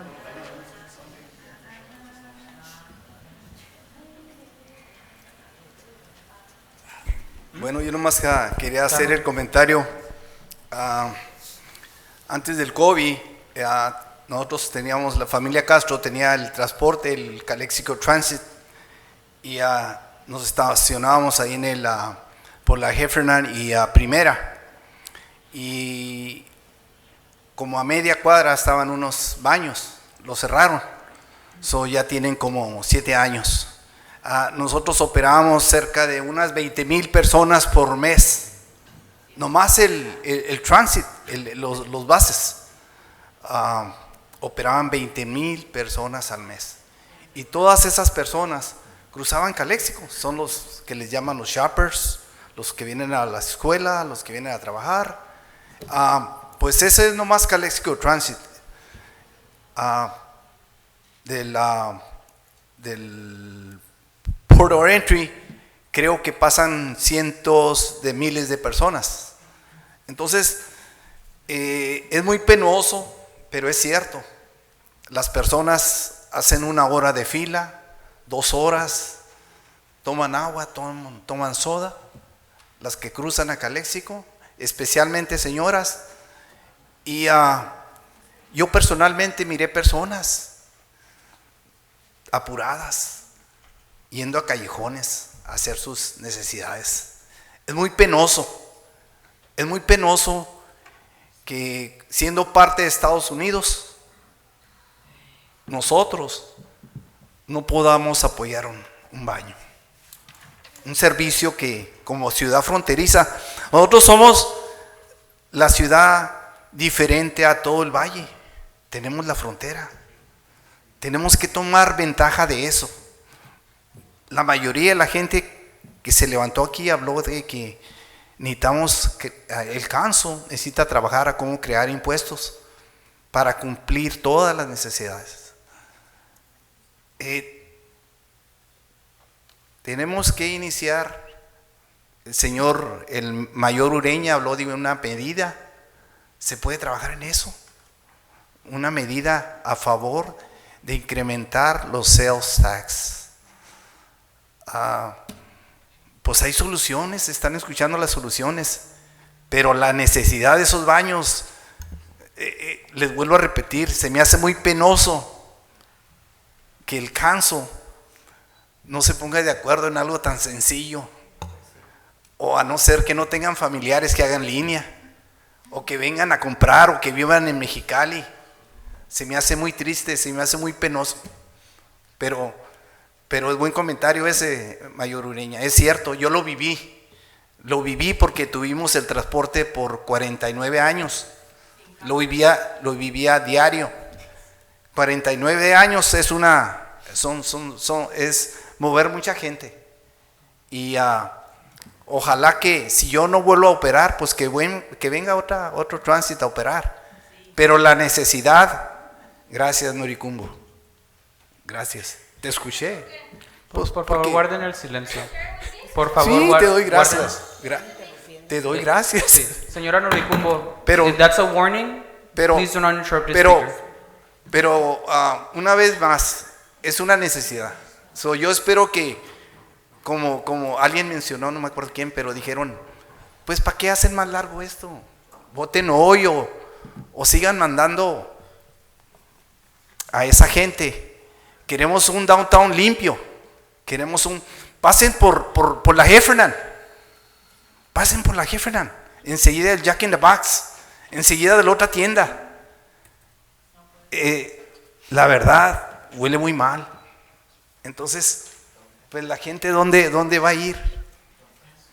Digo, de veras, pasen por la Rackwood. El que no ha pasado, pase por la Rackwood por ahí. Ahorita o otro día pasen, cualquier día. Es algo penoso. Y ya para terminar, sí es cierto, todo va a incrementar. Chief of Police, Police Department, Fire Department. Necesitamos impuestos. Pero esto no va a ser de la noche a la mañana, y una medida así es nomás que el canso y la comunidad y todos los que queremos esta ciudad aportar un poquito de lo que podemos. Es la verdad. No hay otra. ¿Por qué? Porque ahorita no se va a venir un negocio. El Mandy Real habló de que sí, cierto, varios negocios quieren venir a Calexico y no quieren venir. ¿Por qué? Alguien del Canso, Manzanares mencionó que dice que no hay bastante personal. Para adquirir un permiso, alguien tardó 5 meses. Pues en 5 meses se van. En la pura renta ya pagaron un dineral. Entonces necesitamos sales tax. Necesitamos una medida. Para colectar más impuestos. Y de veras, la ciudad de Calexico, yo me siento de aquí, tengo 50 años. Creo que aquí nací, pero no, soy de Mexicali, orgullosamente de Mexicali. Pero ya mi familia tiene 50 años aquí y quiero a Calexico. Pero la verdad, para que siga adelante, necesitamos pensar positivos. Apoyar al Canso, apoyar a administración y no perder en tiempo en cosas que... Hay un dicho que dicen en el... You are joke. Bueno, la opinión se respeta. Se respeta. Señor Castro. Esa es su opinión. Un momento. Me interrumpieron, pero... ¿Quién te interrumpió, señor Castro? Disculpe, ¿quién te interrumpió? Ya mero se va a acabar el tiempo, pero ¿quién te interrumpió? You've been given a warning. Otra más y los voy a sacar. Bueno, Por ya, favor, ya perdí lo que iba a decir, pero gracias y ojalá y de veras la mayoría de la gente que está aquí piense positivo, pero en beneficio de la ciudad, en beneficio de veras, porque yo todo el tiempo le he dicho, estaba hablando del señor Mandy, pero todo el tiempo lo he dicho, para que esta ciudad cambie,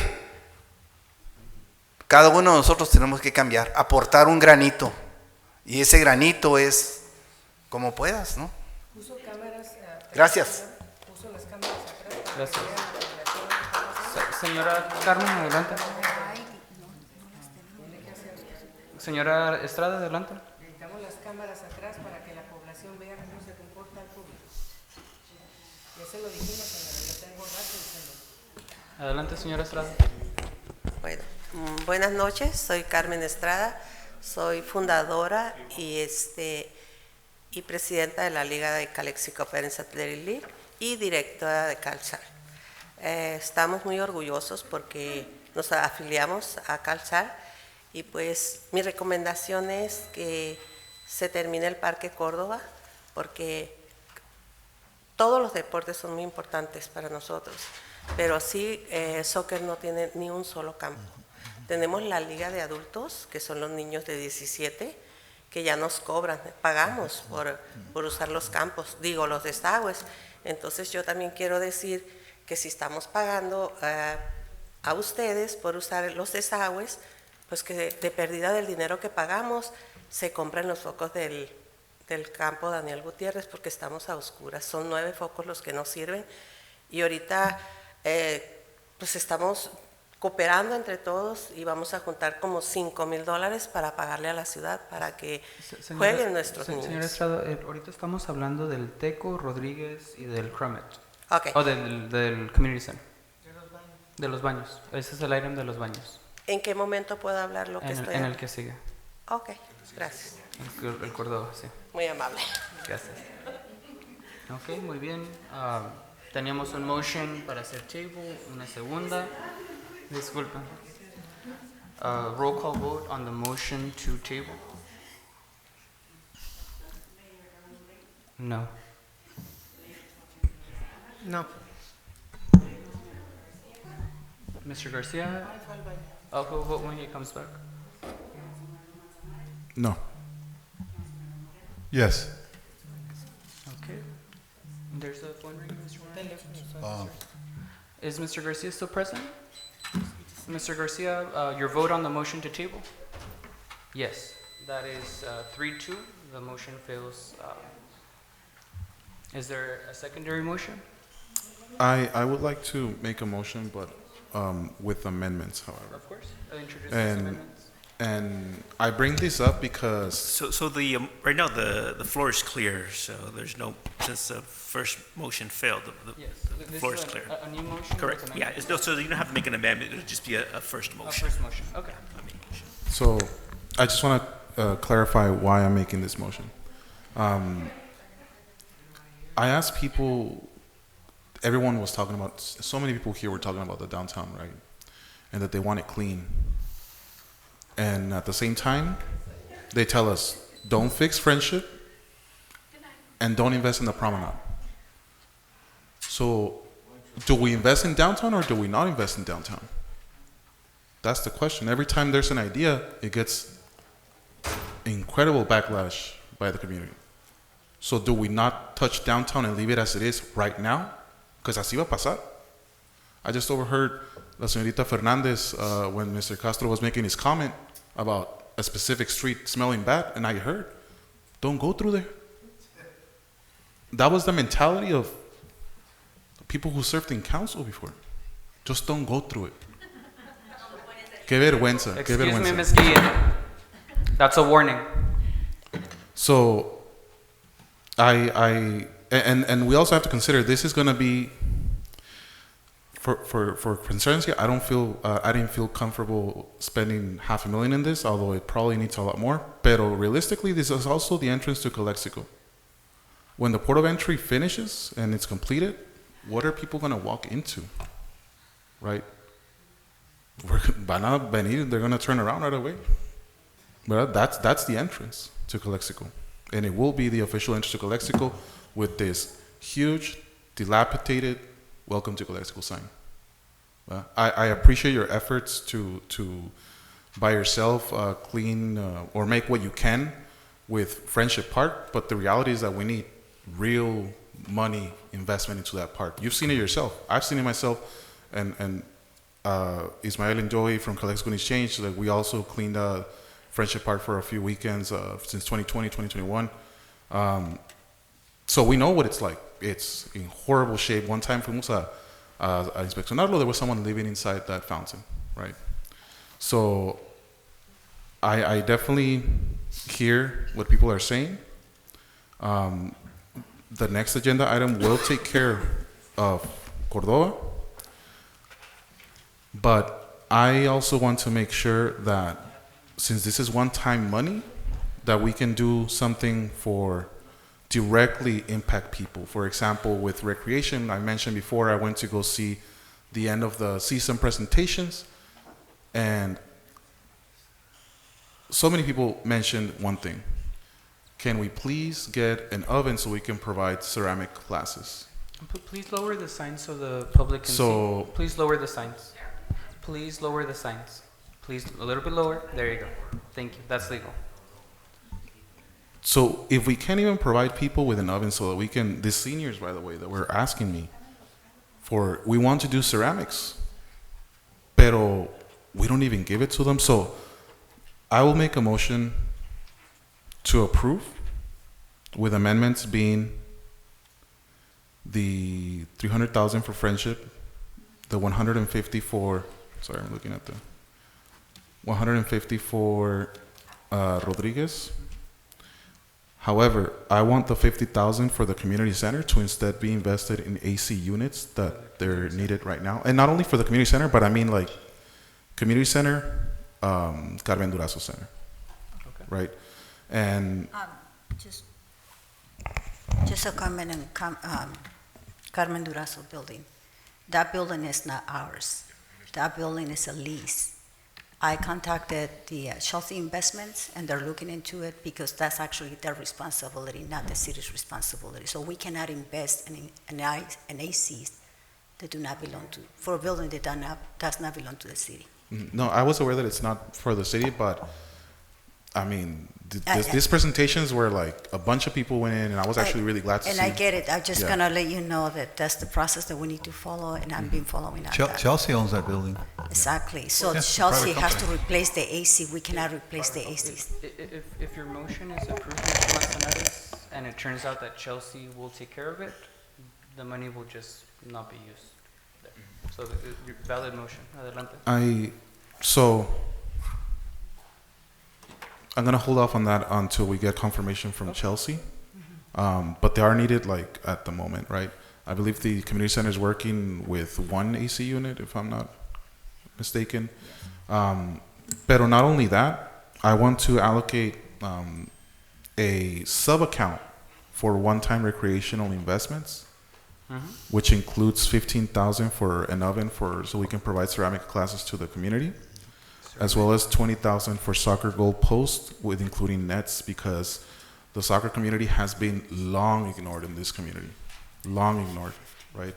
We have allocated so much money, and I'm glad for Cordova that has 3 baseball fields, for Nosotros Park that includes a baseball park as well, the American Legion, Alex Rivera, and we're not doing anything for our children that play soccer. Los tenemos jugando con porterías that are welded together, right? So I advise this council to please accept this request for one-time recreational investments as a sub-account, which includes $20,000 for soccer goal posts with nets, as well as $15,000 for an oven for recreation to provide ceramic classes, and approving Border Friendship and Rodriguez baseball allocations. Could you repeat your motion from the top? Just. Damn, thank you. Yeah, I'm sorry. It is 11 something. So I am making a motion to approve this item, Okay. including Section 1 for Border Friendship Park, Okay. 2 Rodriguez baseball field, Yes. and including a sub-account for one-time recreational investments that include $15,000 for oven ceramic classes, as well as 20 for soccer goal posts. And just to be clear, at this moment, you are not making the motion for community center park? I am not. Okay, that is the motion.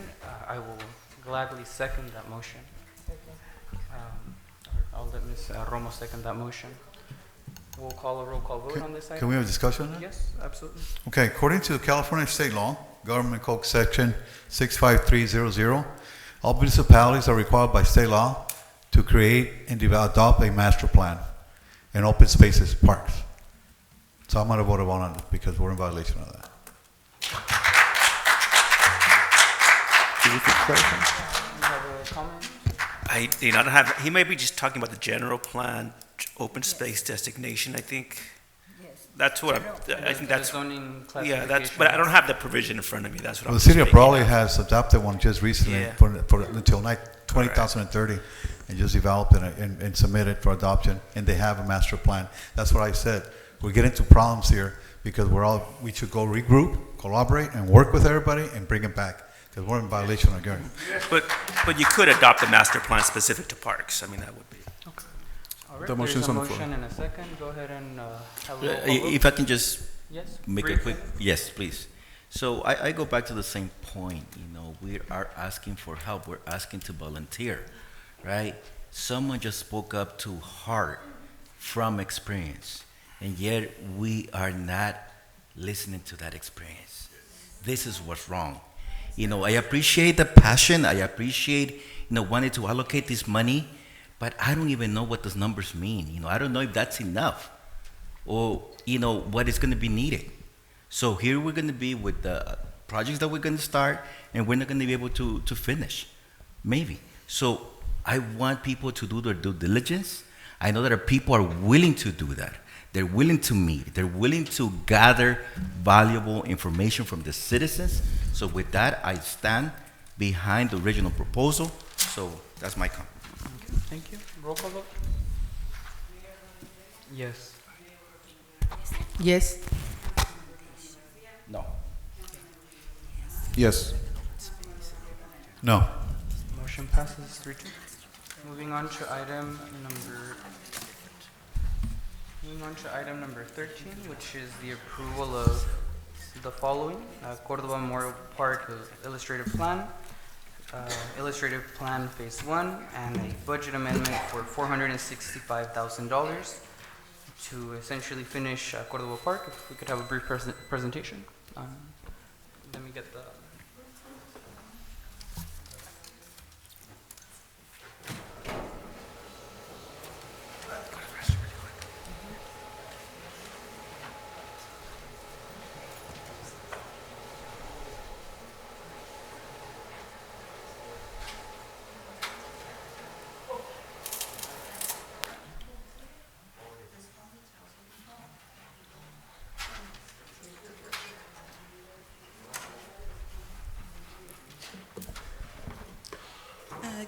First of all, again, good evening.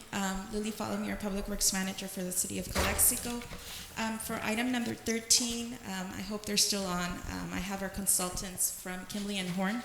Back in April 2023, City Council allocated $175,000 for us to get an engineer on board and assist us with Adrian Cordova Park.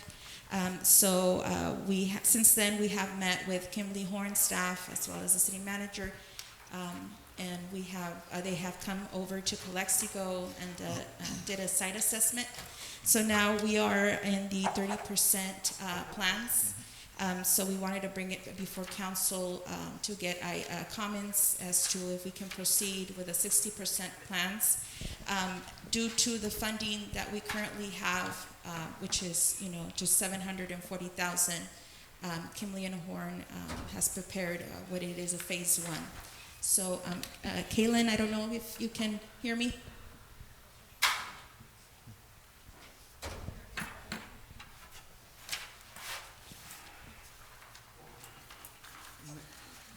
Ms. Falomir,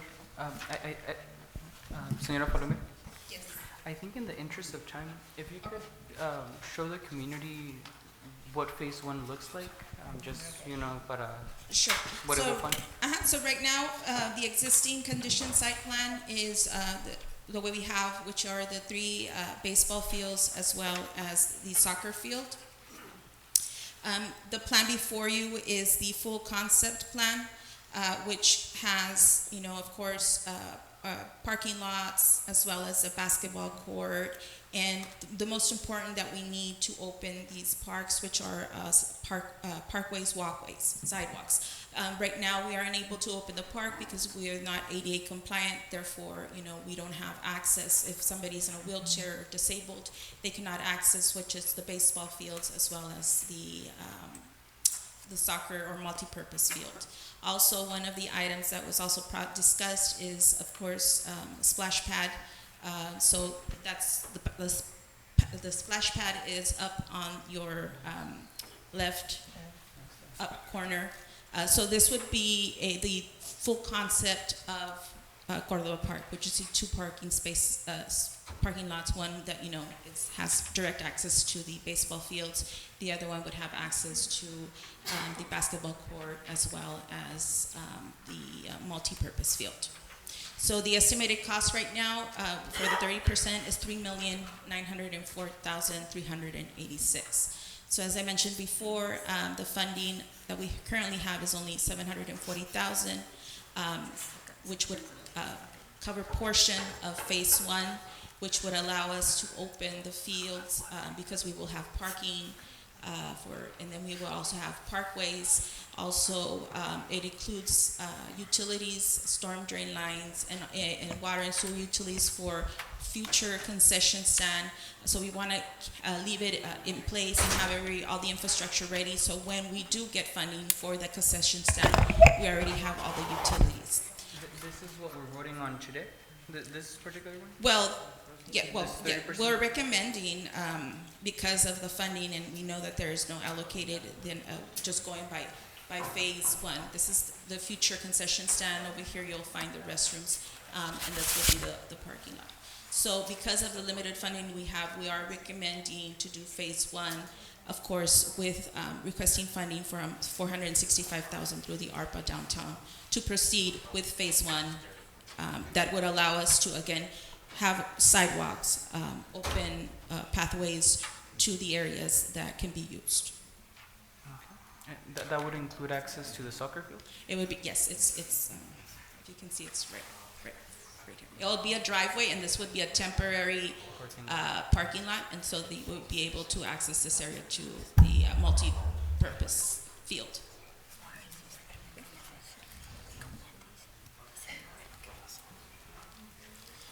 Now, if there was additional funding, of course, we couldn't go back with Kimley Horn and say, let's say if we were granted, I don't know, an additional $200,000 or $300,000 or $500,000, then we can go back and add more items to the phase 1. At this moment, Ms. Palomir, if we approve this part of the phase 1, would the soccer field be able to operate? or? Yes, because it would have, like I said, what is missing is the walkway. Oh. So it will be this area right here. Para traducir al público, la fase 1, la que está por aprobarse, la que está en la agenda para aprobación, sí abriría béisbol y soccer, para que quede plasmado en español también.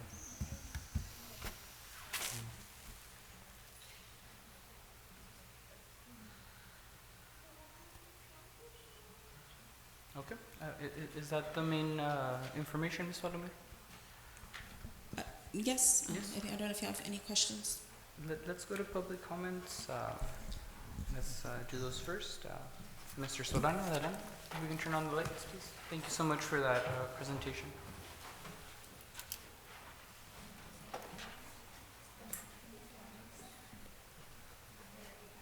Did she go to the restroom? Jesus Solano, 426 Rosemont. Again, okay, I urge you to pay attention to Patricia Ureña, okay, pertaining to the master plan. Listen to her. You have a professional, okay? But if you're not gonna listen to her, if you're gonna go the route that you're talking right now, my suggestion is select the best item to where we can start using the park, okay? Let Ureña bring that information back to where you can cut down some items that are, everything's important, but we're lacking money.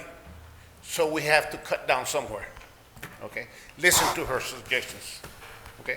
But my opinion, if you're gonna go your route that you're doing right now, open Cordova to be used. Soccer field, baseball field, whatever, okay? And invest all the money that you can. If it's possible to get some more money earmarked from the rescue plan, go ahead and do it. It's a good investment. It's an investment for the future. I got a question. What was it, September 14, I think, of year 22? There was some money allocated for the binational soccer activity. Okay, that would think the 273,000. I don't think everything was invested. Was it really invested into the parks? Yes, the soccer field?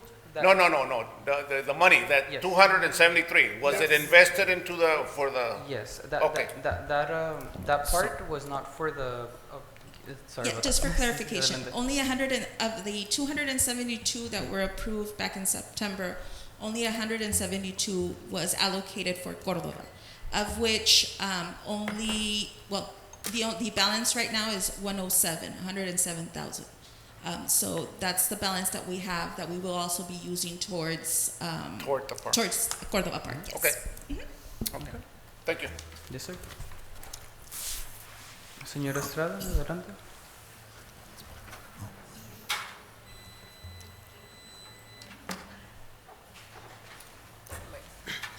Pues primeramente yo, Liliana, te quiero felicitar porque has trabajado muy duro en este campo y la verdad yo he sido muy insistente contigo y pues has dado el 100 y pues tú sabes todo lo que hemos trabajado para esto, ¿verdad?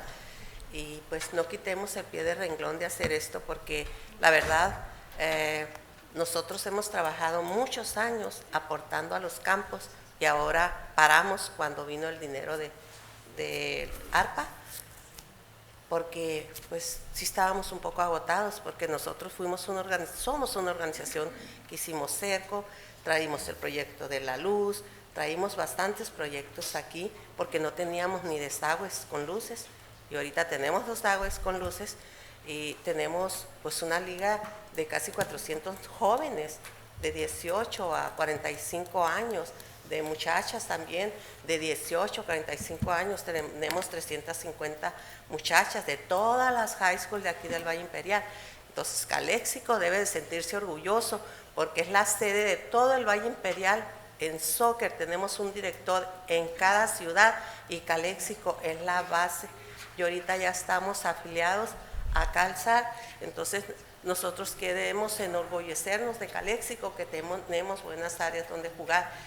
Y yo ya no había venido porque sí, estoy muy desilusionada, la verdad, porque el tiempo pasa, yo ya tengo 65 años y he luchado como unos 16 años en esto y pues no veo algo positivo y espero que esta vez sí lo haga, por favor. ¿Cuándo piensan que pudiera estar esas áreas listas? ¿No hay una fecha todavía? Porque si me lo preguntan a mí los papás y quiero informarles la verdad. No, como le estamos presentando pues, lo que es más el 30%, ya si lo aprueban, sea la fase 1 o la fase 3, o la fase completa, entonces ya el ingeniero empieza a hacer ya los planos más grandes, que viene siendo el 60 y luego el 100. Yo calcularía unos 2 a 3 meses para tener todo completo para poder ya empezar con el proceso de agarrar un contratista. Ojalá sea rápidamente, la verdad, porque yo lo que veo ahí que no es mucho lo que se ocupa, no es mucho. Yo no soy una ingeniera ni nada, pero yo estuve al tanto de toda la obra y supe qué detalles había de fallas. No voy a hablar nada, pero usted, señora Esperanza, me acompañó y vio todo y fue realidad lo que yo decía. Yo no apunté a nadie, simplemente veía las irregularidades que había. Y no voy a hablar más, pero usted sabe lo que hay. Y yo estoy decepcionada. Ya mi gente no viene porque también está decepcionada. Quiero que por favor se termine ese campo. No tenemos ni un solo campo soccer para practicar. Los únicos que hay son 2 desagües, los que están llenos de agua. Y les quiero pedir que si podemos nosotros, el dinero que se está aportando a la ciudad por estar nosotros jugando en los campos, si se va ese dinero a parques para que se compren las luces del Daniel Gutiérrez. Ahí Se son los los 3 pido de minutos. favor. Gracias. Muchas gracias. Señora Wong. Ms. Wong.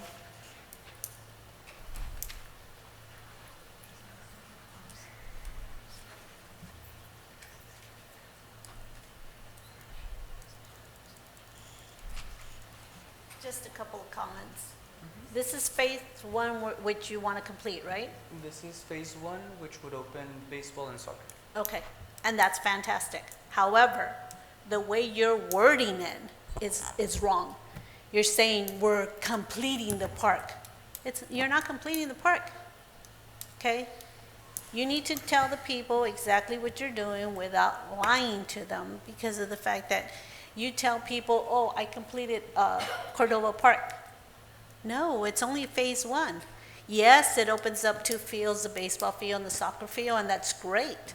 However, the park is not completed by this money. Okay, so that's why I'm saying that you need to be truthful. And I'm not saying, I'm directing myself to you, but it's the whole council that needs to be truthful. But you're the one that comes out on TV. You're the one that's always, telling people this and that. I mean, some of you use, social media and some of you guys don't. But my thing is, you need to tell the truth. And the truth is, the park is not being completed, fully completed. But you know what? You guys opening it up for this, I commend you for that because that needs to be done. These kids need something to do. And like I told you before, my kids are grown. It's my grandchildren that are going to be playing, So it's like the longer you wait, the more money. It's the same thing with Heber Park. Okay, we're waiting for the money, we put the grant in. Fine. However, the longer you wait, the more money it's going to be. That's everything else. Look at the swimming pool. The swimming pool was what? Supposed to be like $2 million, and it turned out to be $7 million or something for the school district. So you guys need to act on the money that we have now for things. But also think about it like I said before, because the other measure that passed 3-2, you're basically in violation. And you guys, I asked you, talk to the company first before you earmark money for Teco Park, Make sure that you talk to them. Oh yeah, this and that, we're listening to the public. No, you're not. I have a problem with that. You're not listening to the public.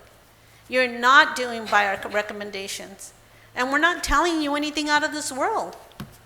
You know, it's like you need to do what we're asking you to do because that will save us in the long run.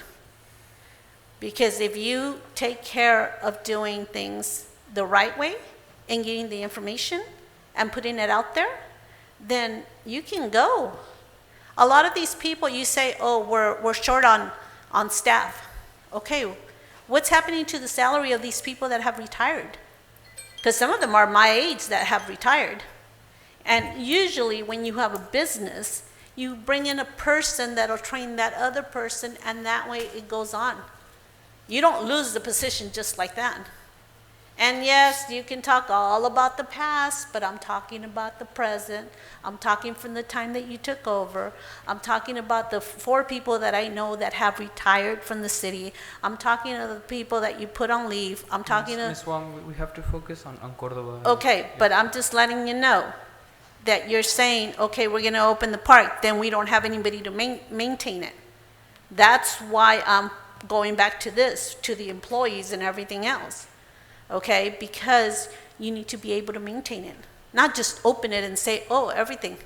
Because the parents, I did a lot of volunteer when my kids were young. Okay, we would go out there and clean, do teen mom things and everything else. We were there behind the kids, all that, and I'm sure a lot of these parents would do the same. However, okay, you also need city employees to maintain the facilities. Okay, that's why I was talking about the city employees. Okay, and their salaries. You had them at one time, and you've been here 2.5 years or whatever. So you know what I'm talking about. You know that these people have retired within the year or 2 years. So from that point on, it's like instead of replacing them and using their salary to pay a new employee, and then you talk about, oh, they don't want to work. Well, you know what? You fire them and you get someone else. Okay, because that is the generation of today. A lot of them don't want to work. So you don't keep them there. You don't let them, tenure or anything like that. Okay, you don't let them pass probation. You get rid of them and you get someone else. Ms. Wong, we're at 4 minutes. Okay. Thank you. Well, thank you very much. Yes, ma'am. I'll entertain any motions at this moment. Motion to approve. Is there a second? You have a public comment? For number, I believe you did. 1 second. Come forward. Thank you for reminding me. They need to mention which option. Thank you, council members. I just wanted to make sure that that if you vote on this, that the amenities are really just open up Cordova baseball and soccer because we have a walkway. The only thing that I can tell you that I see wrong with this drawing is that on the east side, the northeast side of that soccer field, you don't have any netting attached to that. Soccer balls fly, you're gonna hit residential homes. So you're gonna have to find a way to fence or net the entire park from that corner, from the northeast corner all the way to the southeast corner. So I don't know what that amenity cost is. You might want to see what that netting would cost, because then you're going to have a lot of irritated residents on that end. And this is not a completed park. Again, we will do a half a park, and then you're going to want to finish it 10 years from now. That park's going to be depleted. You're missing the basketball court. You're missing the parking lot for the soccer area, and it's all going to be dirt. And then you're going to have air pollution. The splash pad is not recommended only because you're going to have long-term cost there, and it's considered an aquatic park. And you will have to buy heavy-duty, costly chlorine, and you're going to have to build a pump. And they're hard to keep up. Every city that has a splash pad has a lot of problems with them. So I don't recommend it for that park. Just keep it simple. Basketball, You could also use that basketball court for tennis. You can use it for pickleball. It should be for use for all kinds of other amenities. Your soccer field can be used for flag football. Don't consider it just for soccer, but consider it for multi-use. And then you have your baseball. I don't know what your diamonds are going to look like, but if you're going to use it for softball, there's a difference in the diamonds as well for the pitching mound. So you can have different types of pitching mounds because they're in proximity. They're different in measurement. Other than that, I don't think you need that many trees because the trees are very expensive and it looks like you're boxing them. I think that if you're going to plant some trees, you're going to plant them on the ground. Those trees will die on you because if you put the wrong trees, you're going to waste a lot of money. I think they run about $2,500 each box, I think. That's what's on the plan. So that's just our community services opinion, but up to you to make the decision.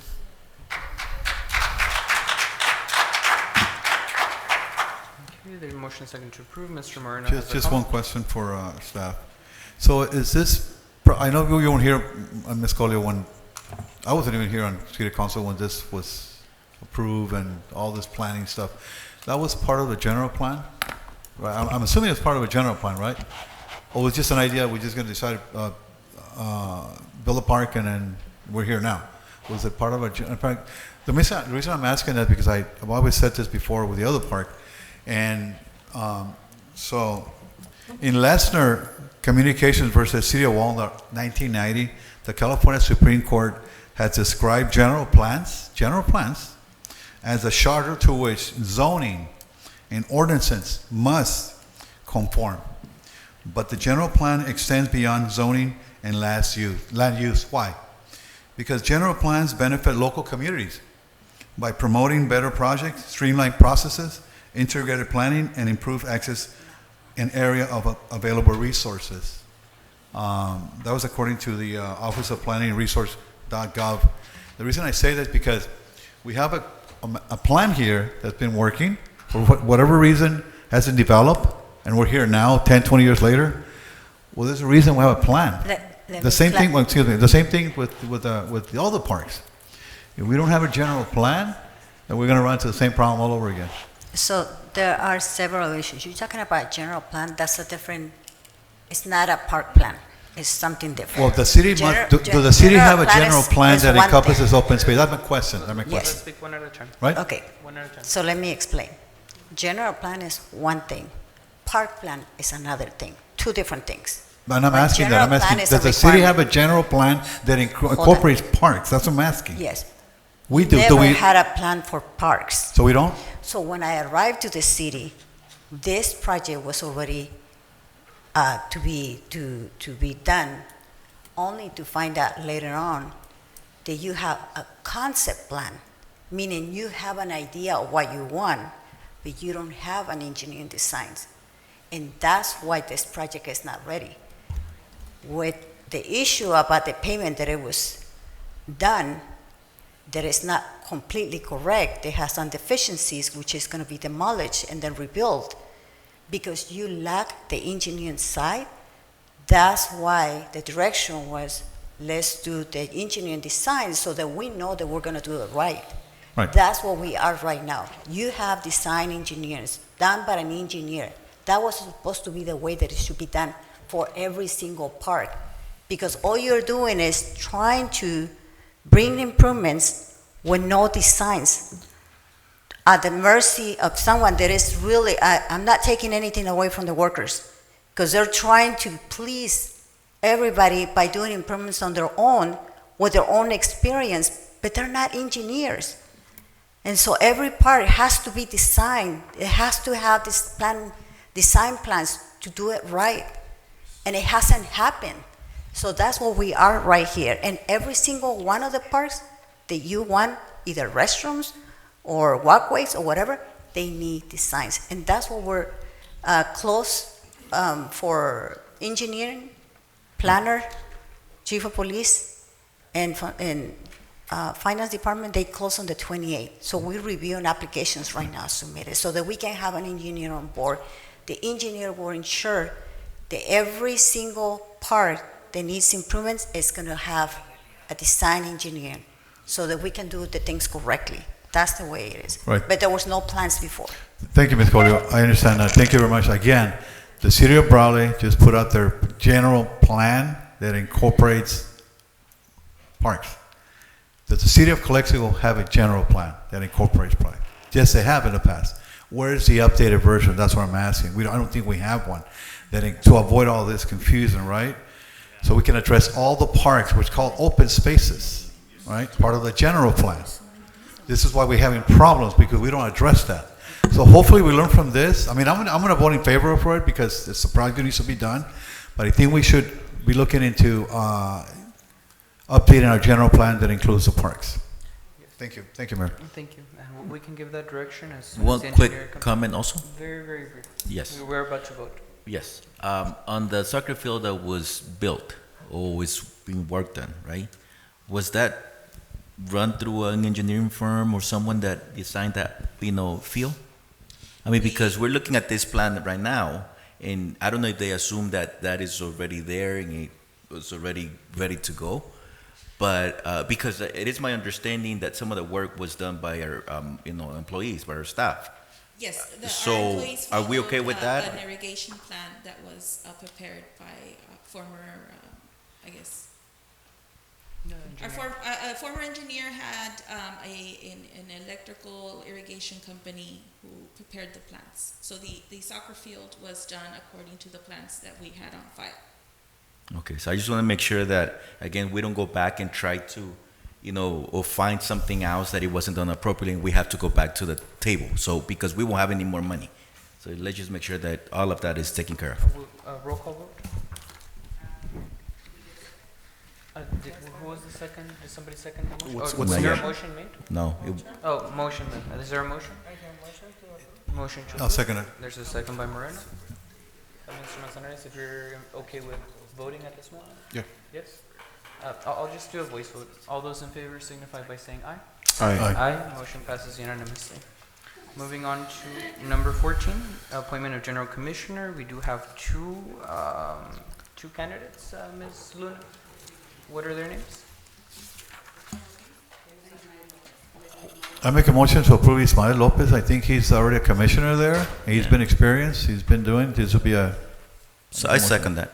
Second, there is one public comment. Ms. Wong, do you want to comment on this item? There's a motion by Moreno for Mr. Lopez and a second by Camilo. For the housing No, commission. housing. Would you like to comment? No? Okay. There's a motion and a second. Is there any discussion by council? No discussion. Okay. All those in favor signify by saying aye. Aye. Aye. Aye. Motion passes unanimously. Moving on to item number 15, we do have a couple of comments.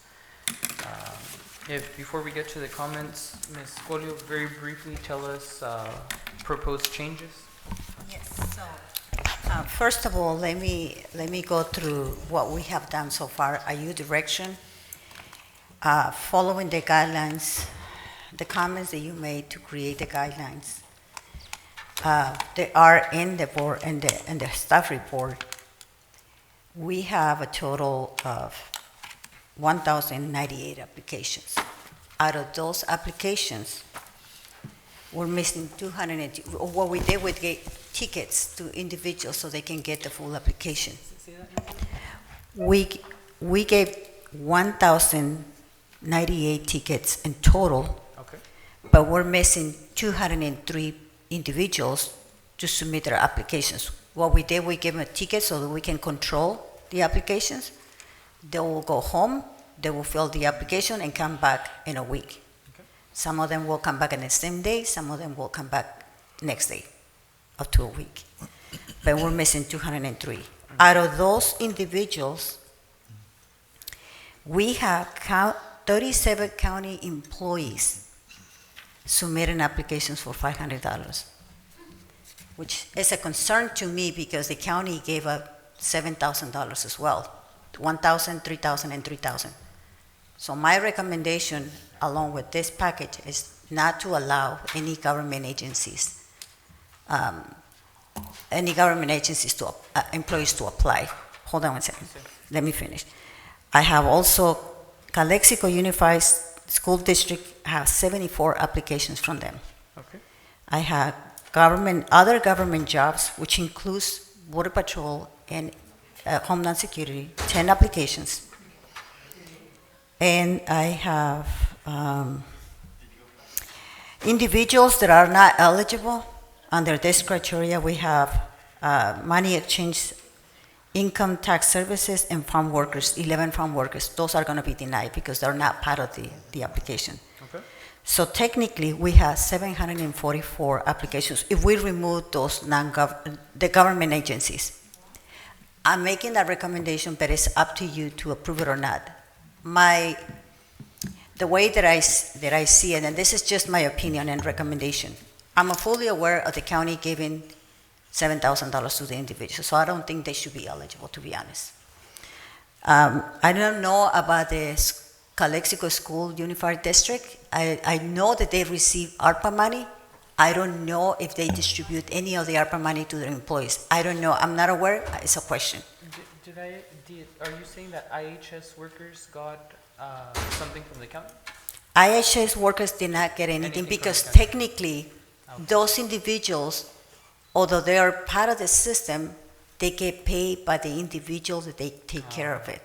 So they're not government employees. They don't have the benefits of a government employees. And we have a total of those individuals, 250 applications. And those are the workers that make the least money. I think they're making like minimum wage. Mm-hmm. Yep. And those are the workers that takes care of the elderly or the disabled or the ones that are in need of services. So we had 250 applications from them. From private companies, 486, following the guidelines that you have over there. Okay. So, with that said, if you were to approve part of the recommendations, and I want to go over the recommendations that I have. So number one is complete applications to be accepted up to September the 13th at 4 p.m. That day can be extended because we have been receiving less applications. It's up to you, but that's my proposal. Okay. Number two, the program should be limited to non-governmental employees, except for the IHSS, because they are perceived to be governmental, but they're not government employees. They don't get benefits from the county. They just get the pay from the individuals. Number three is that program is not available for any person that has received ARPA money funds from the city of Calexico, which is one of the recommendations that you made as well. Number four, that the checks to be delivered a week after the September the 13th, meaning once we receive all the applications, we process all the applications, depending on what you direct today, we will have 1 week after to approve all the applications. But we don't want to approve it now until you provide us additional guidance on the recommendations that we have. Now, we have heard from applicants very upset. There are companies not companies, like offices in downtown Calexico that they're producing rental agreements, fake rental agreements. And so I don't know if that's true or false. So what I did, based on the comments, because we have at least 3 people commenting about that it was very unfair. So what I did is to put the following. Individuals with rent agreements, including utilities, must show copy of payments made to landlord, either in a way of money order, checks, or wire payments. Bank statements must show payments were subtracted from the checking account. What this means is the following. I can produce a check just to make a copy of the check with the date that I want and then destroy it. And it's a fake check. What I'm meaning is, if you make a check to pay for your rent, you also need to show me your account number that says that you subtracted that amount from that you check was cash. Otherwise, it's just a fake check. And so that's the only way that we can ensure that the money is given to the right person. These are only recommendations. As a city council, you make the decision. This is based on the observations that we have. Well, I'm just here to hear your direction. Let me know what would you like to do. We do have 3 comments. I think all the recommendations are great. The only one that I'd hold back on is the non-government ones. I think I was expecting a lot more from CUSD, but it seems to be a reasonable amount. But all the other ones, perfecto. Let's hear from the public. Ms. Wong, would you like to speak on this item?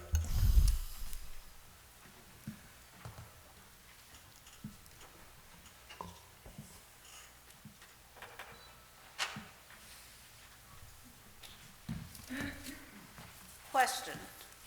On the residency, you're talking about, that even though they're giving you a form that says, oh yeah, I'm paying my bill and this and that, and you're verifying though, are they affidavits, are they signed under penalty of perjury and notarized by a public notary, showing that they are actually, because these are, government funds that you're Yes. giving away, so they need to be correctly done, otherwise you're in violation too, and it's in fraud. So they're not notarized, Okay. and I can explain why it's not notarized. The CDBG program, which is one of the most difficult and restricting programs, has what is known as a self-certification program. In the form, you certify under perjury, they use making the true statements. Okay, so it is under penalty of perjury. It was never requested by the federal government or by the state that it's been notarized. So they're not notarized. However, the receipts that we're receiving, so we are required to have an ID. The ID has to match the address. The address, the utility payment is electricity, water, or gas. No telephone, no cable, no mobile home, no cells. It has to be a utility receipt. Okay. Yes. Because I've also been hearing that there is a lot, you go over to your neighbor or you go over to a senior citizen and you tell them, hey, can you sign this? And here's $25, you're signing this to show that I'm paying you rent. And so I've heard from quite a few people that that's been happening. And to me, it's like, I don't qualify, Yes. And to me, it was like once again, when Mr. Manzanares said it was for the poor and this and that, and, all this, that's all bad, past. But to me, it was like, and then Ms. Roma going on her social media, and it's like, que quede claro, que aunque vivan en otras partes y trabajaron en Calexico, califican. But when you guys were talking about the guidelines, you said they had to be Calexico residents. So, there's a lot of conflict there. So it's just, to me, it was something that I was paying attention to detail. Just the fact that it's the money's gone, you guys already allotted it for it, but I just want to make sure that everything's correct, that no one comes back and says, I'm suing the city because I didn't get my 500, and we end up paying them $1 million. So the guidelines are very clear, and it says that they have to be residents of Calexico, working in Calexico. That's what the guideline says. Yes, I understand that. Okay. But like I said, Ms. Roma went on her social media and she said that. So that's the only reason that I wanted to clarify things. I'm not pointing you out, Ms. Roma. I'm just saying what I heard. Excuse me? Okay. Yes, but the program is limited. The program is limited. These are the guidelines, and it's limited. That's what I wanted to. That's what Yes. I wanted. Yes. Because Calexico and Mexicali is not the same. According to her, it is, but it's not the same. The fact that they live in both parts, that's not anything. It doesn't matter. The thing is that if we're doing it right, and there's not going to be a lawsuit for the city because we can't afford anything more, so we need to follow the guidelines that you guys set forth. Okay, so like I said, pay attention to detail. That's all I'm saying. Okay, thank you very much. Mr. Armendariz, adelante.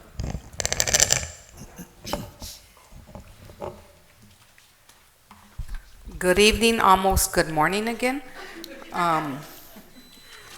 You know what, Mrs. Colio, I really appreciate everything that you've been doing with the guidelines or lack of guidelines that you have been given for the essential worker pay. Thank you so much for providing that data that you just provided.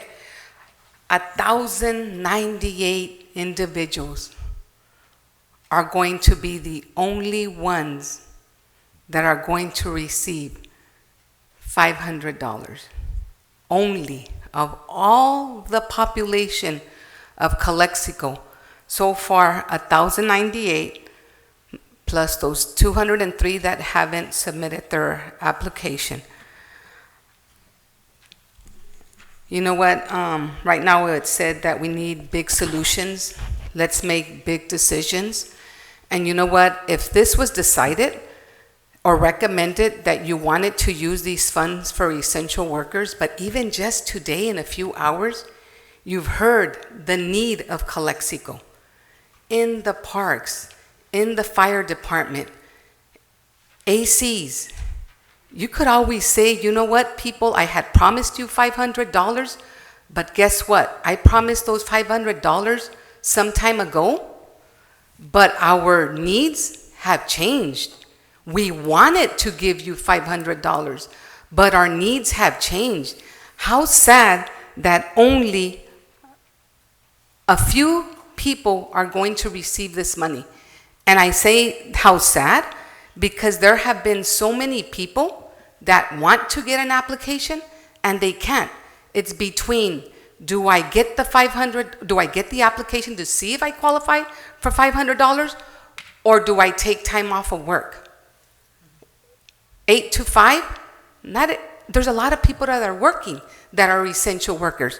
It is so sad to know that some of our pharmacists that qualify will not be able to get an application because they have to be at work.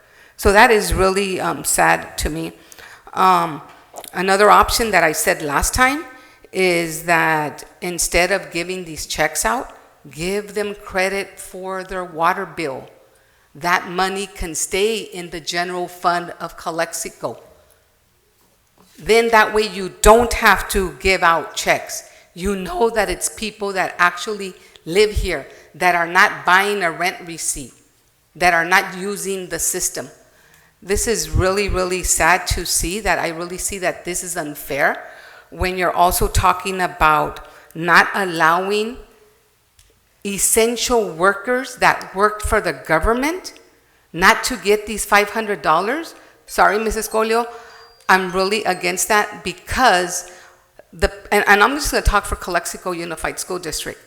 There's a lot of essential workers that are part-timers. So did we check if these were part-timers or these were full-times?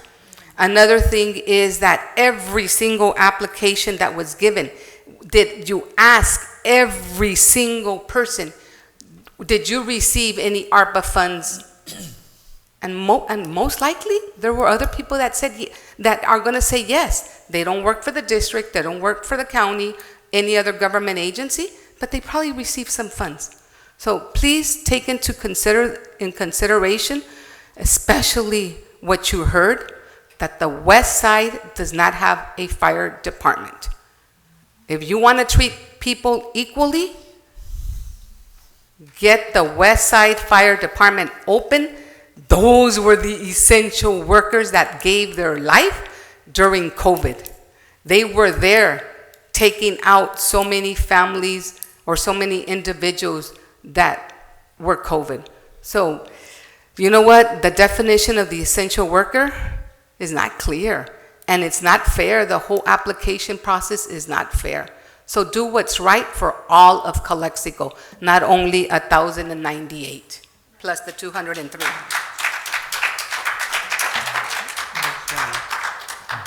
Ms. Noricumbo, adelante.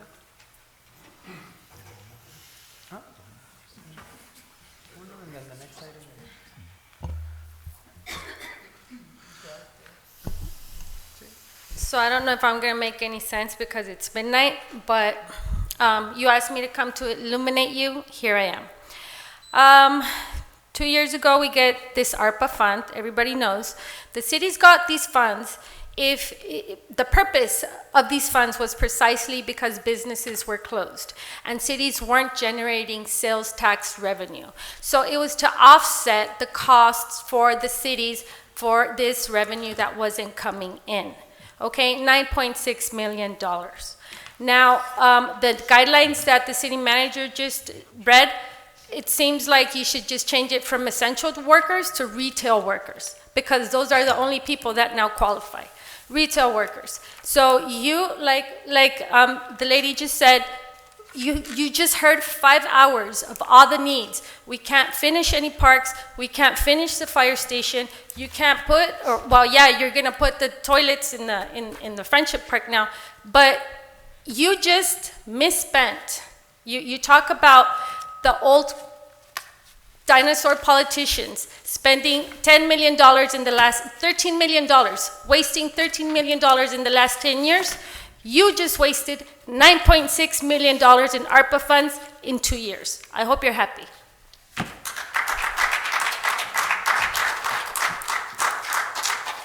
Thank you, Ms. Noricumbo. Okay, bringing it back to council. I do have a motion ready, but I'd like to hear discussion. Okay, if I may. Thank you. One observation. I have a slip. Yes, tienes. okay. Para el 15. Adelante, come up, Mr. Solano.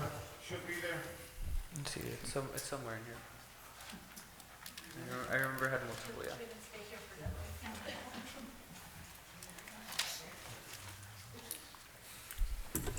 Again, Jesus Solano, 426 Rose 1. Before this council decided on this motion, on the previous meetings, that was one of the first times that I had addressed this council, okay? And those were the first times that I started coming down to these meetings again. I used to participate in these meetings many years ago, okay? Now I'm back. I suggested to you to invest in the youth, in the future, the kids that we had here earlier, a few hours ago. That was my recommendations. My recommendation was to get involved with the parents, coaches, the youth. I even invited some of you of the board to participate. Start drafting up a plan, how to invest the money. Coming back to what we've been talking all these hours, parks, fire department, first responders, police officers, okay? I believe that you guys thought that you had the best intentions for the community, but believe me, you guys are wrong, okay? You guys allocated this $1 million for the relief first, okay, for the essential workers. That hasn't been defined completely yet. It hasn't been obligated yet. It's been allocated, okay? Nevertheless, you guys are the legislators. You have the authority, the power to rescind your motion. Decide right now. You're going to divide it into parts, first responders. If that legally cannot be done, table it. Bring it back in the next meeting. Give the police officers $500,000. Give Cordova $500,000. Cut down whatever we can in Cordova to get that park open. That is my recommendation. And also, we know, everybody knows that people from Mexicali, I used to live in Mexicali too. I was born in Sangre, California, okay? But I got relatives and I lived a lot of years in Mexicali when I was young, okay? I'm not degrading the people from Mexicali, okay? But we know that they abuse the system. They abuse the county big time. There's always loopholes for everything. The same thing, there's some residents here in Calexico to abuse the system, not just the people from Mexicali, okay? I also heard, this is what I heard, I didn't see, okay? I'm just bringing it up, okay? Like Ms. Coyle stated right now. in the form stipulates signature under perjury. But all these being brought up are not certified, okay?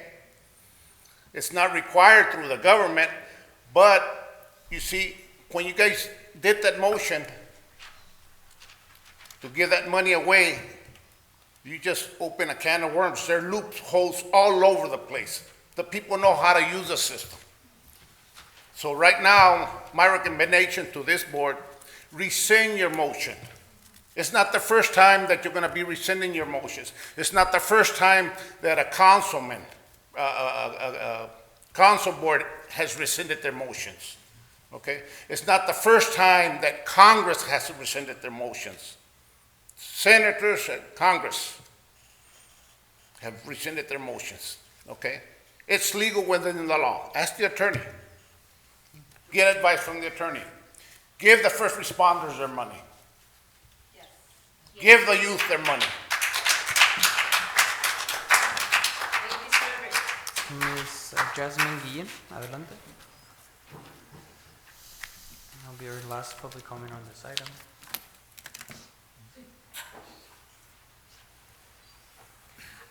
Hi, I'm Jasmine Guillen, 404 East 2nd Street.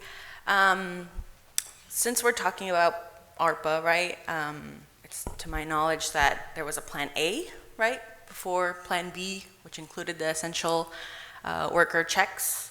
My question is, what happened to Plan A, and who, I guess,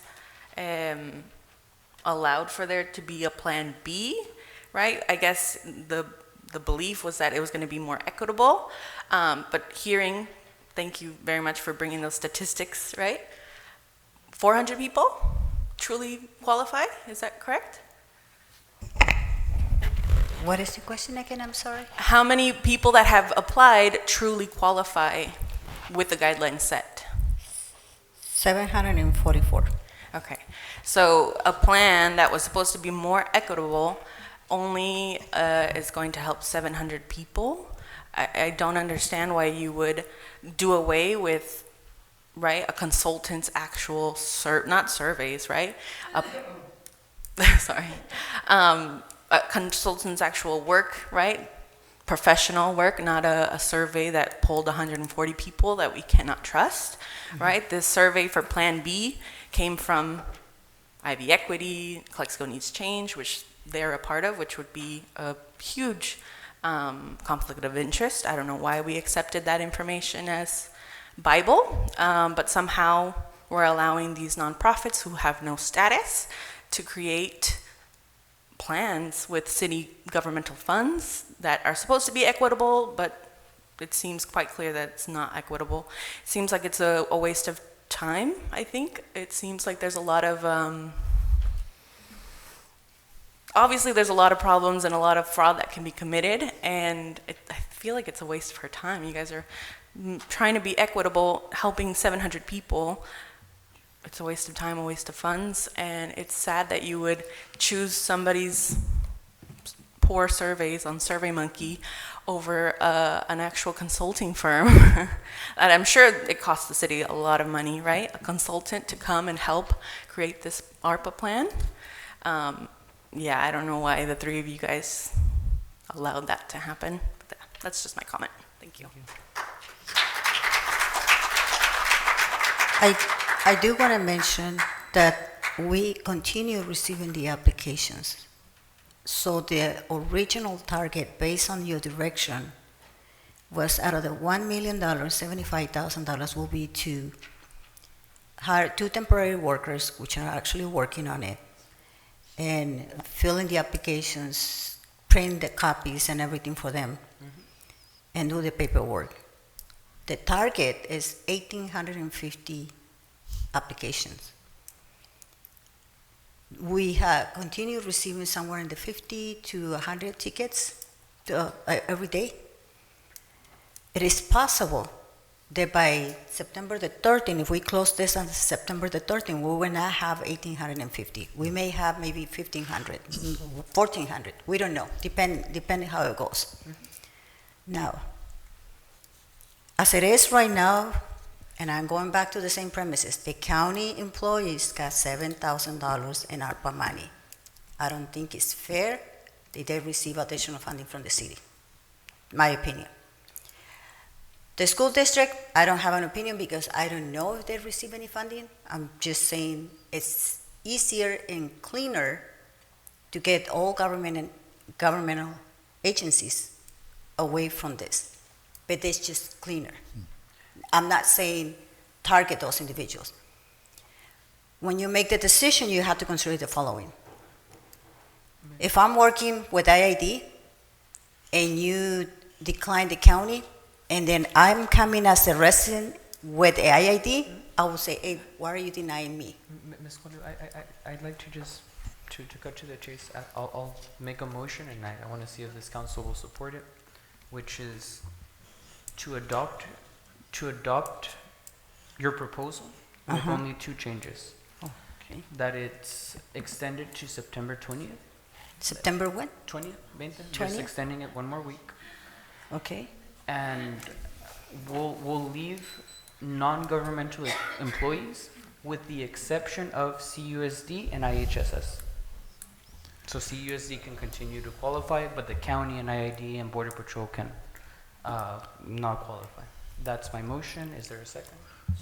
I'd like to say something, if I may. Oh, Who's going to second or what? Let me ask for a second first. Is there a second for that motion? I'll second it. Second? Okay. Go ahead. Thank you. One observation. So, I don't want to throw a wrench in here, but by doing that, aren't we creating, and I think inadvertently we're creating a category of people who are being excluded now by doing that? That's what happens now. So it gets complicated for me now. We actually excluded them. We're talking about equity, equality, and all that. That's not happening now. Okay, hold on, but let me finish. And I understand, right? He's been considerate about that, but I think I'm more worried about this as liability now, because we're making them excluded on purposely. So, to address that, I think what we have to do, which we could do, is perhaps suggest to city manager is that, because I think Hortensia said this, that we're excluding those people because they can't show up at 5 o'clock. Well, expand it at 8 o'clock, right? Maybe after hours, if that's the issue, because they can't come here from 8 to 5 because they work all day. Especially the government workers, they're still going to be at home by the time we're done here. We know that. So I think maybe that'll help out, bring more people, and maybe outreach to that and extend the hours. I know there is money for that because you do have money to pay the extra, right?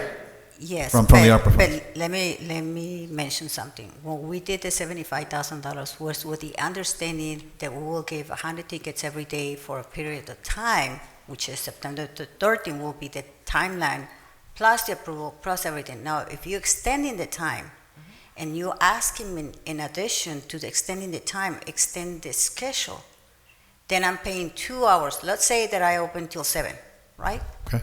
You're paying 2 hours of overtime every day, and you extending the cost. So those $75,000 I might be short, because not only you extending the time to receive applications, but you also extending the schedule, the daily schedule. I just want you to keep that in mind. Sure, I understand, but the issues that we have in here, we haven't met that goal of 18, whatever. And I'm okay with that. I will have to figure out how to get the staff to work until that time. Or even I would suggest to the board here, maybe we compromise, maybe lower that threshold, so we be 1,200 instead of 1,800, and the rest of the money we can give it to the park, whatever we come up with, right? Maybe kind of work with that. I think there'll be money left over. Right? The way that we're going. But 1,800, it's going to be, going to be tough, I think. And it's okay if we don't reach the 1,800. I mean, but we're gonna try for sure. Adelante. There's no motion on the floor. Okay. All right. Any other comments? No, just my comment. I think I just go back to my original comment on my original vote on this item. A few weeks ago. I mean, I think we're creating more inequities with this program. I think we're singling out people from calling people poor. I mean, how many fritos are they going to buy with this? And I'm not being, but nonetheless, I think, we have heard, the priorities here. So I stick to my original vote. Just my comment. Okay, we'll call for a roll call vote. Quick question before you vote.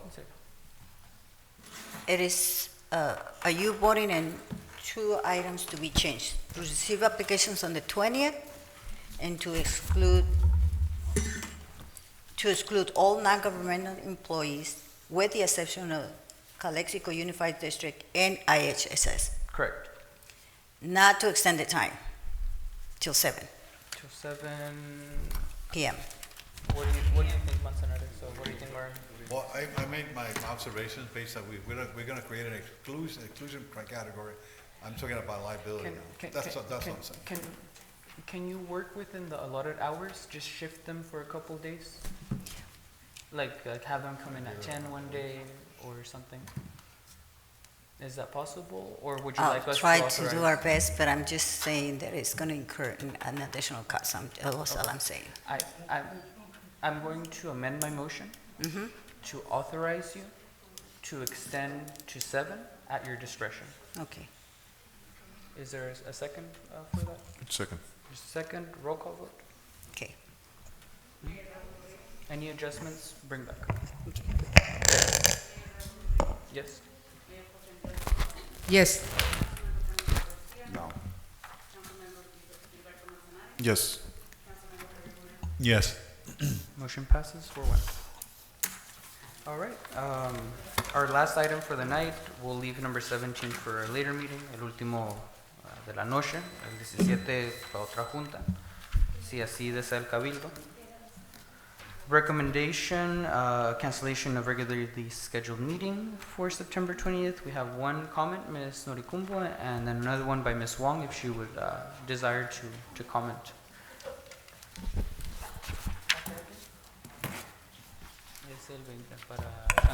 Okay, I'll try to make it quick. So you guys said in August you were going to go dark, but then you ended up having 2 special meetings that were extremely stacked. And the problem that I have with that is that you muzzle us, you limit us to what we can speak. And I just want to request that if you are going to go dark the second meeting in September, that you do not have a special meeting unless we need to call some type of, disaster like we did. And I do want to point out that we finally had, we finally had a regular meeting today. And today there was a clear violation of the Brown Act. When one person wanted to speak in public comment and the mayor moved her to item number 10 on the consent agenda, and then when she spoke, he shut her up. So that's a clear violation. I just want you to know, and you will be getting another letter from the attorney. Thank you.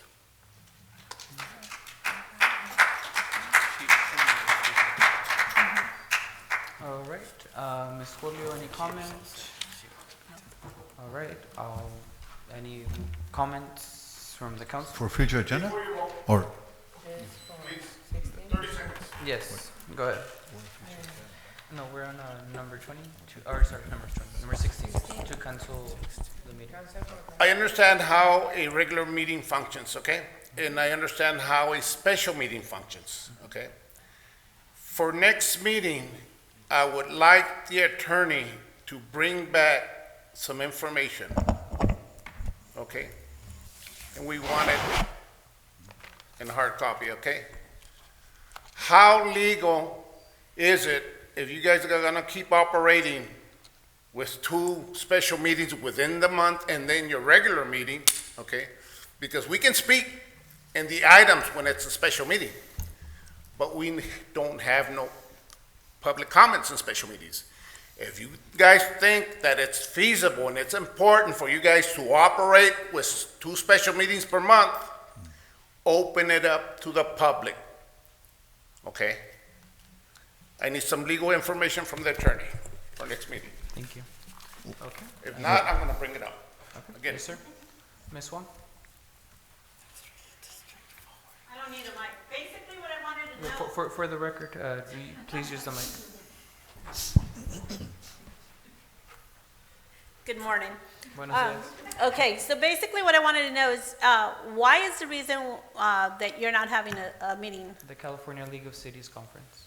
Okay, so if that's the case, why are we having special meetings all the time? To get things done. But you don't. I'm sorry, but it's just the fact that, you know what, things need to be on a regular base. And I understand that one or two, not all of you guys are going to that conference, right? Or all of you guys are going, if you guys are gonna be away on the 20th. I'm just saying, excuse me? It's on the agenda and you got information. Okay, I understand that, but I'm just saying, it's on the agenda, but doesn't mean that all of you guys are gonna be attending. See, that's all I'm saying, you know. You could do a meeting with 2, 3, as long as you have a quorum. Because, like Mr. Solano was saying, you guys have special meetings, we can't speak. Today, you had a lot of general comments, okay? A lot of people wanted to speak. Why? Because you just have special meetings prior to that, and you didn't let the public speak.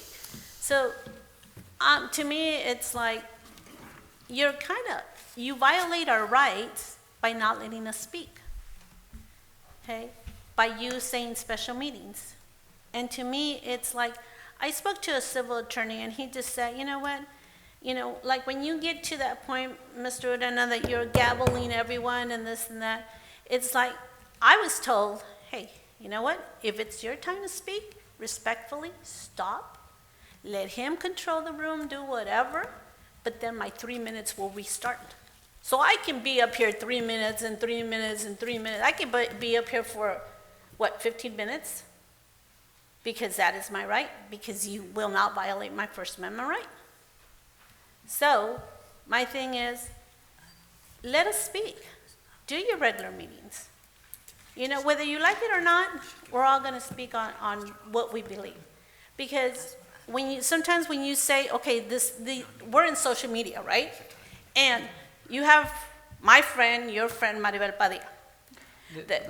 Wait a minute. Let's keep it on topic. Okay, but I'm just saying, that's part of the reason why we want to come up here and speak.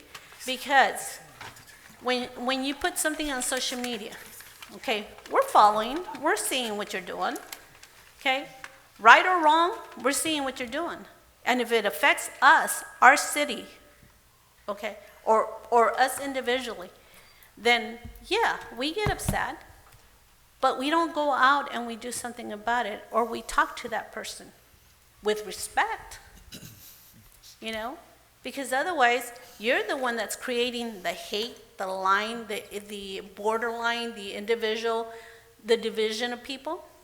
That's how it happens. What does this have to do So with the my thing cancellation is just have regular meetings. Okay. Don't be having special meetings because you don't let us speak. That's why the meeting's so long tonight, because you had like 2 hours of, comments, general comments. Okay, thank you. Just for clarification, special meetings are not unusual for the city of Calexico. If you look at the agendas list in the website of Calexico, you will see a long list of the agendas of regular meetings and a bunch of special meetings.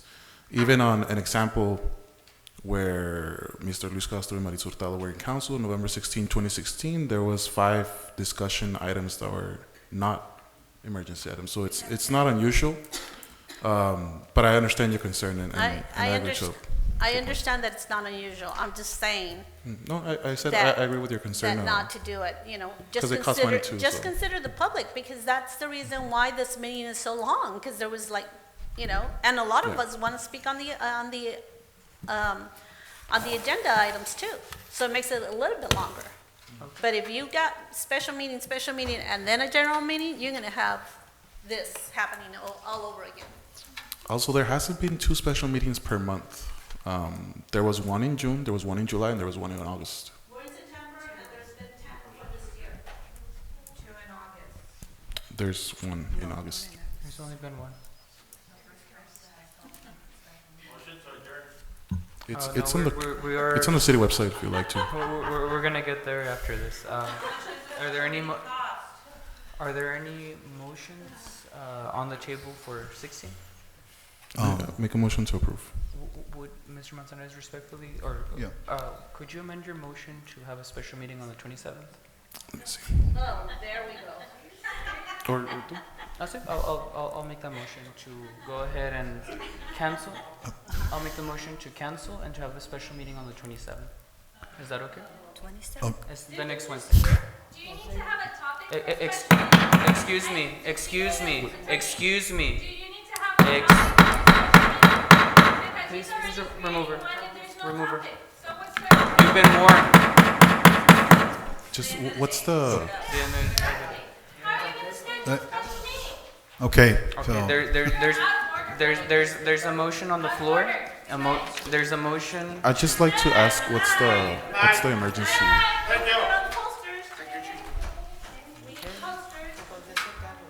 Nomás estoy haciendo una moción. I'm just making yeah, a motion well, to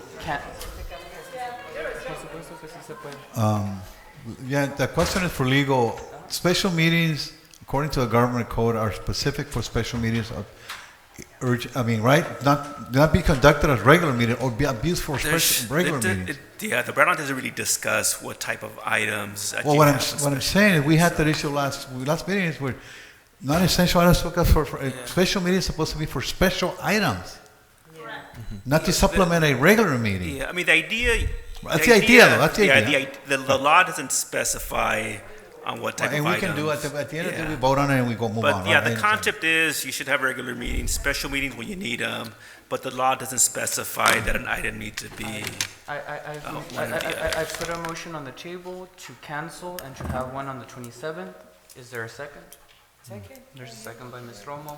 The 27th of September? 27th, the Wednesday after, to be consistent. All those in favor signify by saying aye. Aye. Aye. I just before I vote, what is the emergency item that justifies this meeting? It would carry over the items on the 20th to the 27th, so that we don't fall behind. That could be added to the next regular meeting. So, Mr. Campos, legal question for me as elected official. If I don't attend the special meeting, because I have personal matters, I'm not in violation. Only the regular meetings, right? That's correct. It doesn't, I think it just, in terms of like for vacancy. No, I'm saying is I'm only obligated to attend my regular meetings. I'm obligated by law, but not special meetings, right? I mean, I don't know what we're referring to, obligated. Well, what I'm saying, because in this particular case, I won't be available, and I want to be in violation. Whether a special meeting will count against, being absent. No, as the long as absence you're is like 60 notified, you're days good. from meetings.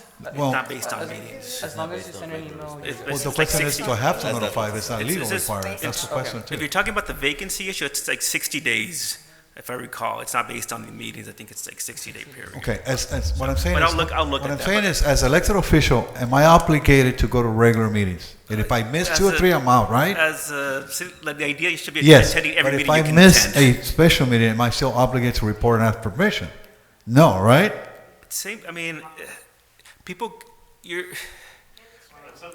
it's, I mean, I think the government, I think you're referring to this section talking about if you vacate a seat.